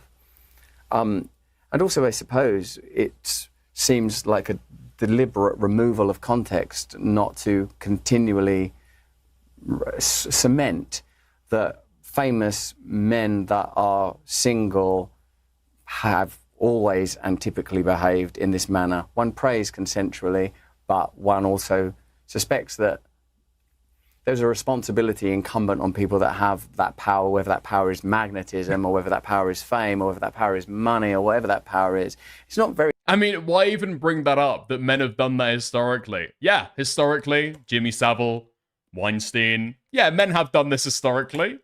Point. What? Very easy to live a moral life in a culture that really openly rewarded. Were you still at the Sun when I was being Shagger of the Year? This one I was literally being given awards for it. No, I mean, so of course it's really terrible. I'd actually left the Sun, but the Sun had an award called Shagger of the Year, and you won it a couple of times. 3 times. And it was some of the glory's faded. Hold on, there's no fucking way. We need to have a look at this shit. Shagger of the Year. What the fuck was the UK press doing? Wait, no way. They did it for 3 years. There was one called Rear of the Year. What?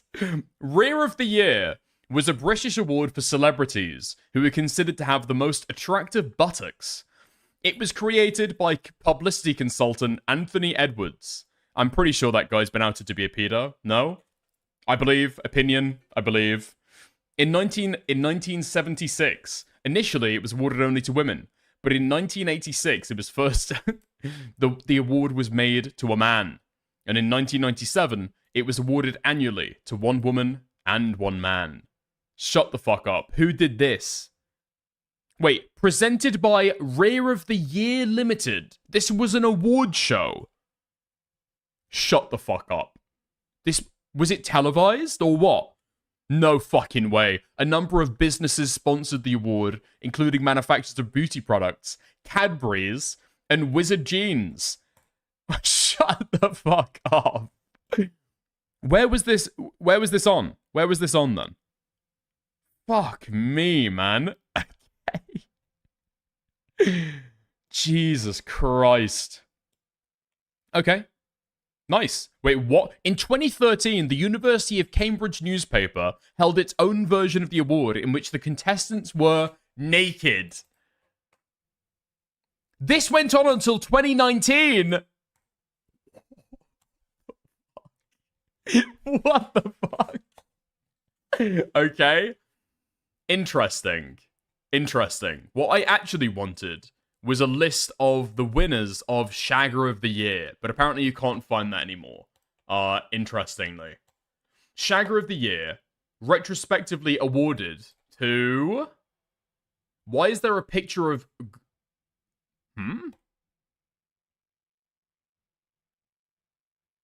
Oh, right. Okay. Ignore me. Okay.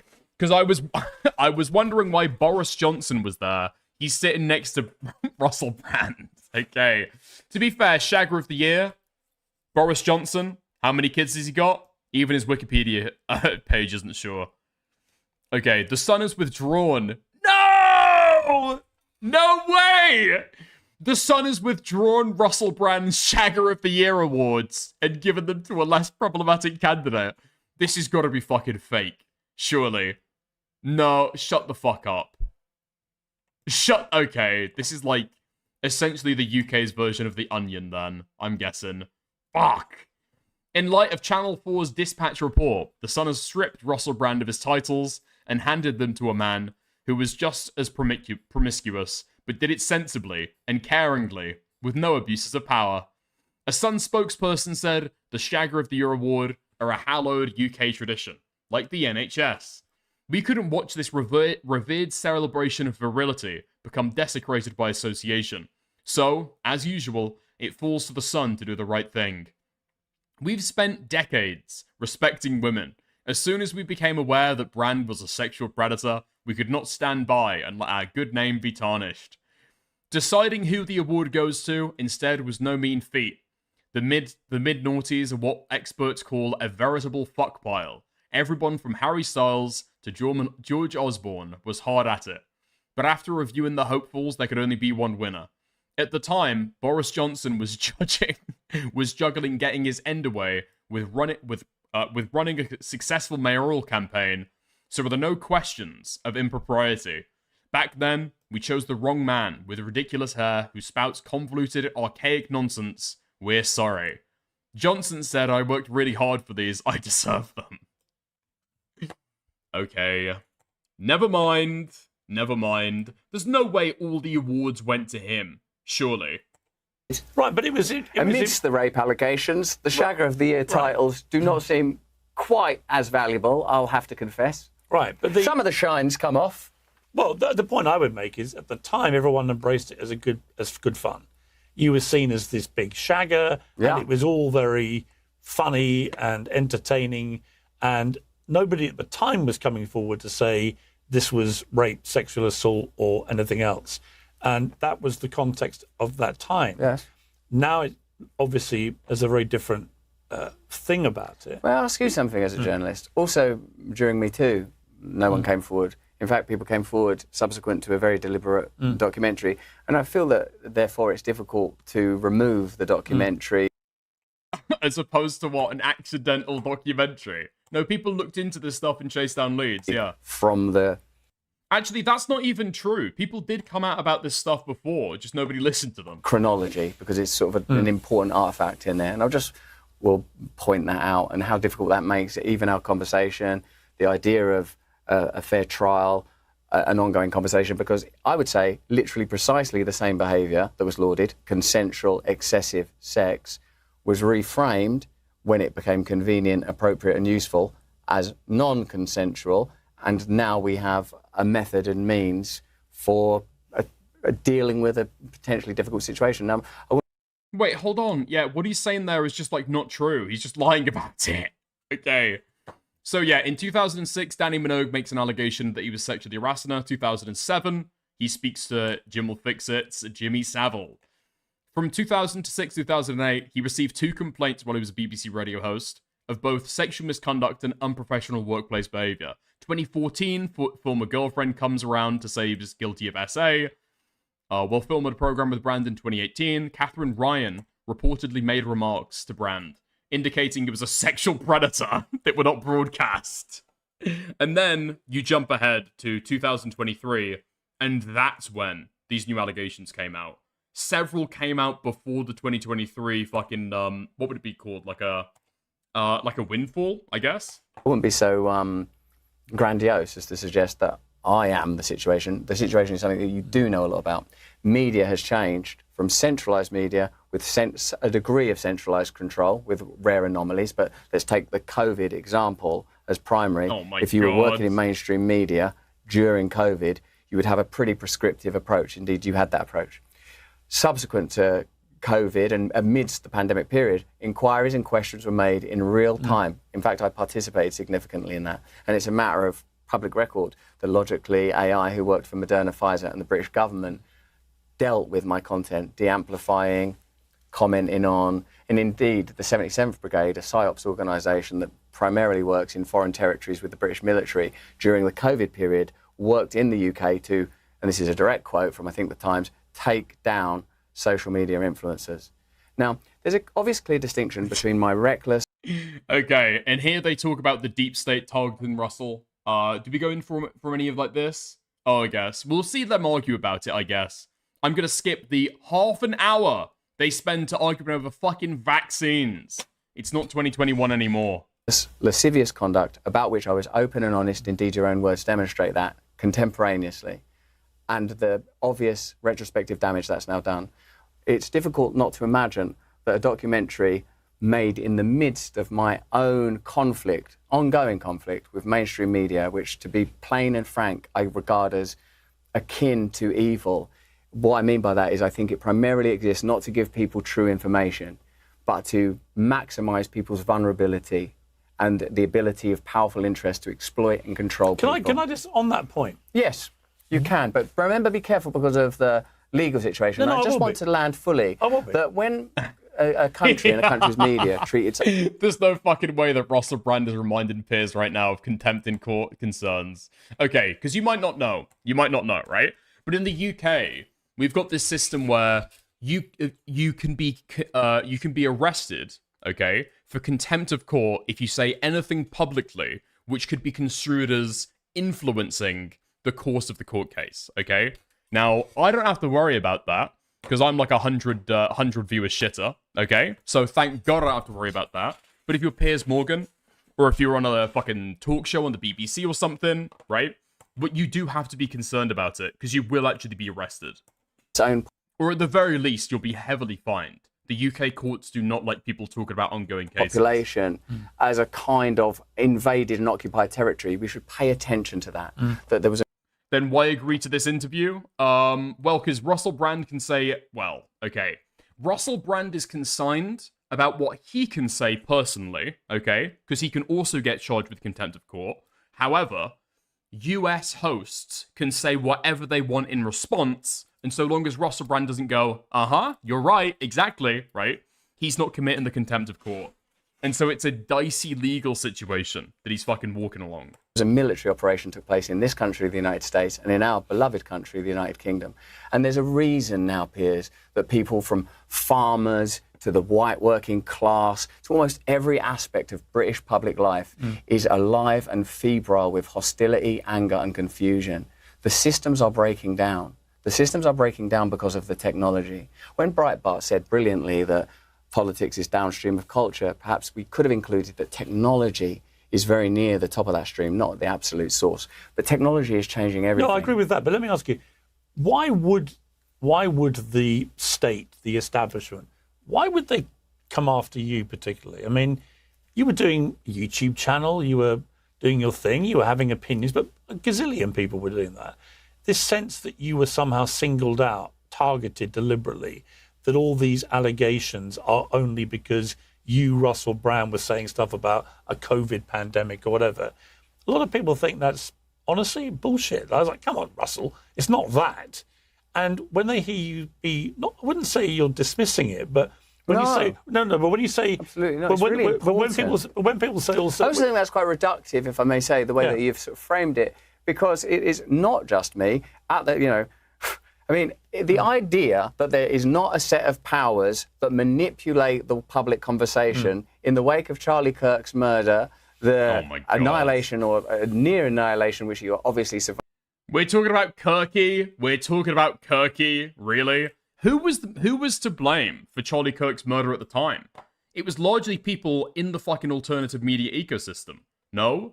That was who people tried to pin the fucking finger on. It wasn't mainstream media. Survived of Joe Rogan, the vilification of admittedly controversial figures like Tommy Robinson or Andrew Tate, and I'm not trying to set myself up in a rogues gallery here, but Piers, you've operated in media for long enough and with enough depth and understanding to recognize that there are flavors and ways of handling obstreperous public figures. And I don't think of myself as particularly important. I know that my importance. That's really my point. My point is, I just don't think that you were I mean, I don't mean this to be remotely derogatory. No, but I'm not actually... Because you had a very popular channel and lots of people were watching it. It's not that. It's just, I don't think that your influence in any of those debates would have warranted the establishment going, right, we've got to silence Russell Brand.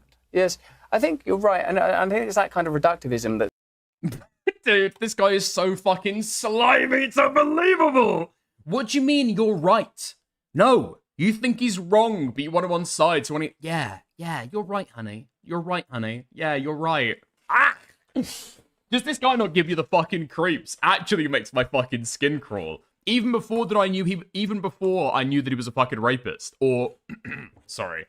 If the court is watching, believed that he was a rapist. But even before I believed that he was a rapist, okay, I thought this guy was creepy and slimy and self-aggrandizing and self-obsessed and...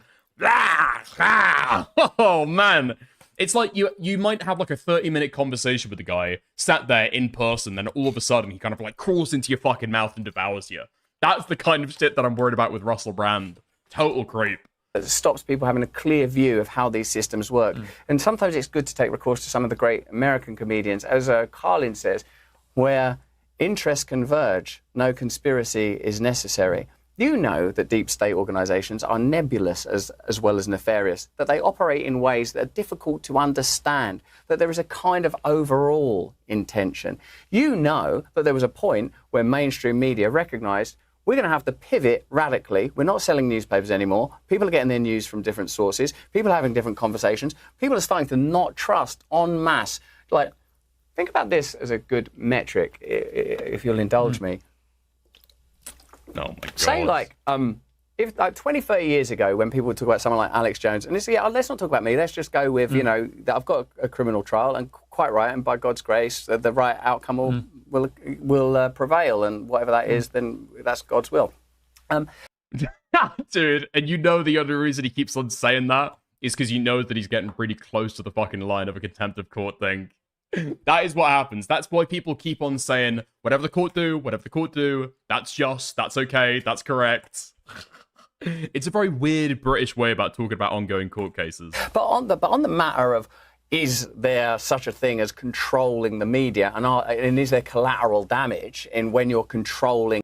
He drinks water like a fucking twat. He drinks water like he's like it's a 16-year-old, and he's feeling particularly hungry. The narrative. Did people want a particular style of reporting and particular information to be prevalent during the pandemic period? Yes. Were voices shut down? Was information controlled? Yes. Do people get de-amplified? Yes. Do people get kicked off X the whole time? I would argue imagine 30 years ago. But I would argue a public health crisis of that magnitude globally. You did argue it, Piers, and one of the main reasons that you remain contentious is because you advocated, you shamed people into getting vaccines, and we now know those vaccines have killed more people. You don't need to hector than they say. I'm not hectoring you. I'll tell you why. Because unlike most people, you've repeatedly apologised. Yes, and I've said, you know what, I believed. Now, hang on, you've raised it, so let me address it, because I've heard what you said about this, and I don't blame you.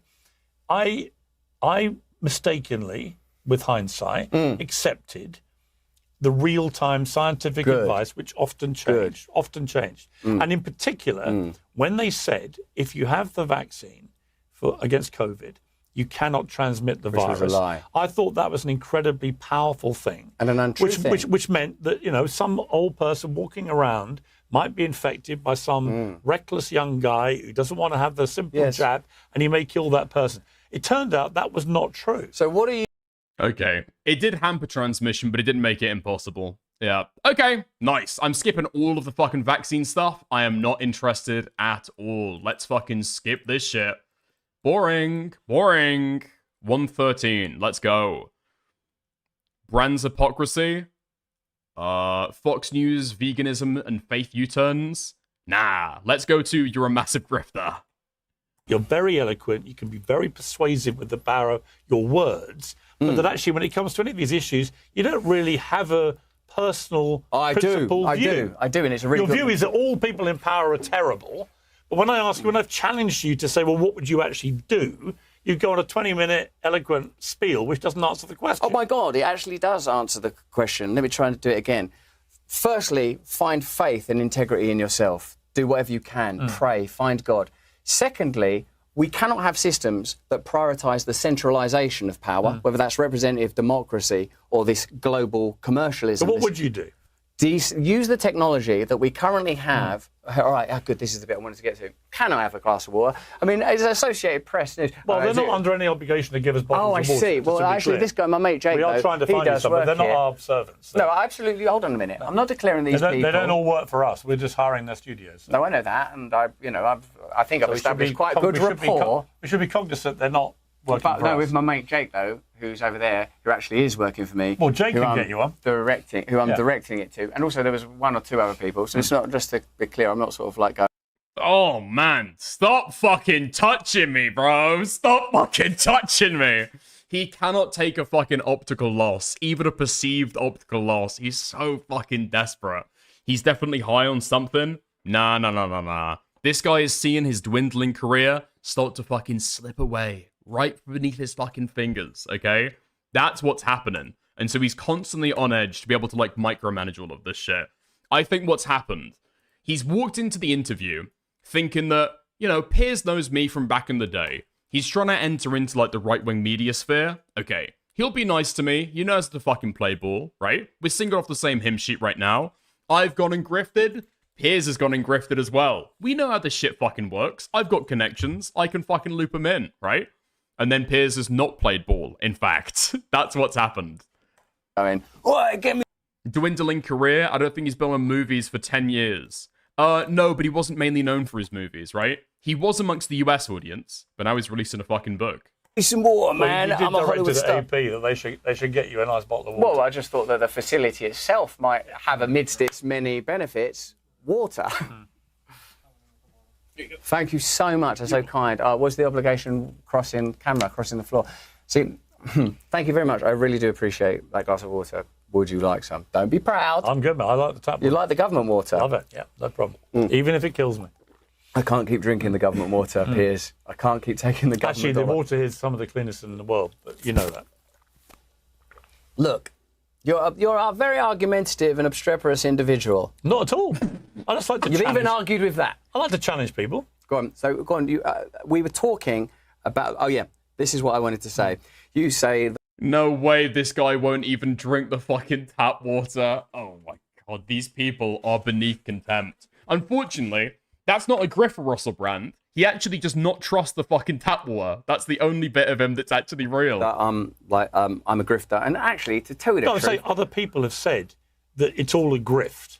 And they would actually include, and this is for you to actually, in the end, only you know. I didn't know that. I just knew him as an actor. I didn't realize he was in other ventures. Yeah, Russell Brand is probably best described as, like, a comedian and general celebrity. So he would have, like, a radio show. I think he hosted a few TV shows as well. He wrote books. He made, like, public appearances, stuff like that. I think, did he even write books back then? I think possibly, yeah. But you've got this new book, How to Become a Christian in 7 Days. People say, look, you only became a Christian 7 months after the allegations were made public, and that this is part of your thing, that you've worked out that this could give you some kind of cover.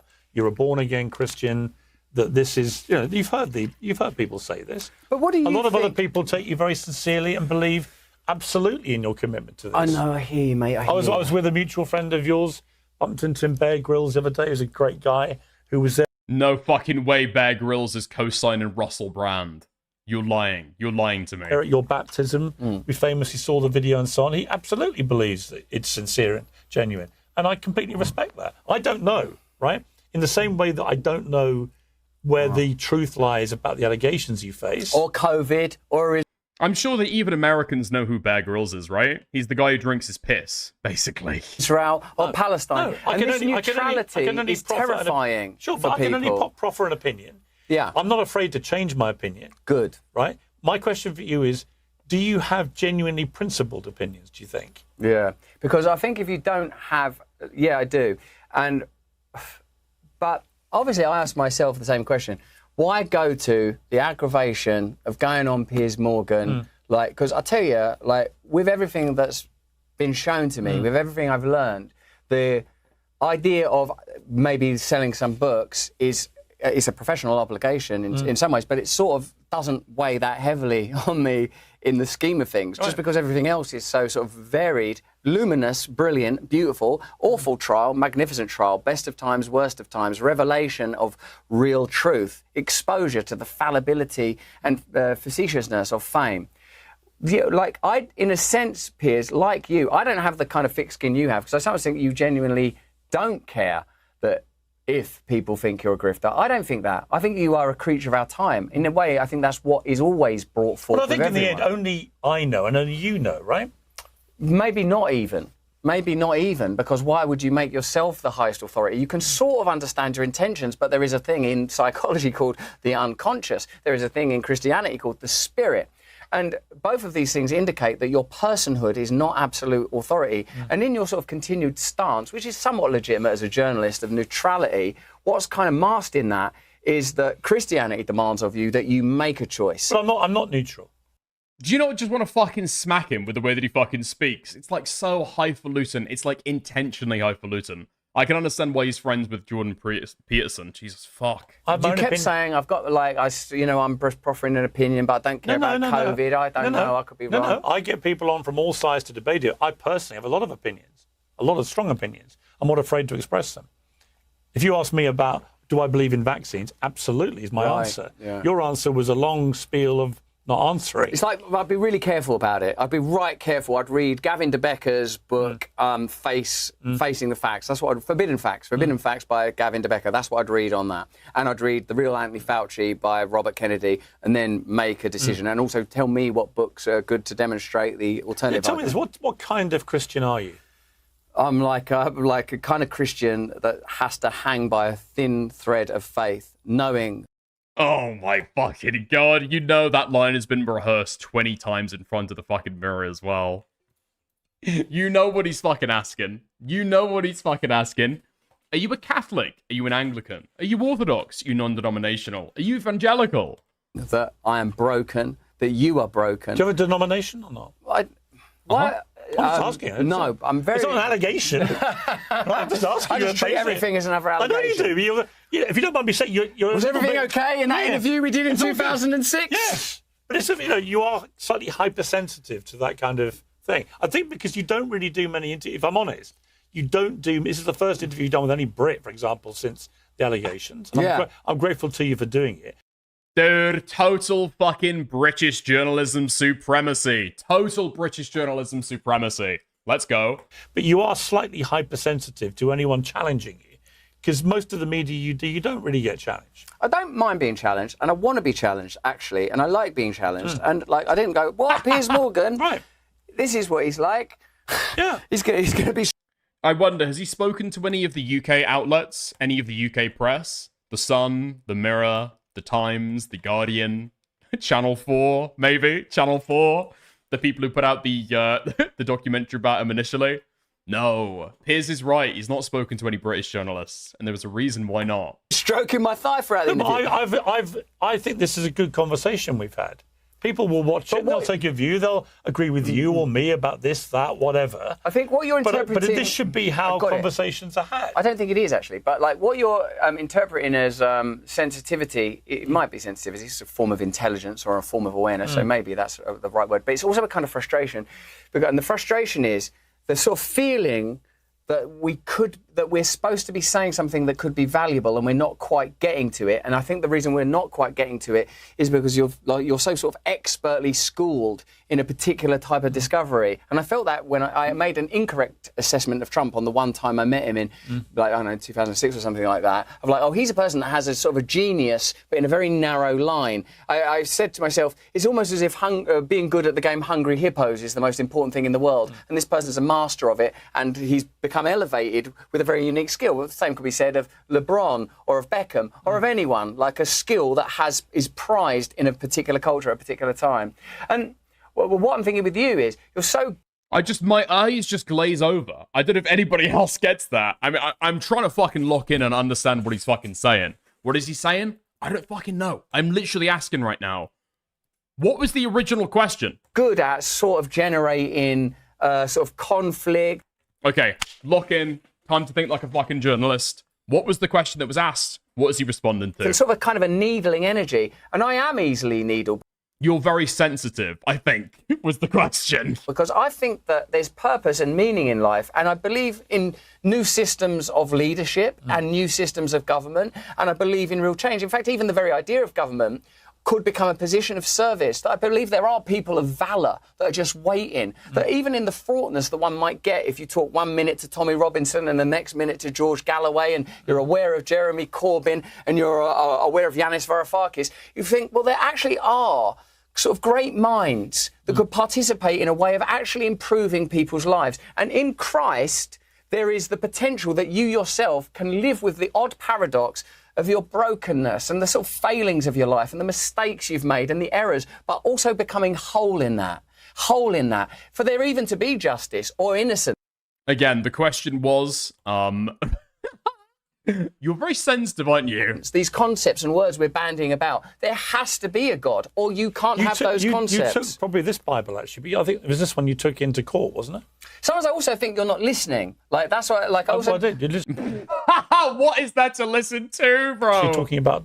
But what I mean by that is that this might sound a bit, I don't know, woo-woo or hippie, that the sort of the energy is a kind of like, you took this Bible into court, and I feel like I already know where that thread's going. Where's it going? It's going to go, what are you like holding in there? What did you think that was going to be achieved by that? And it's sort of like, I tell you what it is. It's cynicism. That's what it is. It's cynicism. Why are you preempting I think my you're question? cynical. About what? I'm not preempting your question. I'm preempting your essence. I think you're cynical about human beings. I think you're cynical about yourself. Not at all. I think you're cynical about yourself. I'm one of the most positive people you'll ever meet. I don't think you believe that you're capable of greatness. I don't think you're... I've already achieved greatness. Oh, God, darling. I don't think you... Piers, excuse me. Actually, he said grapeness. If you listen very carefully, you're not listening. He said grapeness. I think you're capable of participating in meaningful change or even meaningful conversations. I think you think the best that Piers Morgan can do for himself is to host hideous spectacles of conflict about real serious, awful, dreadful stuff. Why are you here, then? Well, I'm here actually because I don't mind trying to learn a little bit from you. You're prepared to come on something you categorise as a hideous spectacle. No, I think it's a hideous spectacle, say, for example, the stuff where there's multi-panels and people are, like, really screeching each other, maybe about trans issues or whatever. And I don't know, maybe there's something cathartic in it, maybe, but I don't... And also, I don't want to, like, lay all that on your shoulders. I mean, it's just randomly shit-talking his fucking show. I mean, the guy, listen to what he's saying, right? Not how he's saying it. Like, just the most simple fucking inquiries. Is that the Bible you took to court? Bro, I fucking hate your show. This is fucking bullshit. The fucking panels, they're fucking awful, dude. Nobody should fucking watch them. This guy is so fucking sensitive. I'm just saying I don't think that's the right way for us to be stewarding the culture. And I think we could do better. And I suppose if to really go into it, what I think is, this is a person I could probably learn from and benefit from, but there'd have to be trust. And it's hard to trust because I sometimes think you're too caught in the world that you used to be in. And Can I go back to asking a question about your Bible? Yes, if you want to. Thank you. Was that the one you took into court? You're the very one. Okay. What was your thinking of taking it into court? And what you were seeing, looking at some passages, what were the relevant passages for you? All right. Thank you for asking me. Thank you. That didn't hurt, did it? A little bit. A little bit. It was this. Oh my fucking god. A little bit. It hurt a little bit. Let's go. Okay, Bible verse. Messiah. Now, I've got to say, I've already seen this clip on Twitter, okay? So it's not the first time I'm seeing it. You're right. Bear did say, be chilled. Sometimes I lose the chill, man. Oh, It's damn. pretty. Don't you hate it when you lose the chill, man? It's this. Uh-huh. They don't like that, do they, in the old gallery? But remember, you just said it's a hired spot. This is from Isaiah. Okay.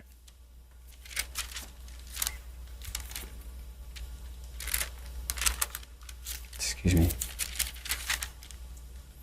Noah? Noah? Man, I'm not going to mark it before. Noah? This guy's worse than fucking Otley Noah, bro. It's so fucking bad. It says here. Give the fucking idea. Give the fucking idea. You can't even remember what it fucking said. What are you looking for?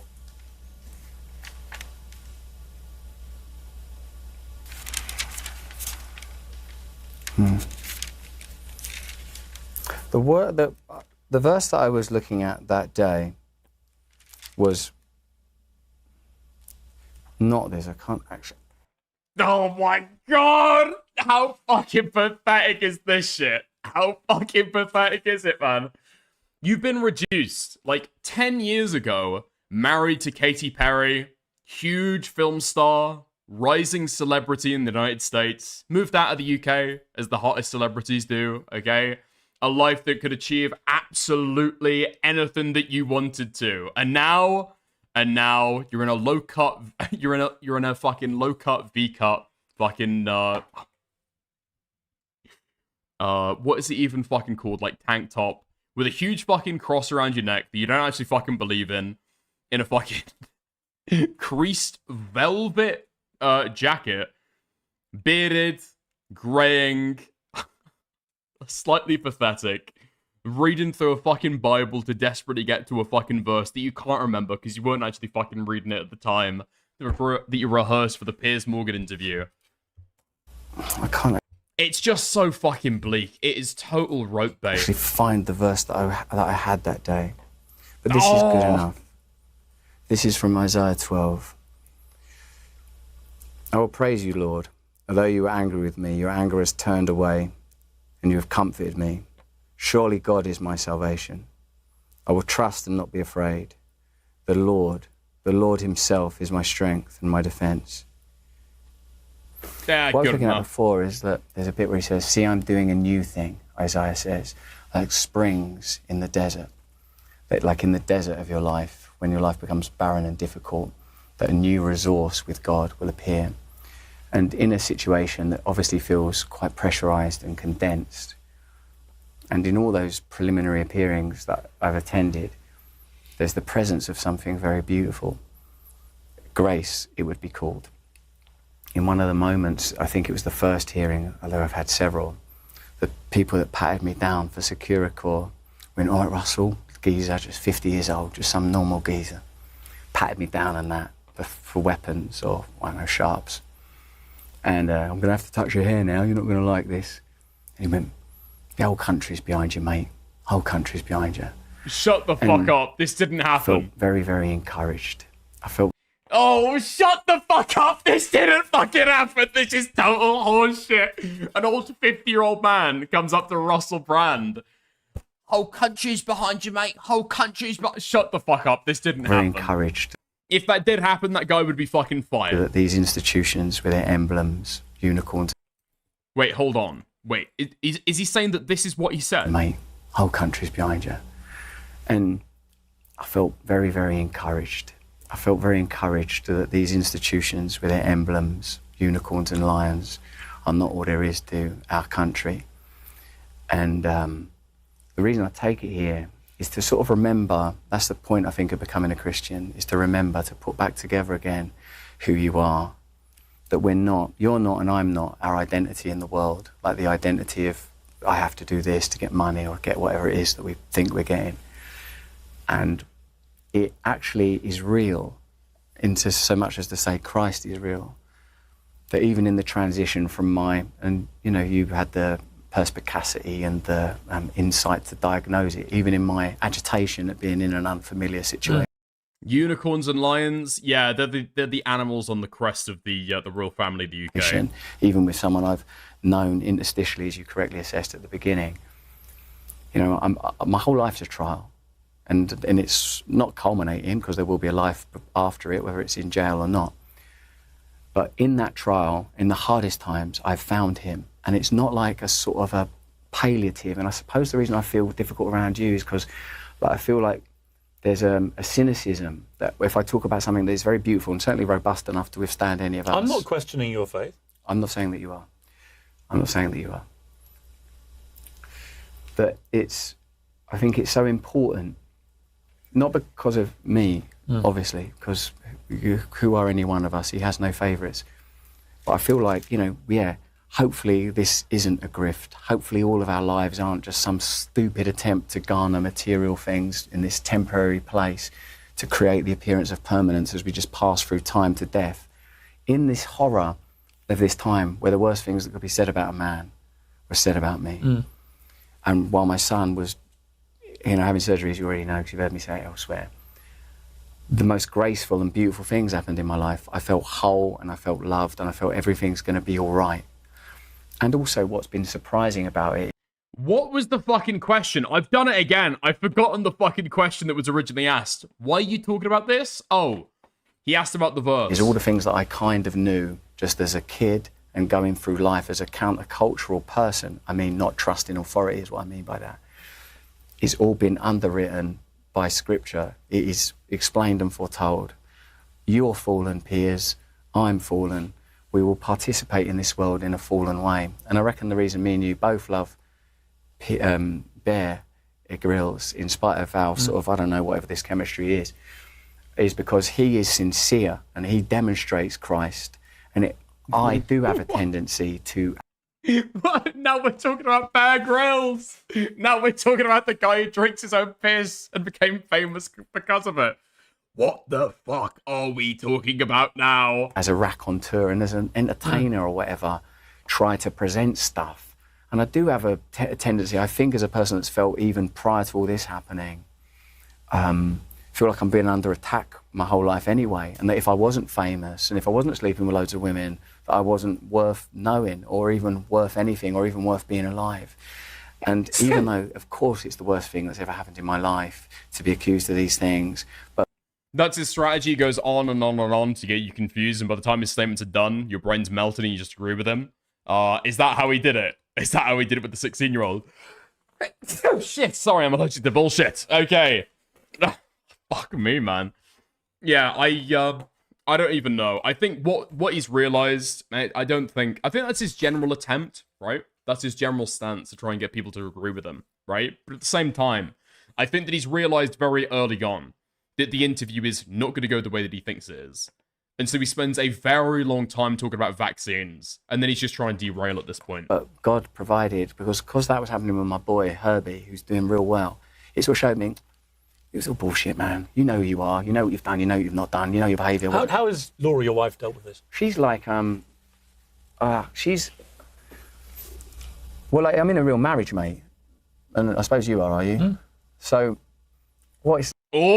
Mr. Suds reference. Like being in a real marriage is like it's someone who actually knows me and who's known me for a very long time and knows, like, see, when even in the introduction, he's a silver tongue. He's too much of a fucking pussy to be able to actually go in for it, though. It's so fucking disappointing. Tongue devil, and other people, he's an arsehole. Well, yeah, but, yes, and yeah, silver tongue devil, arsehole. But she knows me and she loves the reality of who I am. And she's like a cradle Catholic, but she, like you, I figure, sort of, you know, it's hard to live your life like Christ is real because the world is telling you in a million different ways that he is not, that God isn't real. Is she a believer as well? She is committed as you? She and I, me and my wife, Laura, with like, her beliefs are very different from mine, in a way. Like I suppose it would be, because it's hitting a very different prism in her. But we've certainly got a real alliance. And neither of us have got any, like, even, I suppose why I got rankled even at the asking about the denomination is because it's so beautiful in its purity and its formlessness. But most Christians have no problem saying what denomination they are. It's not like I've got a problem with it. I've got this challenge. And I'm a Catholic. I've no problem telling you. I know, but you're very different. You're very different. But why? Why is it so difficult to answer? It's not difficult to answer. I'm really interested in Catholicism. Really interested. You were an I atheist. kind of love it. You then were a Buddhist. See, that's like that. That's antagonistic. No, it's not. It's factual. Well, like, you were an atheist. what are you going to be next? You were a yes. Muslim? That's what some people. That's what That's what some people think. Hitler. What do you think about Hitler? That's what some Was people he okay? think. That's what some people Should we think. get the jab? Russell, Have you vaccinated your own children? Take Bear's advice and calm down. No, you take Bear's advice and be a good man. I am a good man. Be a good man. I'm just and no, it costs you to be a good man. You may not it might cost you everything. You might not like. It might cost you everything to become one, but Russell, you can do it. You might not. You can like, do it, Piers. Russell, these are basic facts. You were an atheist. You then became a Buddhist. No, now you're a Christian. Good. They're not basic facts. They're information being tailored and collated. Is it not true? Yeah. You are attempting to create, using a collage of language. But you're the one who told us these You things. told us that. You were. You told us you were an atheist. Israel's got the right to protect itself. Yeah. This is a Why are we talking about the J-Boys? I've actually never seen Russell Brand this flustered. Ever. This might be the first time, in my opinion, that you've seen Russell Brand actually penetrated and start to fucking unravel. Genocide! Don't take that COVID shot. Take the COVID shot. Ah! Listen. But I'm happy to talk about that. You're not. I'm happy to talk about anything, but I would prefer to talk But about... I only know you're an atheist because you told me. I prefer to talk about something, Piers. Fine. Something. We're talking about your profound belief in God. And I, as a Christian... No, we're not talking about my profound belief in God. We're talking about the actuality of God. And we're talking about the fact that you have been doing water carrying for Satan. That's what we're talking about, Piers. What the fuck? I thought that he'd come on to be able to be interviewed. I didn't realize he was here to interview Piers Morgan. Water carrying. The fallenness in this world. Fallenness. I've been carrying water for Satan. Satan is the epitomizing object of the realness of evil. The evil is not some abstract moral idea. Who's the It is Satan a I've been carrying presence. water for? I suppose it's... and I'm trying not... I don't mean to be mean. The Satan... Satan... You like? I don't care. It's the institutions of media power and how they interact and operate with government. I suppose one could argue your initial position in COVID. One could argue what went on with the mirror stuff. One could argue what went on, say, with the... Dude, get your fucking hand off my shoulder, you fucking freak. What happened with the mirror stuff? Contentiousness around the terrifying and awful conflicts in the Middle East. But more importantly, right now, that there's a chance for us to, even when like I sort of take my own advice and more importantly Bear Grylls' advice and think, right, just sit and chill, that you sort of revert to a kind of, he was an atheist, he was a Buddhist, and I can't see that as a good faith inquiry. I see it as an attempt to generate an outcome and to create a sort of a kind of hysteria, whether that's in this room with me or sort of more broadly among people. Like Piers Morgan Uncensored could be an opportunity to house, frame, and present in a kind of graceful way important opinions. And I'm not suggesting that I've got any of them, but I happen to be in a sort of a really weird situation in a way that's deeply similar and comparable to your own. You've sort of gone down the weird gushing chute of fame in a million different ways, been close to actual dark, nasty power, come out the other side. And what I suppose I'm saying is, look, I'm happy to have it. It's because nothing means anything to you. It's like, that's what it feels like a bit. Oh, dude, this is why I do think Piers Morgan gets a lot of fucking hate, and a lot of it is deserved, okay? I cannot lie. But at the same time, right, Piers Morgan has got such an important fucking, position in the media ecosystem, right? Because when you have really, really long, unedited conversations with Piers Morgan just, prompting and poking somebody with, a British journalist standard, I think it's so fucking good. Because it's really hard to have, a facade or a character or, some kind of pretense with that. I think it does actually do, a good service at unraveling people. Yeah. What means something to you? You love your wife, you love your kids, you're willing to die for your country. The UK is about to march teenagers into war. The United States is about to do it. And me and you, me as well, maybe we are a couple of grifters, a couple of worthless, lousy grifters that will say whatever we have to say to stay on the internet and make a few quid and flog a book and, Meghan Markle, she's a bitch. Is that all right? Is that a bitch? Israel, yeah, fuck it. Maybe that's all we are. But through him, not through you or me, we can be something great. And when I sit here with answering questions about whether or not I vaccinate my kids, I think, no, not this. This isn't it. This isn't it. And there's a hair there that's been bothering me for a long time. Thankfully, it wasn't attached. Otherwise, that would have been grooming. And what would that be in there? Oh my god, this guy is on crack. I've changed my fucking opinion. Either he's got, crack inbuilt into his fucking personality, or, he's on drugs again. World. What I want to say to you is that I want to be better. I want to be better. And for me, the cost of that, who knows what that's going to be? You've alluded to it already. I want you to do it as well. I know you can do it. I want you to be a meaningful participant. I feel that there's some reason that you're in this world, and it's not to generate conflict, and it's not to generate, it's to participate in the creation of truth. That was always your destiny, and I want you to do it. Is your book going to generate profit? actually, I've already decided, and believe me, I don't want to do this, that no. But if it does make any money, and the chances of that are slim in this crazy world, that I will find a way. In fact, me and you, if you want. I mean, like, you know, I want to give it to something that means something. I've seen it all. I've not seen it all, but I've seen enough. I've seen a lot. Tucker Carlson's company's doing it, right? TuckerCarlsonBooks.com. Tucker Carlson Books is an imprint of the company Skyhorse, which are a company that will publish stuff of cancelled people. Yeah. How to Become a Christian in 7 Days is on sale at TuckerCarlsonBooks.com. I don't think it's good to be all sort of passive like that. You know, like sort of say neutrality. Yeah, it's my job to be a journalist. It's good in a way. I've never claimed to be neutral. I don't know what you're talking about. Where have you got that from? I'm probably the least neutral person on the airwaves in the world. Well, I suppose literally my whole reputation is of being highly opinionated. Where have you got this idea that I want to be neutral? I reckon it's from like such totally bizarre misreading. Lack of conviction. Really? That's what I feel. Yeah. You don't think I have any convictions? That's what I'm feeling. I feel that you're a beautiful person, and like, I want to be in a position where, look, man, think of the ones of this I've done. I've done Paxman. I've done that other little one with the earring. Like, I've been around all these people, mate. And like, all I want is to feel like, in the midst of some terrible madness in my own life, which definitely needs to be resolved, and I pray to God that there is a resolution of this that we can look at and go, oh my God, that's miraculous that happened. What if you get convicted and you go to prison? And it's not very nice. No, not that. I'm talking not rats. not You'll that. have to choose a gang. Not There'll that. be the white supremacists, not that. the Muslims. Not that. What do? Join the white supremacists on one day and then grift for No. cigarettes with the Muslims on the next day. How will you deal with the fact that in that moment God has felt that's the right thing to happen to you? Then, like, you know, people in this chat acting like this Nwar hasn't been schizo for years. Not like this, okay? Not like this. I describe Russell Brand as like slightly fucking bipolar. You know what I mean? And a lot of the time he seems incredibly fucking manic. But this is like different, okay? Clearly got under his fucking skin. Drink the cup, man. Drink the cup. That's the deal we've got. That's the deal we've got, Piers. And how will you feel on your judgment day? How will you feel on your judgment day? Because it's outside of time. It's here now. And it's forever.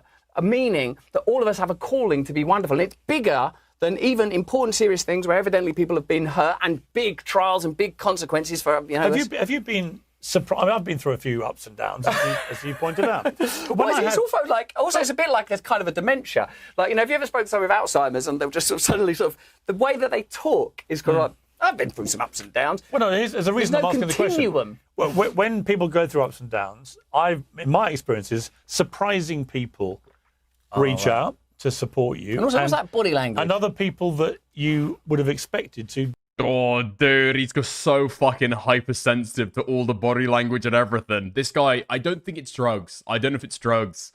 I think it's like a severe fucking mental health episode. Have you had that? Oh, man, yeah, it's unbelievable. It's sort of an unbelievable kind of churn and change of your life that's sort of, well, it's a bit like you saying, if you're convicted and you're going to jail, knowing in your heart of hearts that you're not a rapist, how will you deal with that God wanted that for you? And it's like, wow, this is reality. I'm not scared of the truth. I love it. It's all that's real by definition. So what is it like when, you know, you lose touch with that person steps up? It's like, oh, that was always true. Who's disappointed you the most? Give us the top fives. Top fives. Who's been most disappointing to you? No one disappoints me.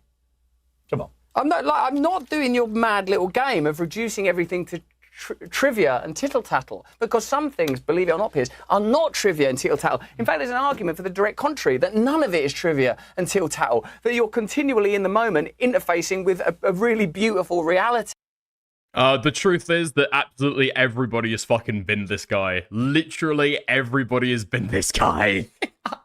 I'm sure that he lost quite a few mates during the fucking COVID era. But now, after he's being convicted of rape, yeah, okay, this shit is fucking done. And nobody outside the American right-wing media ecosystem wants anything to do with him. Maybe Tommy Robinson. That has a veil laying across it, and all of us are sort of tangled and interacting with the veil. Oh man, I just sort of thought Terry Wogan and David Icke 1987 vibes. I don't want to do that stuff. I don't think that I'm especially important, or that I have any unique or novel insights. I've just had a really unusual life, and I've written this book. And the key thing about this book is becoming Christian is a consolidation of all the mad musings of a mind that was embedded in and wedded to the culture. I thought, wouldn't it be great to be famous? Wouldn't it be great to marry a pop star? Wouldn't it be great if you could sleep with endless women whenever you wanted to, consensually, one might say, given the nature of this current appearance. But at the end of it all, even though obviously you have to find God to get any of you that are clean and sober from drugs and alcohol, and you have to get clean, you have to find God, or some kind of God, to even cope with life without your former God that was drugs and alcohol. Coming to Christ is like you're exposed to a deep reality that is beautiful and available. And so it's not like always good, because sometimes still, like this morning, I was worried about coming on Piers Morgan. I'm even a bit worried now. I'm doing this on Piers Morgan. Will they use it? It's uncensored, so I suppose by definition. Every word we've said will appear. Even the sort of the long pause on Isaiah, that will all appear moment. I'll clip that up. No. Oh! I'm telling you. It is an absolute unbridled fucking mental health breakdown. It's so fucking bad. Everything will appear exactly. He's like clearly so fucking anxious at this point. He doesn't even want to speak to Piers anymore. He doesn't want to speak to Piers at all, and so he's just shit on the fucking book after being asked, "Do you have any friends anymore, Russell? Any friends? Anybody want to, go down the pub with you? Anybody want to hang out?" "I will not answer that question, mate. Excuse me, I will not answer that question. In fact, you could buy my book at any reputable booksellers." That's my promise to you now. There will not be a single second cut out of What do you this. think your duty is here? Not with me as a guest. Just to ask you questions. No, not with me as a guest. That's sort of largely irrelevant. I mean, you as Piers Morgan. I think I have a platform that is now pretty big, pretty global, and my job is to take complex issues, get people with strong opinions and hopefully some brain power who have strong opinions that don't agree with each other to debate these things. Or to have one-on-one interviews with people like you, where I try and just be... I said to you before we came in here, you asked me, what do you want to get out of this? I said, I just want to be fair to you, right? I don't think I've been unfair. No, I don't think that either. What I've been struck by is that I think, underneath the calm exterior you've tried to exude, quite understandably, I think inside you, there's a lot of tension, a lot of stress. You know how big this moment is coming in October. I've known you 20 years. Like I said, we're not like friends, but I've known you. And I've always got on well with you. I'm not one of these people that suddenly pretends I always knew you and always hated you. I don't know, right? I don't know. I don't look at you and think you are this or you are that. I would prefer to let a jury work that out based on the evidence, and you to be judged fairly by the evidence. That is what should happen to anyone. That's irrelevant. And Individuals irrelevant. I absolutely believe in that. Of course. I know that you do. I don't think you're... I'm really not trying to trap you at all. I don't feel that. I don't feel that you're trying to trap me. I promise you, when people watch this, I doubt anyone thinking, God, Morgan's trying to trap him. I'm not. I'm just asking you basic questions, which often you react like Vesuvius to, which I find weird. It's like, the only reason, for example, the only reason I know that you were an atheist and a Buddhist is because you proudly told everybody. No. I want to try and explain it, because maybe it'll be valuable. I took drugs real young, so I knew that there was a God. I rejected the idea of a Christian church for all the reasons anybody would. Then I got involved in trying to understand, because I knew there was something else. And indeed, what's amazing about coming to Christ is finding it's there already.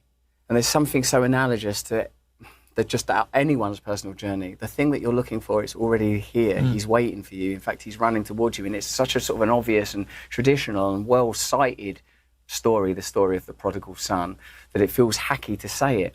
And it's not like I feel that you're trying to trap me.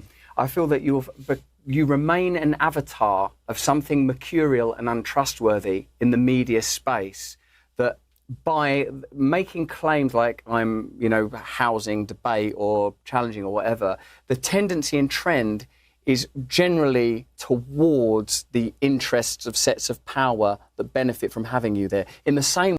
What the fuck is this guy even talking about? Piers Morgan hosting panels where retards spurg at each other for like half an hour is in the service of big power.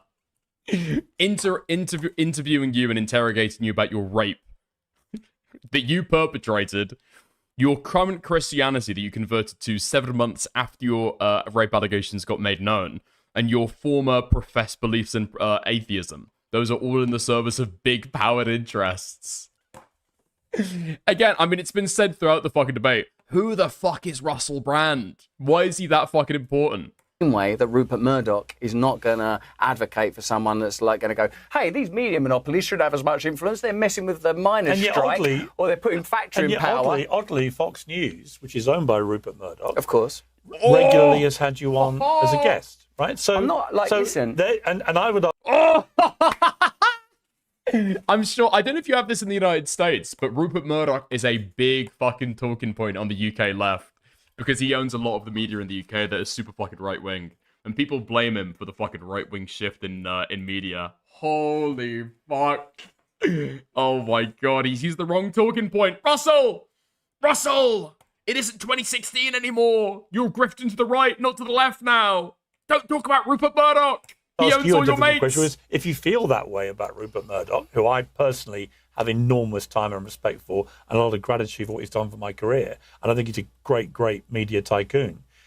But regardless of that, if you have such strong views about his terrible power and so on, why do you go on his network, Fox News? Well, it's not like I'm always you're helping Fox him. News. You're helping him get ratings and advertising. Some people would say, Russell, it's hypocrisy that you do that. But people, the more principled stance would be, I'm not going to do Fox What News. am I trying to say? What am I trying to say? It's like your MO is to be able to desecrate and denigrate kind of anything. I want to ask you, what do you think is pure? What do you think is beautiful? Who do you think you can rely on? How are we going to resolve this endless, knotted, tangled conflict that's unfolding both geopolitically and domestically almost everywhere? What do you feel your contribution could be? To be at the centre of global debate about it and hopefully get to the truth and hopefully concentrate people's minds on making the right decisions. Concentrate their minds on making the right decisions. That's really good. Yeah. Challenging what authority. What is the right decision? Challenging authority. Like, for example, I've been friends with Donald Trump 20 years, but I've been very challenging and critical about the Iran war, for example. Right? Yeah. As an example, I see that as my role as a journalist. Now, notwithstanding we've been friends a long time, when I see him do things that I don't agree with or don't understand, I call him out on it. More journalists should be fair-minded. But I also praise Trump when he does things I agree with. I'm willing to be both things. There are very few people out in my world, in the media, who are prepared to be, in my view, intellectually honest. Yeah, fuck. I don't want to come under... I don't want to make a claim that I'm going to walk back later, okay? I don't want to walk back later. Piers Morgan is more honest, I think, than most of the guys in, like, new media, right? And especially most of the guys who are, like, nominally right-wing. Because Piers could go more right-wing. Easily, right? He could easily go far more right-wing and actually start grifting there and getting some real money. Does he hold sincere beliefs? I think he does. I think he's slightly retarded on topics. But no, I think Piers does actually believe in the stuff he says. Piers is a shill. What are you talking about? He just goes with what the popular conservative talking points are. I'm not sure if that's true. What do you mean by that? And why would that be? For example, I don't think anyone who is intellectually honest can say they know what's happening in the Iran war right now with any confidence. People who talk with absolute certainty and confidence about it, they're not being intellectually honest because clearly it's extremely chaotic and unpredictable. And no one can speak with any confidence about what's going to happen. That's the intellectually honest position. Got it. All right, got it. Would you apply that to various areas of complexity, even if they're not the apotheosis? You keep mentioning Israel Gaza, as somehow I should be embarrassed about my evolution on that story. But my position was very clear. After the appalling terror attack by Hamas on October the 7th, where 1,200 Israelis were killed, 7,000 more were wounded, absolutely Israel didn't just have a right to defend its people, but had a moral duty to do it. And then as it went on, I felt the scale of their response became utterly disproportionate. And I feel that... Majority of conservatives like Trump. He likes Trump. He's like Trump even in the UK. Okay? So that's another point where Piers is just a very weird fucking individual. Incredibly retarded. But he's been favorable to Trump for a very long time. Majority of conservatives oppose Iran conflict. He opposes Iran conflict. There's a point of disagreement again. The majority of conservatives in the United States, especially of Piers' age, support the Iran conflict. You're wrong. He's actually cutting against the grain there. Very strongly now. That's why if you want to argue that he's grifting, okay, that's where he wants to say that, well, nobody can say with any confidence. Nobody can say with any confidence what's going on in Iran, okay? He does oppose it. He doesn't go into detail with it because he is tailoring his opinions to be publicly palatable. That's my position. By the way, a lot of people agree with me. So I don't think it's an unusual evolution on that story. Yes. But if I asked you, for example, are Hamas a terrorist organization, and was what they did that day an act of terrorism, what would you say? This is where we get, I think, to an important point. What would you say? Is that what I would say is, Piers, do you not recognise, perhaps because of your stated aim to be at the heart of global debate, that actually it's a conflict-generating dynamic? And whilst we're talking about a conflict, literally where people are dying. Of course, naturally. But we're also talking about a more diffuse conflict that's around it. That's also very heated and very, very charged. And I wonder if we as people with a degree of eloquence and access to an audience, instead of being participants in what one would have to call the problem and therefore compounding it, might begin to talk about solutions, whether those are spiritual but you have solutions. to deal with reality when you see it. What happened on October the 7th was an act of grotesque terrorism. Yes. But do you agree? I have such... Do you know I saw Ben Shapiro do something rather wonderful? Was it an act of terrorism? What Ben Shapiro did that was very smart was he said, I'm an Orthodox Jew, I wear the hat and everything. So do I agree with gay marriage as an Orthodox Jew or, conventional Jew, whatever type of Jew Ben Shapiro is? He said, no, like, this is my belief. This is my belief, right? So, like, while dear old Russell Brand might be a vegan 1 minute and a carnivore the next and a Christian 1 minute, a West Ham, hey... We've got a wrap, by the way, so... Still support the Hammers. So we're running out of time, but finish your point. My point is that my sense of what is right and wrong is taken from Scripture, and my sense of how we should treat one another as individuals is guided by that. And my sense of what should happen on a global stage is completely guided by that. And it's one of... What is Piers' stance on Israel-Palestine? I think Piers was initially supportive of it, but as the war has gone on, he's felt more and more as though Israel should probably be challenged. He's gone through a typical kind of like, I would say possibly the average person's perspective in the media ecosystem, right? Initially, Israel has a right to defend itself. And then as time's gone on, it's slightly more kind of questioning and querying. Yes, thank you, core god. Oh, he's like you. Yes, he's like me. Submission. He's like the average centrist, right? Centrist right, centrist left, centrist, dead centrist. Yeah, most people have gone through an evolution with that stuff, I think. And surrender. So was it an act of terrorism? I don't think you'll find very many people in the media ecosystem right now defending Israel with any kind of vigor. I think unless you're talking about the most extreme Zio shills, you won't find people defending it now. But yeah, I think that's a similar evolution that Piers has gone through it. Yes. I really... Well, is it... think of the questions you could ask about that. Oh, I can see it. It is 60% favor in Iran war, but I still remain that it is still an extremely unpopular among the right than it normally would be. I don't know, like, the more that I kind of watch Piers Morgan, I do think that he does cut against the grain. So, for example, he could make huge headways into the right-wing media ecosystem right now by playing ball with Russell Brand, right? Easily. It plays into all of the fucking cancel culture shit that he's, like, ran for a long time. And he is a Christian himself. How much does he harp on his Christianity?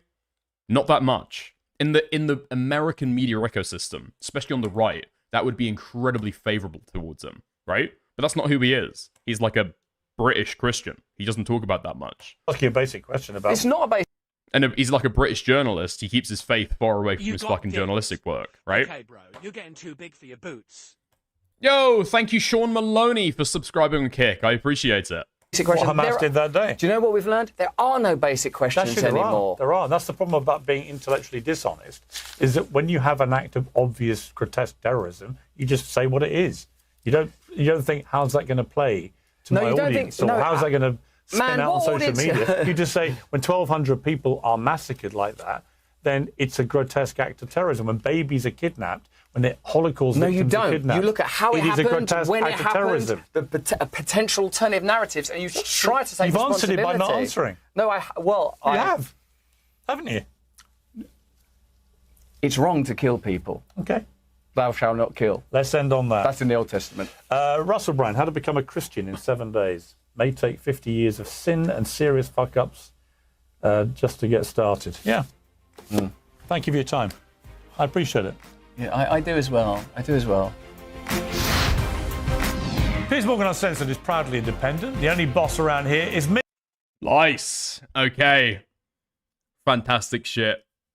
Good shit. Okay. I wanted to watch the fucking full thing because I've seen a lot of people go and run with different narratives about it. But I feel like sometimes the best thing you can do is actually just go and watch it. I can't be arsed with the fucking vaccine stuff. I've got to be honest. I actually cannot be fucking arsed with the vaccine stuff. It's like such old hat debate, you know what I mean? It's like listening to people argue about whether the Iraq war was legal or not. Like, dude, okay. We fucking moved past that stuff. As a public, we've fucking gone way past it. It's like an old conversation. And so much of the rewriting about it as well has been incredibly fucking annoying. But, there we are. Okay. Dickers hates all of us. Yeah, true. I do, actually. I do. Okay, Zog. Fuck you. Dickers is like Keemstar. Fuck the fans. 100%. 100%. Every time.